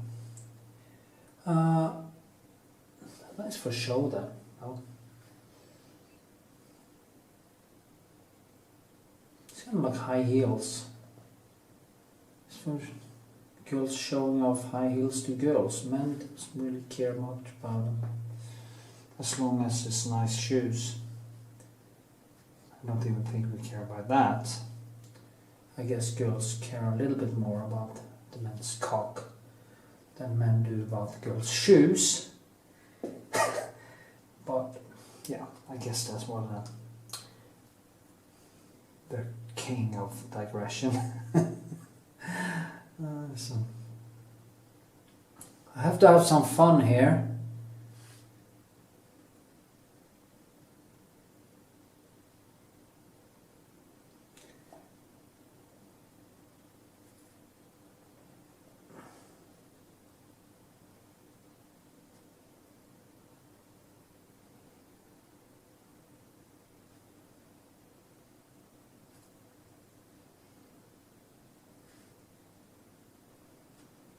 Good thing is that I've always been basically a little bit over average, good at whatever I set my heart into or mind onto, because I tend to push it. And I guess the difficult thing is to get to that absolute mastery level where you, and I know it's that, I know what it is that will lead me there now. I thought it was just paint, paint, paint, paint.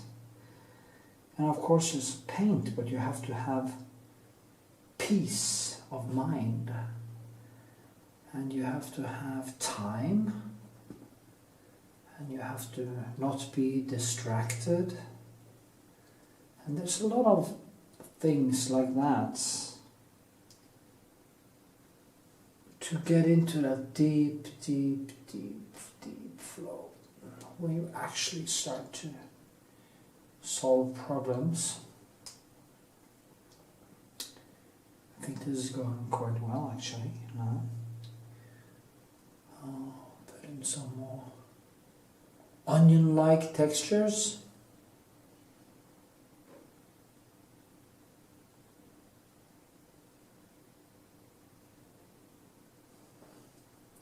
The onion is quite far away from me too, and it's actually, I think it's smaller. Yeah, I think I painted it a little bit bigger.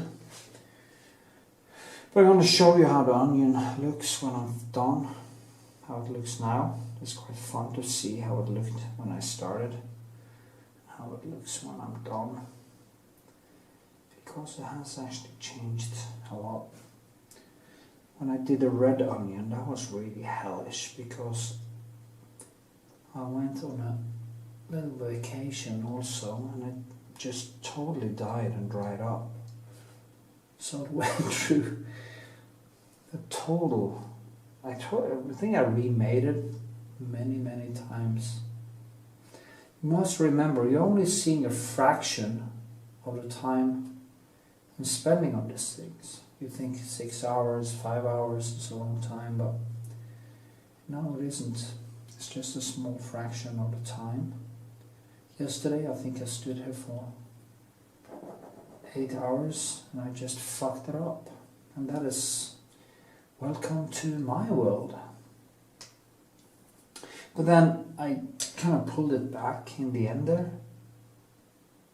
If you see that segment. Maybe I should start making these videos into segments. That I say segment 1, segment 2.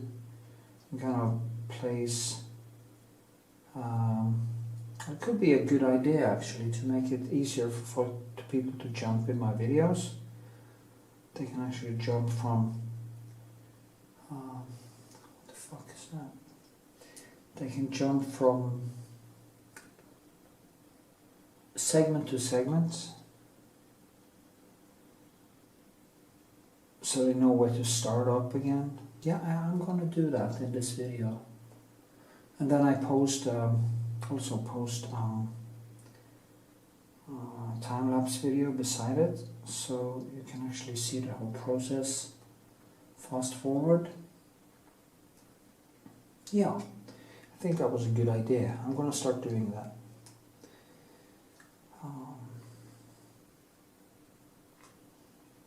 Segments, and I think it's possible for me to actually link to every segment also in the description. I'm going to figure out how to do that. Yeah. I mean, people are probably not sitting there watching the whole video. And I can also put the commercial breaks to the segments, so it doesn't disturb the flow. It doesn't break it off like, and now you're gonna buy a new telephone. No, that is so annoying.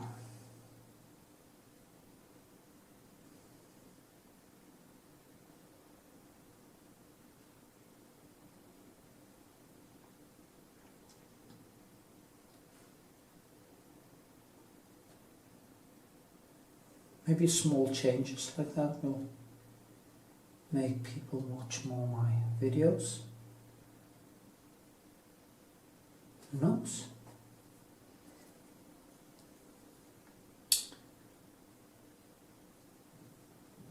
Yeah. Can have 20-minute segments in these videos.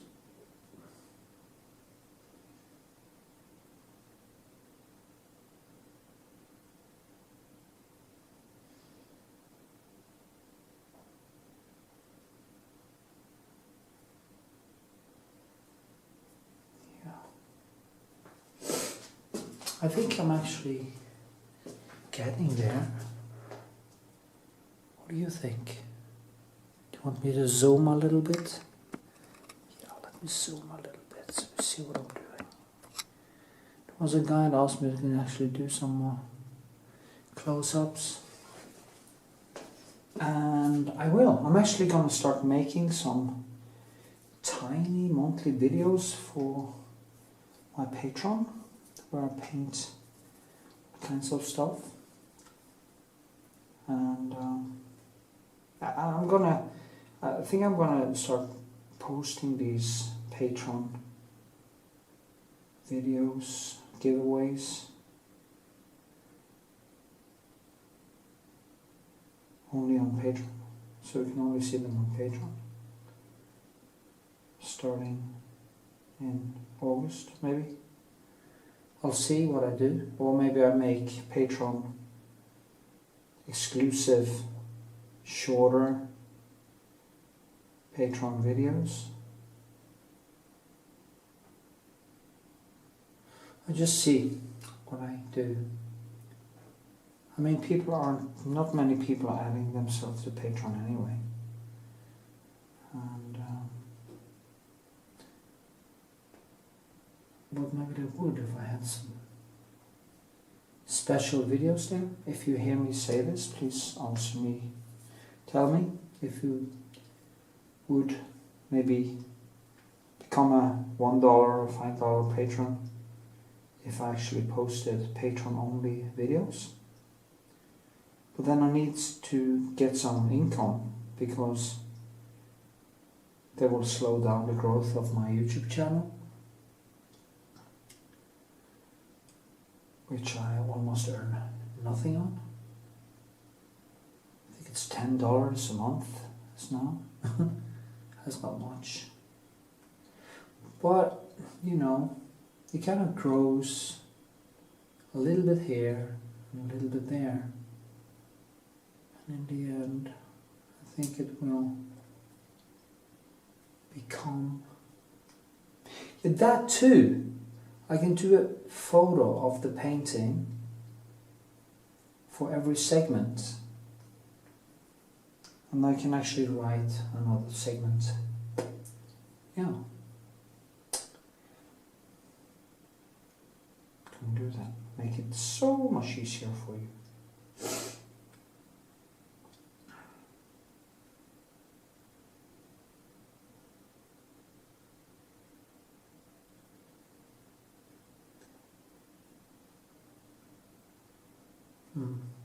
Kind of comes alive now a little bit, I think. And yeah, maybe I'm gonna... That is the nice thing with this extreme struggle.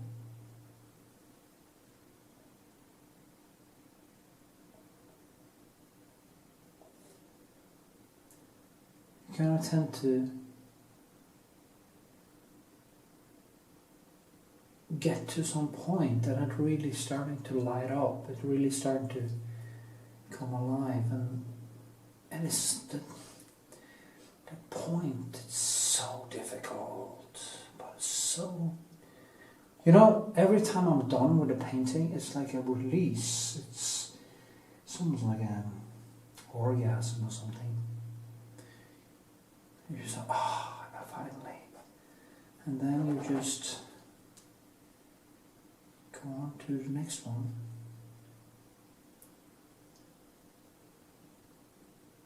That's my life.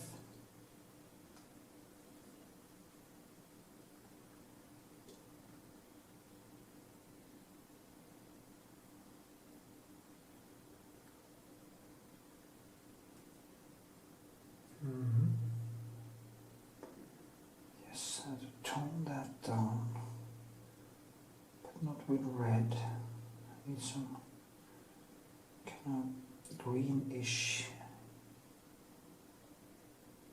color.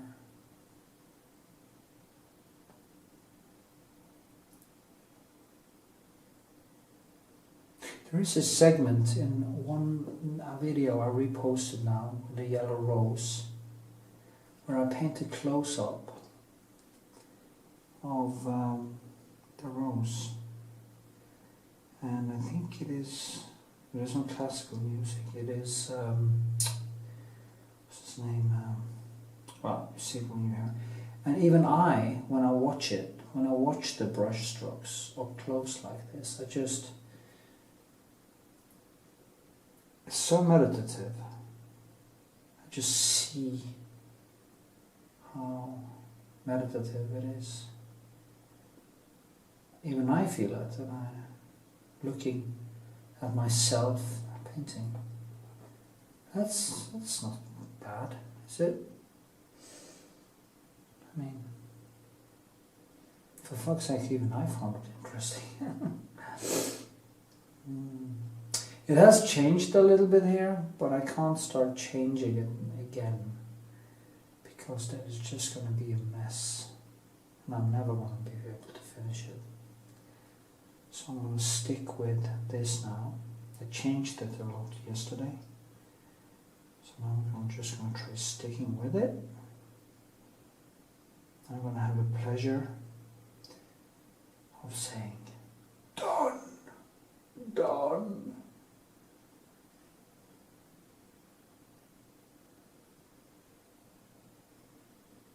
And then my captive audience will have another video of the Norwegian artist Knut Andre Vikshåland painting another onion. Oh, this is so difficult. You know, I just want to be round and just, I don't know,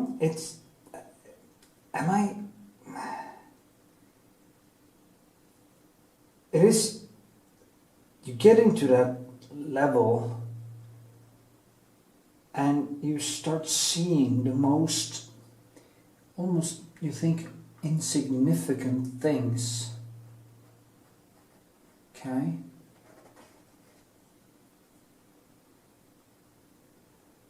There's not really much color in this in reality.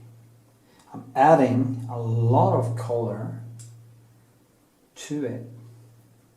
I've seen some quite good painters painting onions on YouTube, and they don't add much, they don't go over it and add much shape and real texture. They stop in a way when it looks like an onion, not when it is physical. It's almost like I feel they have made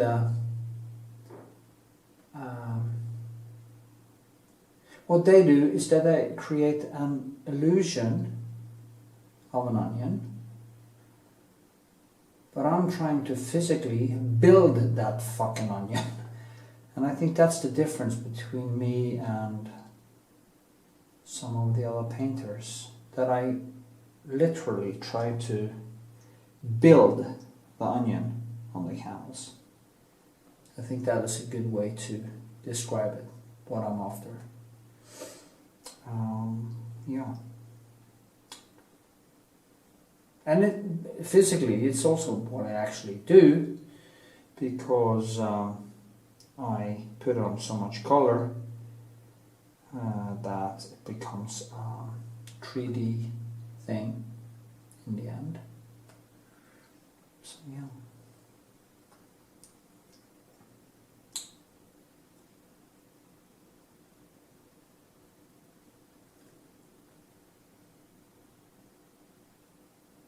It's difficult to see the difference between these two.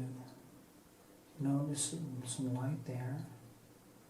There's darker there, but I can't really seem to figure out exactly how deep it is. So maybe if I do, I can always bring it up again.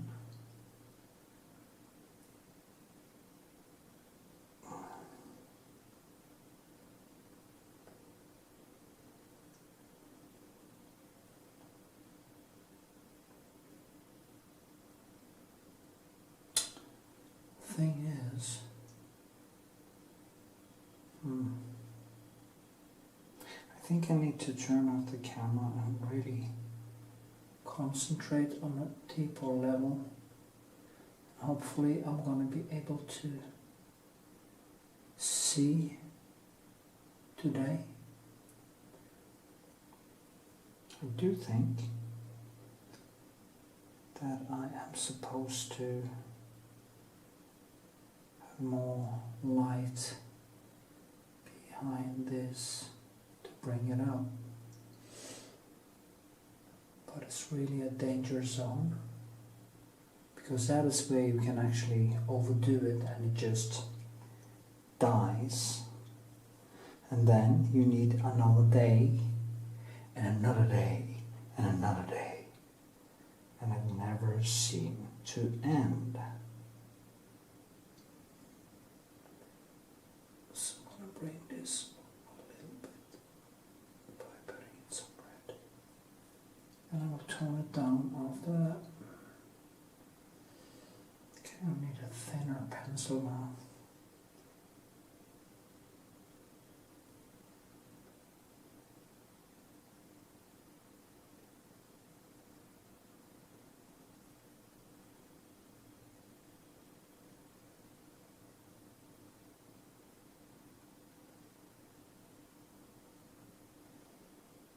Okay, then I need some more. You know, a shadow must have, you have to see what's in the shadow. You can't just push on a shadow and then in black, because it has no life, it doesn't have any. You can't use black as a shadow, it just kills everything. So you need to find a way to have that feel that there's something inside the shadow. And then I kind of bring it up by putting in some light here. So it kind of comes up like this. And yeah. Also need my glasses, there's no doubt about that. And my eyesight is a little bit better than yesterday, luckily, because that bottle of wine from Friday is finally leaving my body.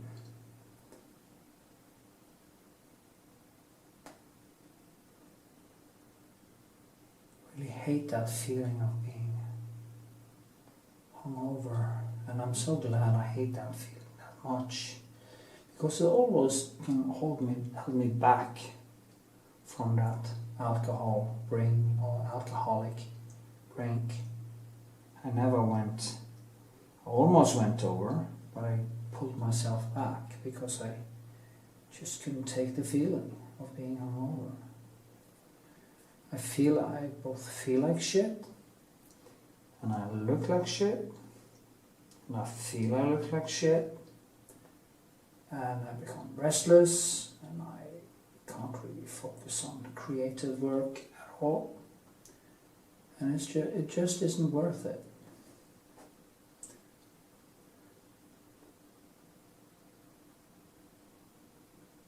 Sometimes it's fun, you know. Sometimes it's nice to just don't give a shit. But if you can be the master and use it in a wise way, you can have both worlds, and that's a beautiful thing. So Okay, I think I rounded it better now. So we'll just try to do the last things. Oh, that was 28 minutes. It was a long segment. Anyway, I hope that you get something out of this because I never stop talking. And I guess it's me. Okay. Okay. I think I'm kind of almost there. Almost.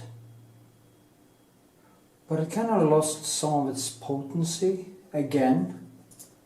And that is always a problem. It's so annoying because I keep on going back and forth. And I have it. And then it's just gone again. And it's so annoying. I have no idea how annoying it is.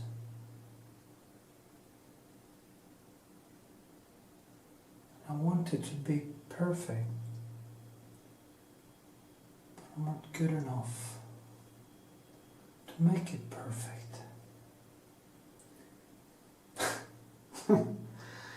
What a fucking job.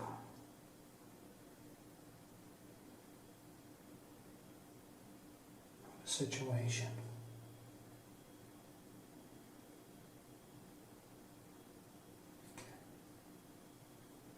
Okay, and notice red under there.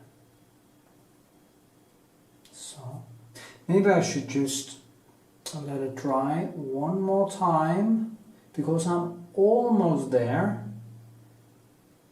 and then just do one more go on it, and hopefully I will be able to finish it then.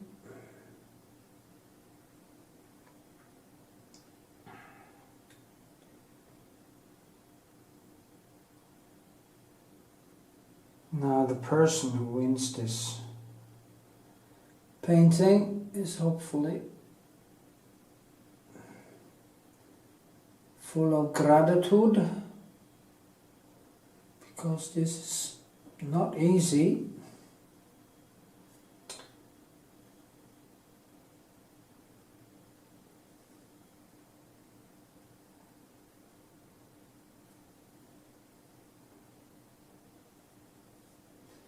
Okay.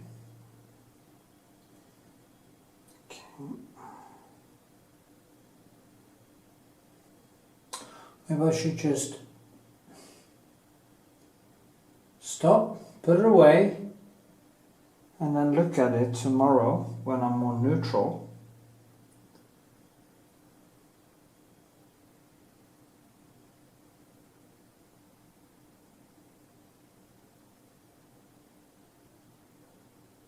And this is also the problem with the extreme subjectivity that emerges when you are doing stuff like this, which I'm talking about all the time.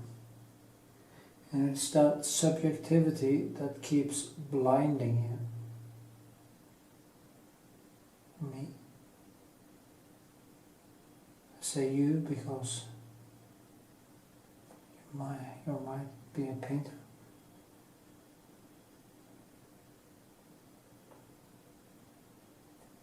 That was better, wasn't it?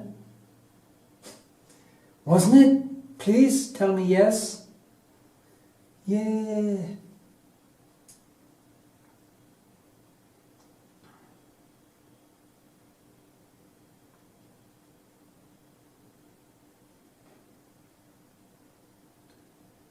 For the next 10 days, I'm only going to go to the gym and do stretching and yoga, a little bit of cardio. I'm going to put all my energy into finish off a bunch of patron paintings and some portraits, so I can actually have a summer vacation with my beautiful parents and my daughter.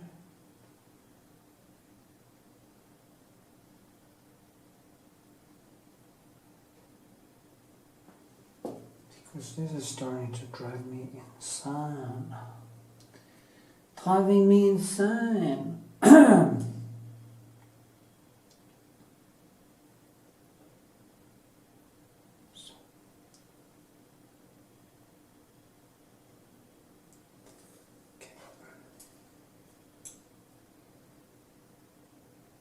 It's more dark, it's darker there.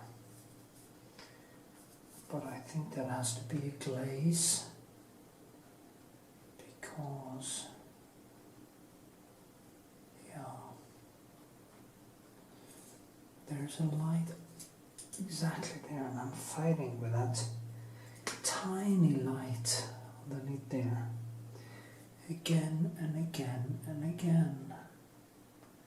And it's strange, that little shit is just making me, oh.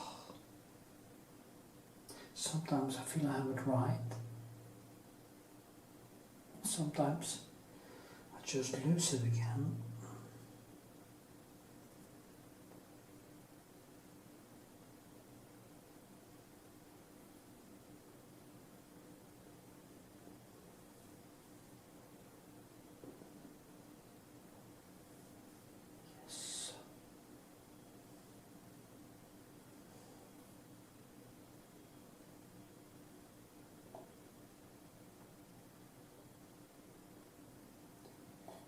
To extreme painting like this, you really need to have a lot of fish oils,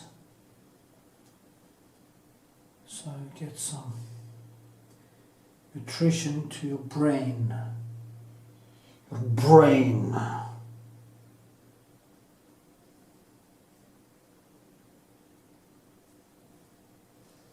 Because we really need it.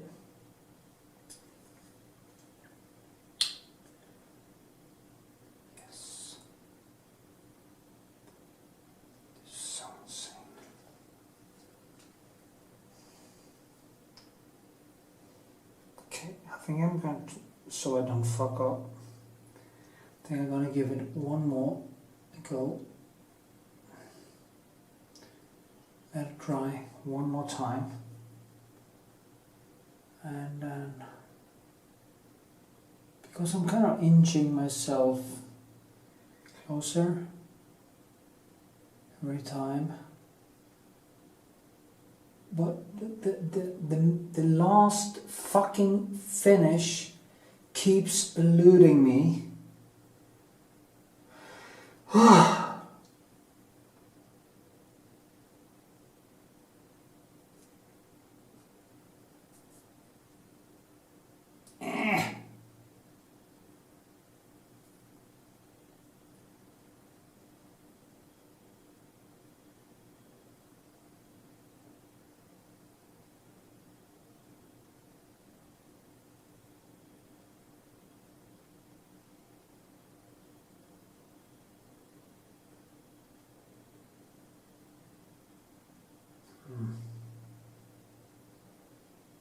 See how I work now? Now you know why it takes time.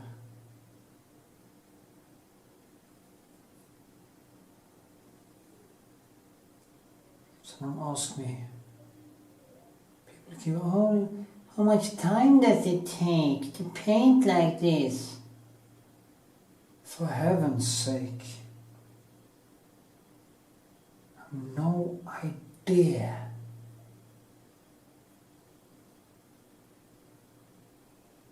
Too much.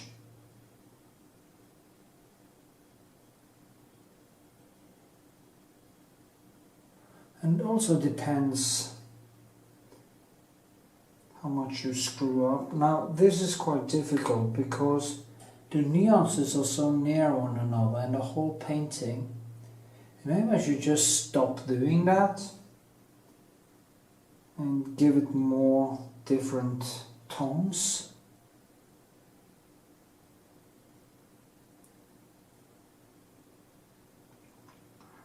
Or the other way, just do more on it, more of it, until I actually know how or get it right. So it's kind of a discussion one has to have with oneself. Do you want to give yourself more difficulties so you get better? Or do you want to make it easier for yourself? You'll never get better.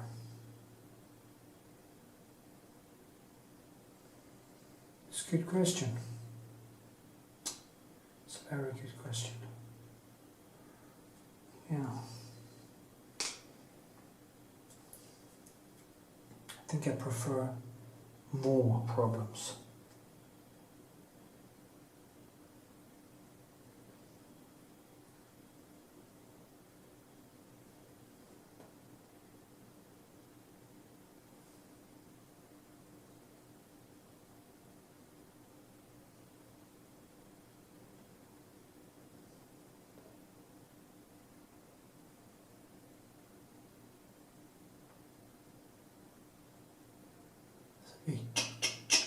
Just touching it lightly.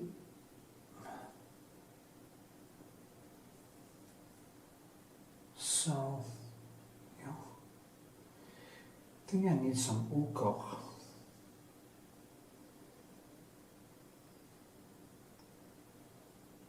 Gold ochre.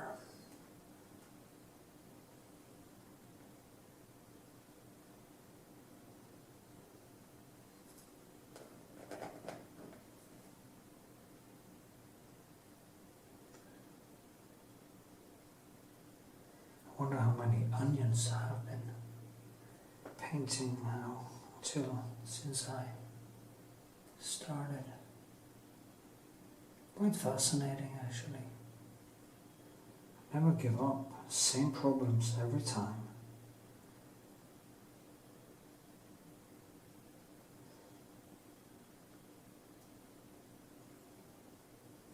I just don't want to give up.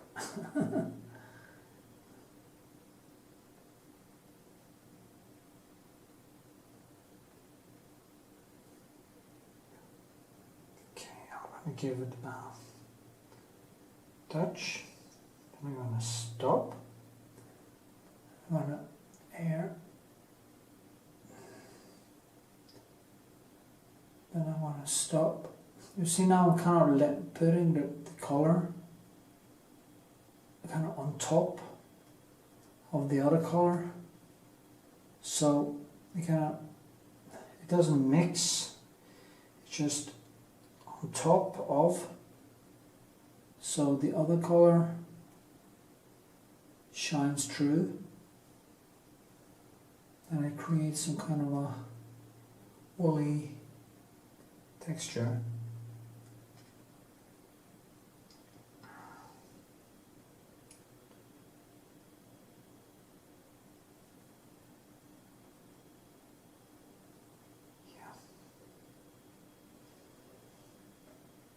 Okay.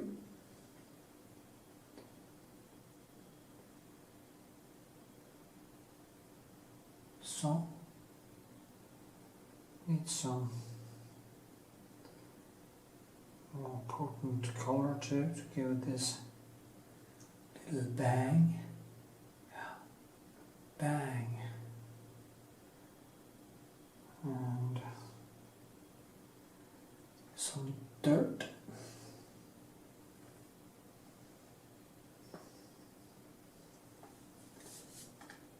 And some lazur with red glaze, a thin glaze with some pure reddish down here. You see now, kind of makes it come alive a little bit.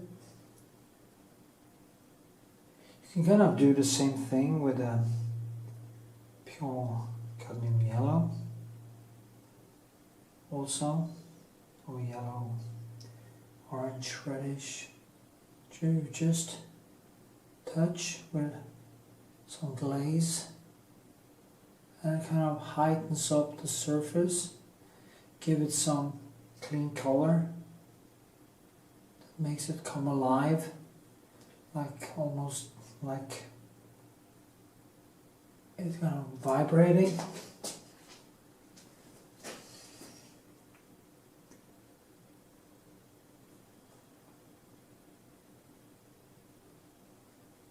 Yeah.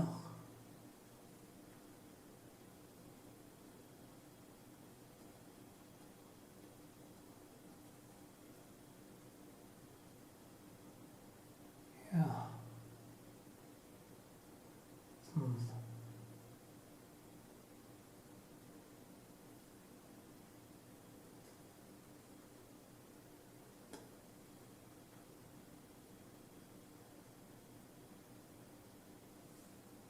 And that's what I'm going to do tomorrow. I'm going to leave it now, and I'm going to just go over it with more pure colors and give it a glaze like this on top of the other color, just to give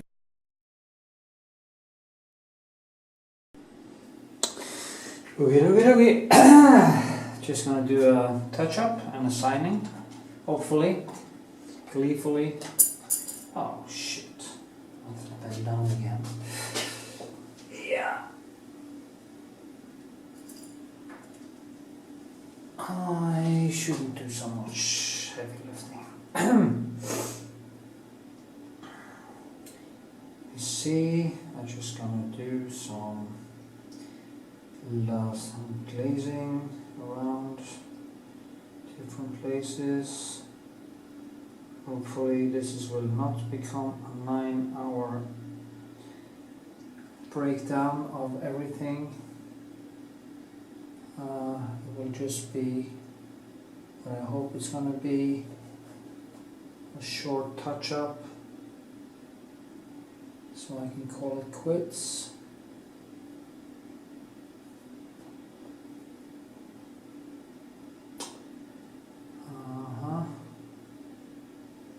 Be careful now, don't get sucked into it. It's so easy to get sucked into it. You can't really get out of it.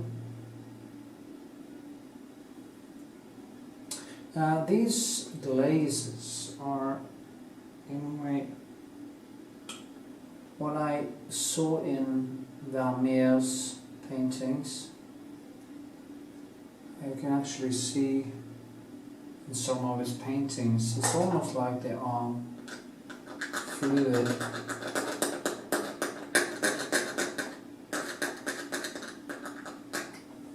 Kind of fluid layers. It kind of just glides into one another with transparent colors. It's really beautiful. If you have a look at Vermeer, that is what you should look for.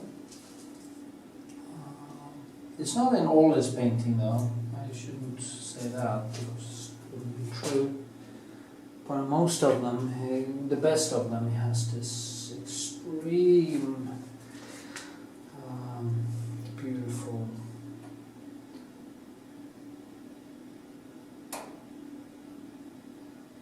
glazes. And as I've been saying before in my videos, it's almost strange for me to think how anyone would be able to differentiate between these glazes or be able to restore the glazes, because it's on a level that you can't possibly go over it and get the same effect again. You see now, just thin colors, it's almost nothing. It's just, I'm going to zoom a little bit so you can see better. the colors are right. Maybe it's a little bit too light, but I can fix that later.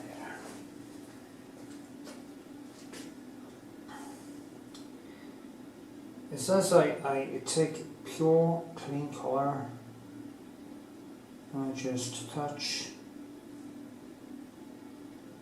like these lines here. And it's just almost a totally fluid thing. And you actually can only do it once. If you start painting over, you lose that effect. Something happens, you just seem to lose it. And you just have to wait until it dries and try to do it all over again. Because it's kind of, if you do too much, it loses its potency. It doesn't have that brilliant effect I'm after. It can be so frustrating. Because sometimes you feel like you have it and then poof, it's gone. It's no more. It's a very unhappy situation when that happens. Dreadful, actually. Horrible.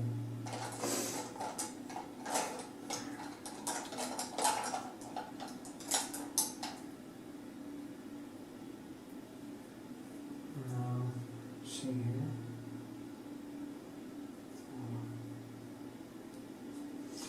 In summertime, I would recommend to take your colors when you finish painting. If you have some color left over, put it on a mirror, or put the palette in the fridge. No, not the fridge, but the yeah, you know what I mean. Refrigerator, and keep it cold because it won't dry that fast.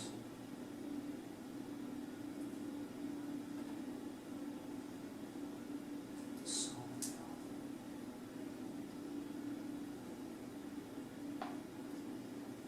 see now.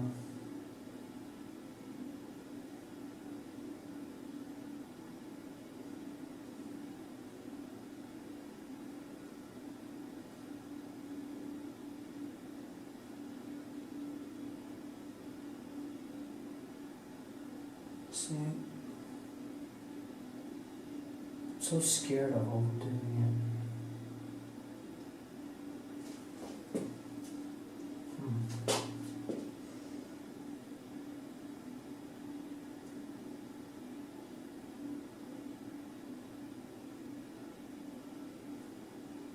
Yeah.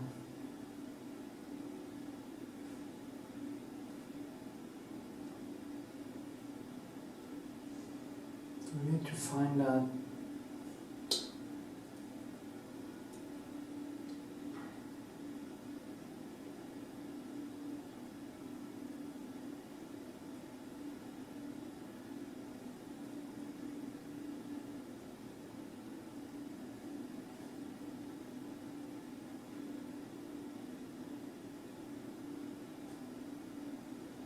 yes, that was nice.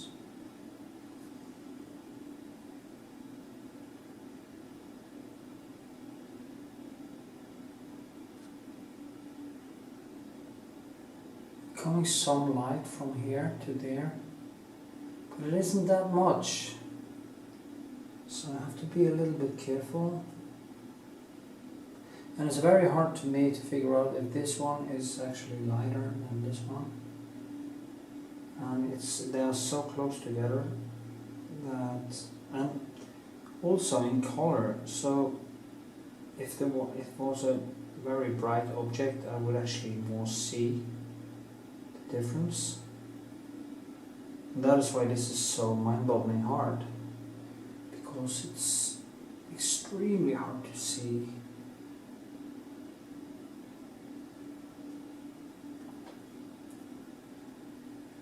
And just try to touch You might wonder why the hell does he bother doing all this? And believe me, I'm asking myself that all the time. I think it's the chase, it's the thing, the driving force, the thing that drives it is just I have such a need to get it right that it just overshadows all reason all the time. Of course it's a very good thing, because you don't want to make these, you want to make do your best, and yeah.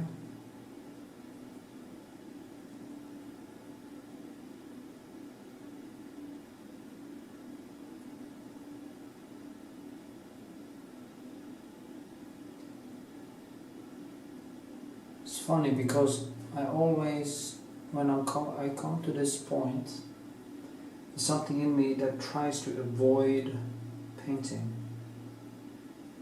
I really try to avoid doing this work because it's the hardest part. It's no contest. And I've been doing it with this now for weeks on end, not just fighting with a painting, but I'm fighting with myself to actually get to paint on it. So it's not an easy life. But then again, I've decided to make things easier for me by only focusing on the important things in life, which is my painting, and of course some important personal relations like my parents, my daughter, brother, and only positive people and positive things. Try to get back to being addicted to everything positive and getting rid of every single thing that can derail me.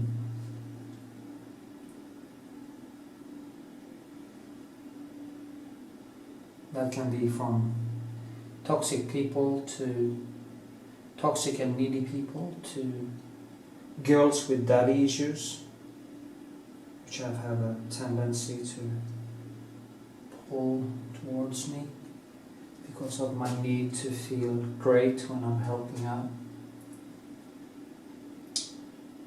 which comes from my low self-esteem and my inability to be strong enough to get what I want. So there's I have a long and gloomy job in front of me to find myself happy and alive. And painting must always be in the front of this project because that is the foundation of my existence, really. Without painting, I really don't know what I would do. So, welcome to my world.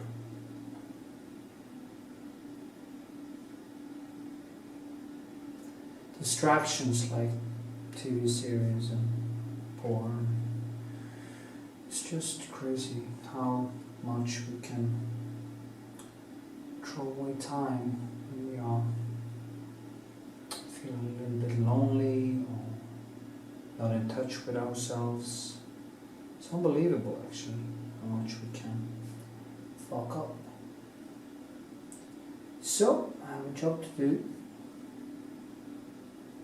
I'm going to see that too, that my life ends well, that my death will be a good death. So that's my goal for the next half a century. And I demand Should be at least 100.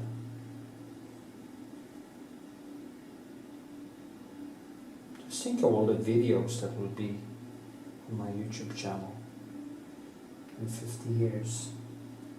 Gee, maybe I earn $1 a day by then. You never know.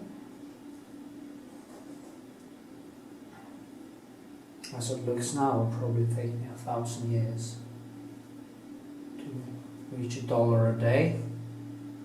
But hey, I'll keep trying. You never know.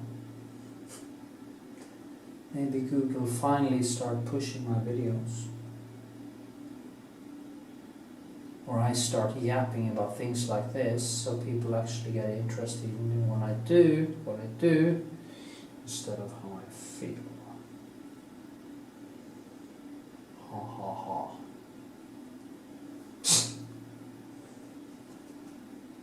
That's supposed to be funny. Actually.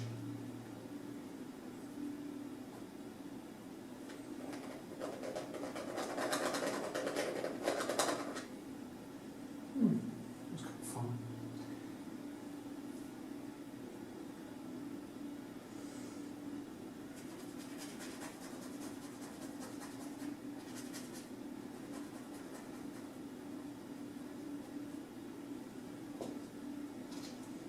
Yeah. And a third of light in here. It's really a difficult one. I'm scared now. I don't want to fuck it up. I think it's a little bit of the yellow. If I put that in there now, it would actually turn greenish because I have some blue. Yeah, I have some glaze there. That also happens when if you glaze with blue or you glaze with red, you will get, of course, when you put on some new color, you will get the glaze color to be mixed in.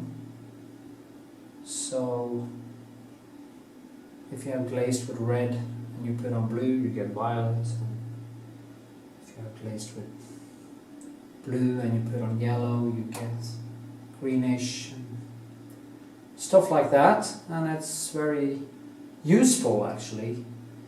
It's almost like painting with aquarelle color. And yeah.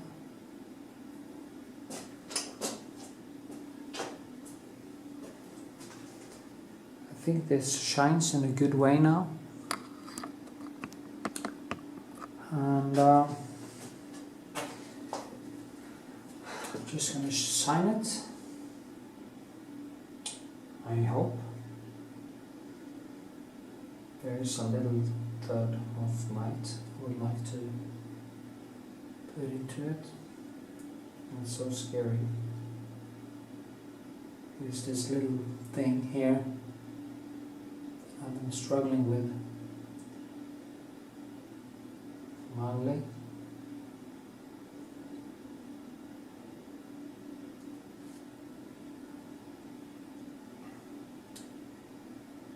And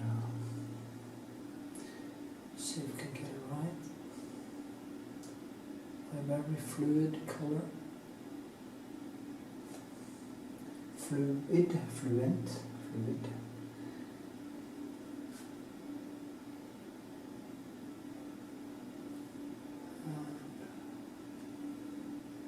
Boom. I think that might be it. And just little touch. Tiny touch. Which is there, a strategic bam. And I think that might be too much. Ugh. You know, I was about to say that I was finished, and then boom,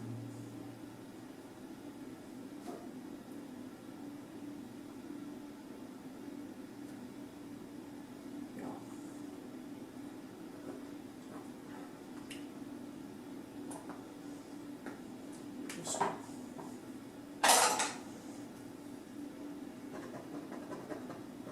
okay.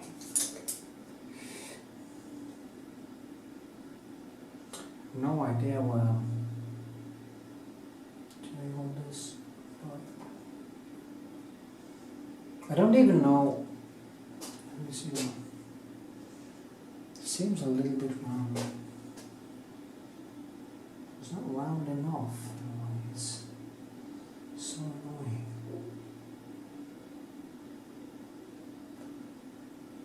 Yeah, because this one is also going past here. And it's just a tiny, it's not much, it's just tiny touch. It's so annoying with the glasses. I'm gonna actually talk to a friend of mine who is my friend Faisal Baig. I'm gonna talk to him about my eyes. I need him to see if I can actually get my eyes to, so I don't have to wear these fucking glasses when I'm painting, because it's so annoying.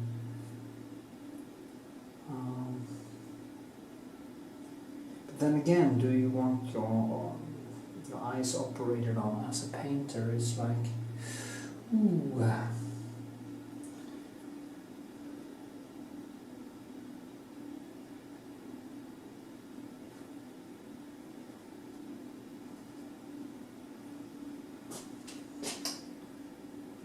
Yeah.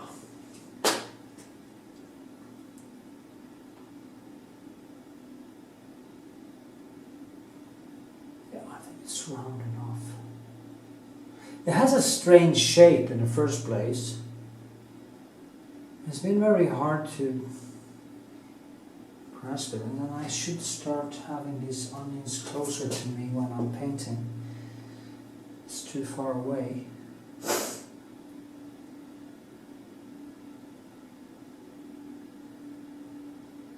So I see the details prop more better.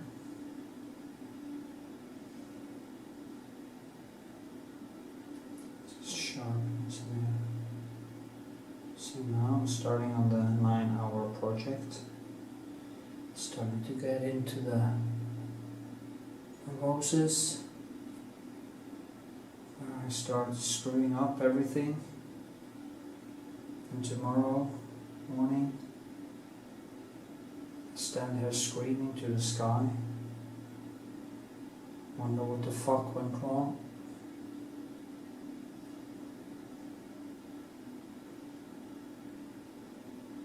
And the skies are empty, and they don't even bother to answer.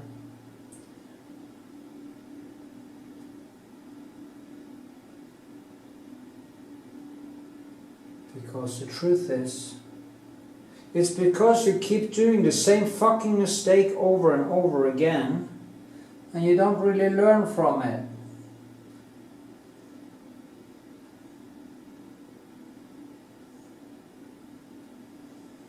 But I'm gonna sign it now.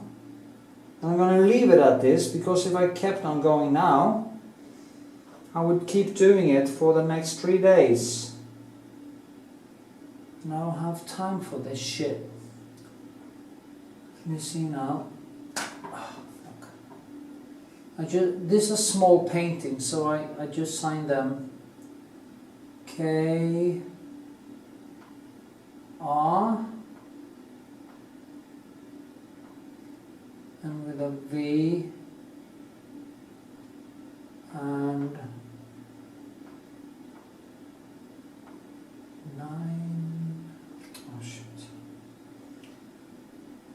19. I should do it. If I do a long signature, what's the wrong spot? Fuck. It's the same. This too is a problem every time. This signing thing. Oh, I hate it. So difficult.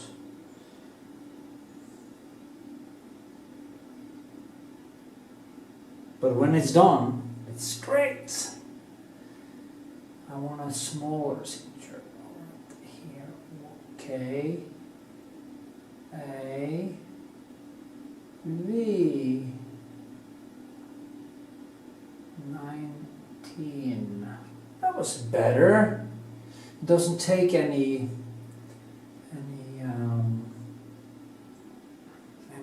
Oh, that looks like an X. XAV. Yeah, that's me.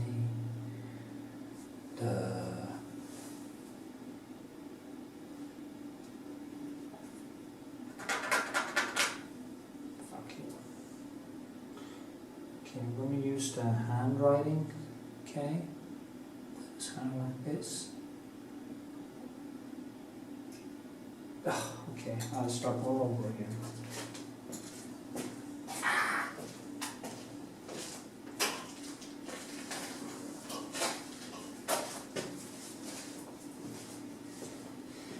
Okay, maybe I should just do that there.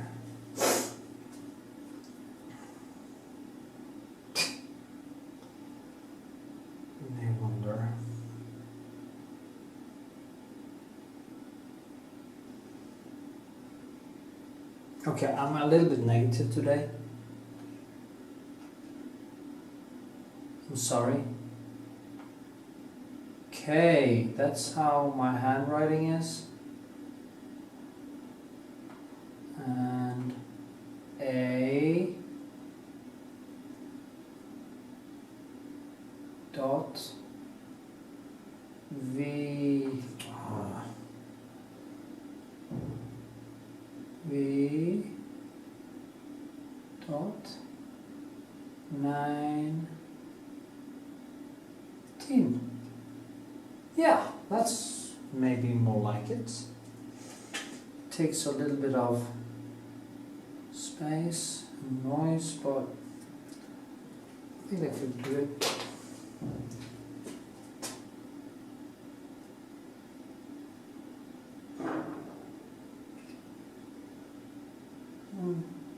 Yeah. Okay. See ya. Thanks for watching. Okay, I did a little bit more work on it, on some glazes and stuff. But now you can actually see how it turned out. And I think it became quite nice. Actually. Yay. So you can see, just going to go in and show you some details here at the end. And yeah, it becomes very yellowish now. But this is how the onion is now. It's just gone into death modus. And this is the portrait of an onion, which is forever on this canvas. Anyway, and here it is, with the frame and all. It became quite nice. It was a struggle, as usual. I do paint on them for a very long time, and I also always reach my skill wall, especially in the different things like when you go from, let me see, can focus, come from there to there, from all these rounding it correctly. And of course I painted this with growing, when it was growing, so it was growing fast actually, and in the end of course it started to change. And that is very normal, this is quite normal, so I'm used to it.